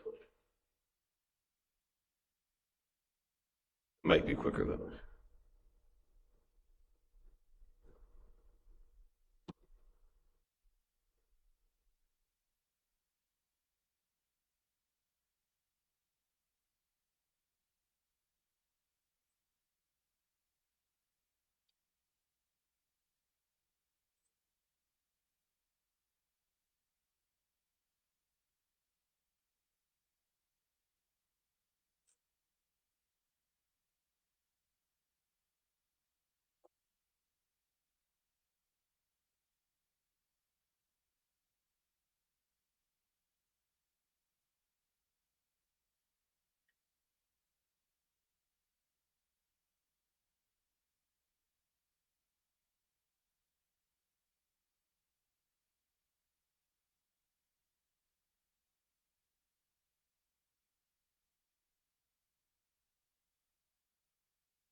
almost doesn't seem to be the whole report.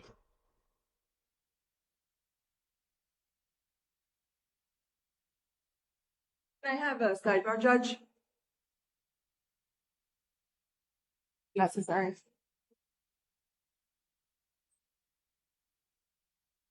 You're saying you don't see that image in this report? The report files don't seem to be complete. So the actual main page of the report's there, but all the supporting folders that would contain the image aren't in here. Okay. Judge, can we have a sidebar, please?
All right, what's up? So the report that basically Exhibit 31 is a screenshot of a tracker that the state and the witness have purported and testified to that was in the folder titled Rosalio, and that photo was in the report. I had never seen that photo before, not included in the report that I have. I had a hard drive from the state, which is here, that contained all of the downloads of the devices in this case. With this witness, I pulled up that report. The witness went through it and just testified that it's not a complete report. This photo cannot be located, the contents of that folder cannot be located in this report that I had. So obviously the defense has an issue now where we are not given a full report. That information I've never had before. I had asked the state where that was located because I couldn't find it prior to today's date. I thought I'd be able to clear things up with this officer or detective, pardon me. And clearly I can't because the defense was never given the full report. So I'd be asking for the full report to be able to go through it, or alternatively, strike all this testimony.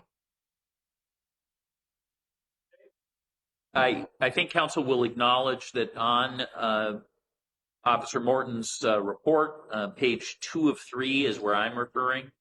I'm looking at paragraph 4, it's full paragraph 4 of Officer Morton's report. He says on April 24th, 2020 at 15:07, a picture of the Rewire Security TK102 Nano GPS tracker, which is the document that we just described, was downloaded to the folder. Also collected in this case was a mini GPS tracking device, goes on to say. So he has indicated in his report, which is dated May 27th, 2020, that this picture was downloaded to the file. So counsel certainly is on notice that a picture of a Rewire Security TK Nano was downloaded and is part of Officer Morton's report. It is the primary report in this case.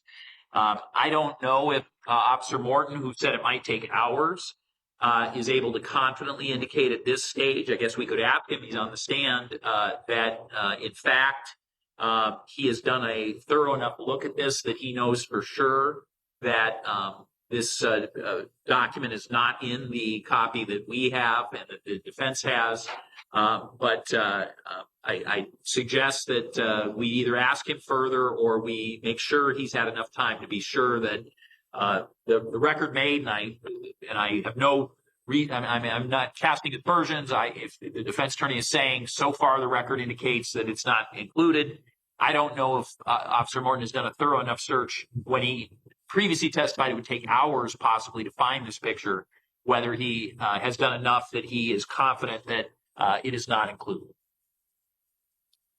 If I may briefly respond, there's a difference between reports that we're talking about. The report the state just referenced was Detective Morton's written report about what he did in this case. That report's not really clear where this alleged photo was accessible from.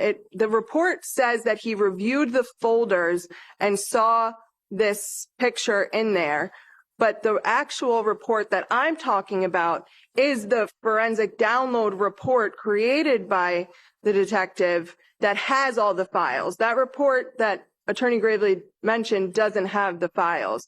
I think the detective's testimony right now was extremely clear that the report that I have that's supposed to contain all the files is not complete. I knew about this written report. I also told the state before today's date and again that I don't know where this picture is located because I can't find it anywhere. And so even if I'm on notice, that doesn't mean that I have the obligation to ensure that I have a complete and full accurate report. I believe the state's Wachowski which was just decided by the Supreme Court, that talked about when it's dealing with exculpatory evidence, the defense has absolutely zero burden to seek out that information. So this is an issue. It's come up. We do not have a full report. I'd be asking for the full report to be given to me to be able to review it, so that I can then question effectively on this issue of where that picture is located, when it was taken, and I can confirm that, and be able to cross-examine on it. And if the state and the court's not willing to give the defense time to obtain what should have been given to them a long time ago, then I'd be asking that the testimony pertaining to Exhibit 31 be struck and not considered. Well, when the detective stated it could take hours, made reference to thousands of photographs. It certainly was an expectation that we'd end up in a point like where we're at now.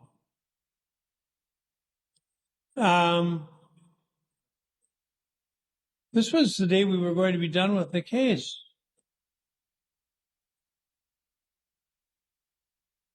No, it wasn't. Yeah, it was. Friday. We only anticipated 2 weeks. Yeah, if you'd asked us, we thought last Friday. Yeah, well, anyway. So, my initial reaction, well,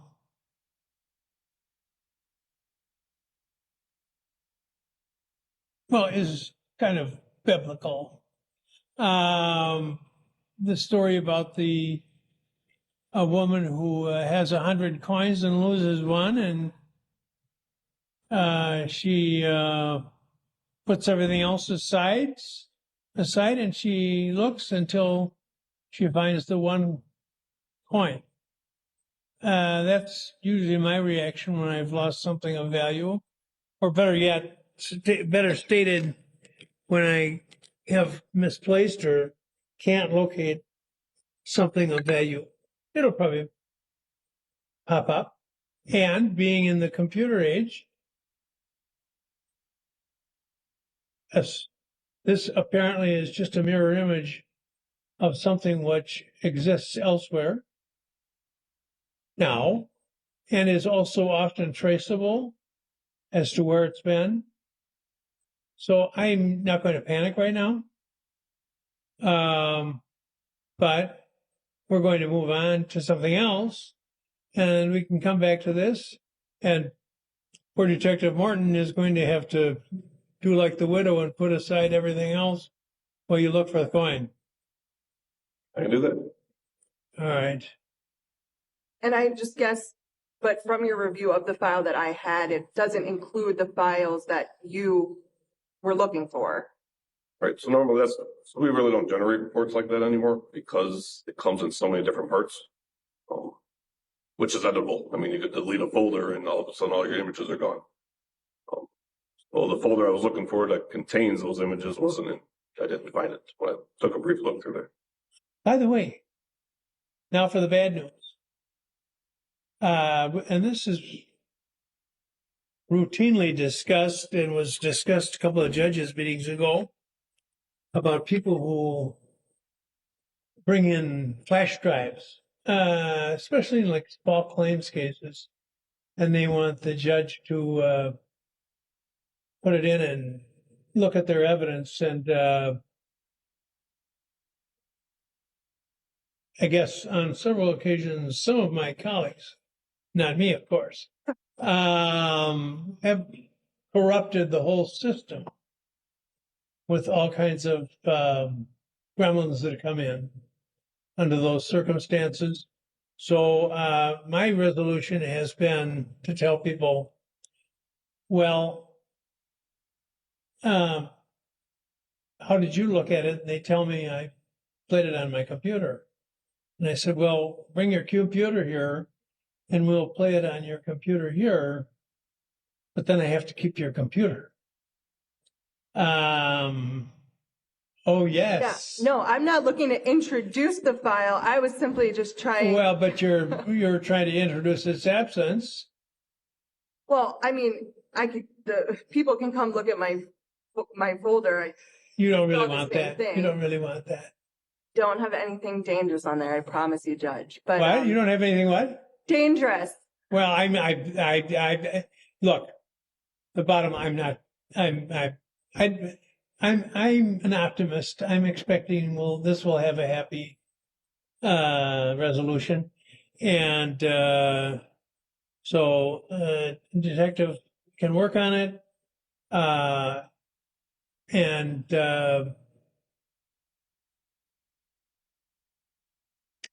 I'm, as I've demonstrated in the past,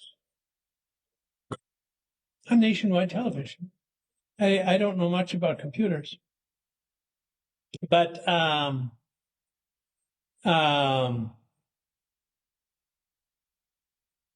you provided the defense. She referred to it as Like a it huge. looked like a huge, It's like a big, terabyte a terabyte. external hard drive, really. Yeah, yes. Yeah. I assume that there's a migratory path from the source to that, and so that perhaps by examination of the source from which that was created, we can determine whether or not it ever went onto that. Right, so that would have come from our digital server. Where we store all of our Over digital the evidence. KPD or joint services? Yes. We could always go there too after court today. I don't know what your availability is. Yeah, I mean, we could Look on the file on the server. But the point is, there's probably some historical information available as to whether that material was ever provided to the defense. So normally we would get a discovery request from evidence. That's the normal. I don't recall how this one got to her. But normally somebody, the defense attorney would submit a discovery request. Joint services would then give that to us. And any files we had on that case, we would send to the defense attorney. What the judge is saying Yeah. is that there's a way to analyze the external hard drive to determine whether there was what was put on here. Either when that or things the were- source of Correct. what went on there. I can compare it to what I have. Whether something was removed after I put it on there, I wouldn't be able to determine that. But that is the issue.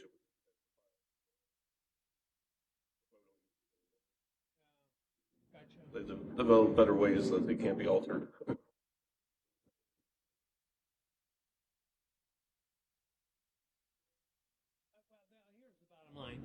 Have I still got the jury in the library? Yes. Oh, people. Here's what's going to happen. We're going to stop for the day. And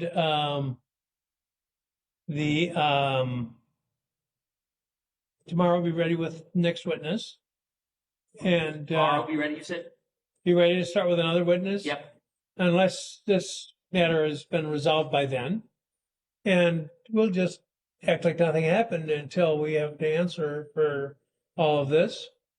And so we don't have to waste the jurors' time any more than we already do. Understood. Okay, any question? No. All right, and sorry if you don't get any sleep.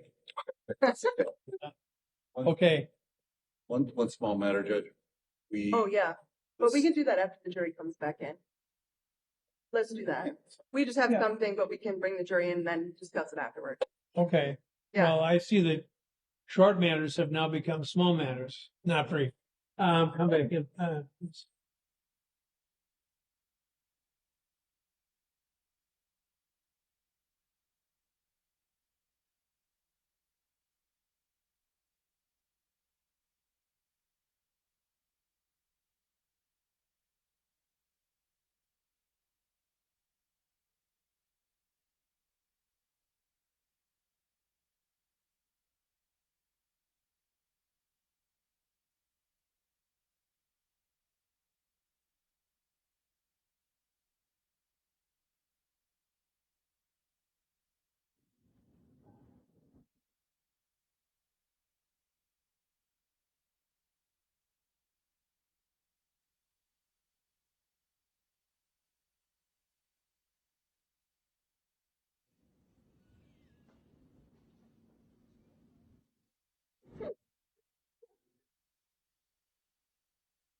Yeah, okay, good. Well, anyway, I think it's time to stop for today, and we'll start again at 9 tomorrow morning. Is that a problem for anybody? Can you give the jury hope and let them know the state probably only has 2 more witnesses after this, so that they at least. Right. So at least they, But she's tapping you while you're saying that, so there's. 3. I apologize. Somebody was sick today. Yep, there was a sick individual. Well, Yep. anyway, we are moving along, and well, I'll leave it at that. We've got a little bit. We have to finish up here, and in the meantime, please don't talk about the case. Read, watch, or listen to any account of the trial. Don't talk to family members, friends, members of your household, other jurors. Any question? Enjoy the evening.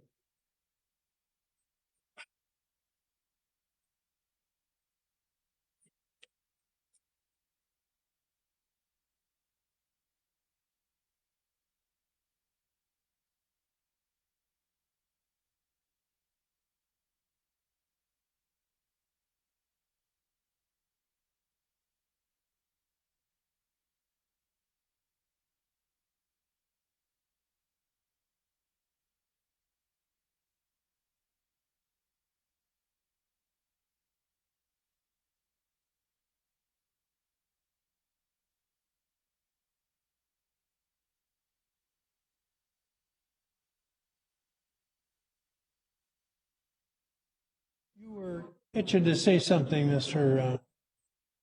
Not really itching that much, but just so you know, there's 2 writs that were filed today for 2 witnesses for Thursday. Yeah. We're recalling Marcon Washington, who was a state's witness, and then we're calling another inmate from KCDC by the name of Nicholas McAtee. So we prepared writs for you. Just wanted you to know so you could sign them and have them. Are they on my They device? were pulled through. Writ of habeas corpus ad prosequendum. I know. Well, it's supposed to be ad testificandum. What? We always use ad prosecutum. Dati mihi Anglicam prois verbis Latinus. Are you speaking to I was just like, I think I'm going insane. So I just wanted to let you know that. That's all.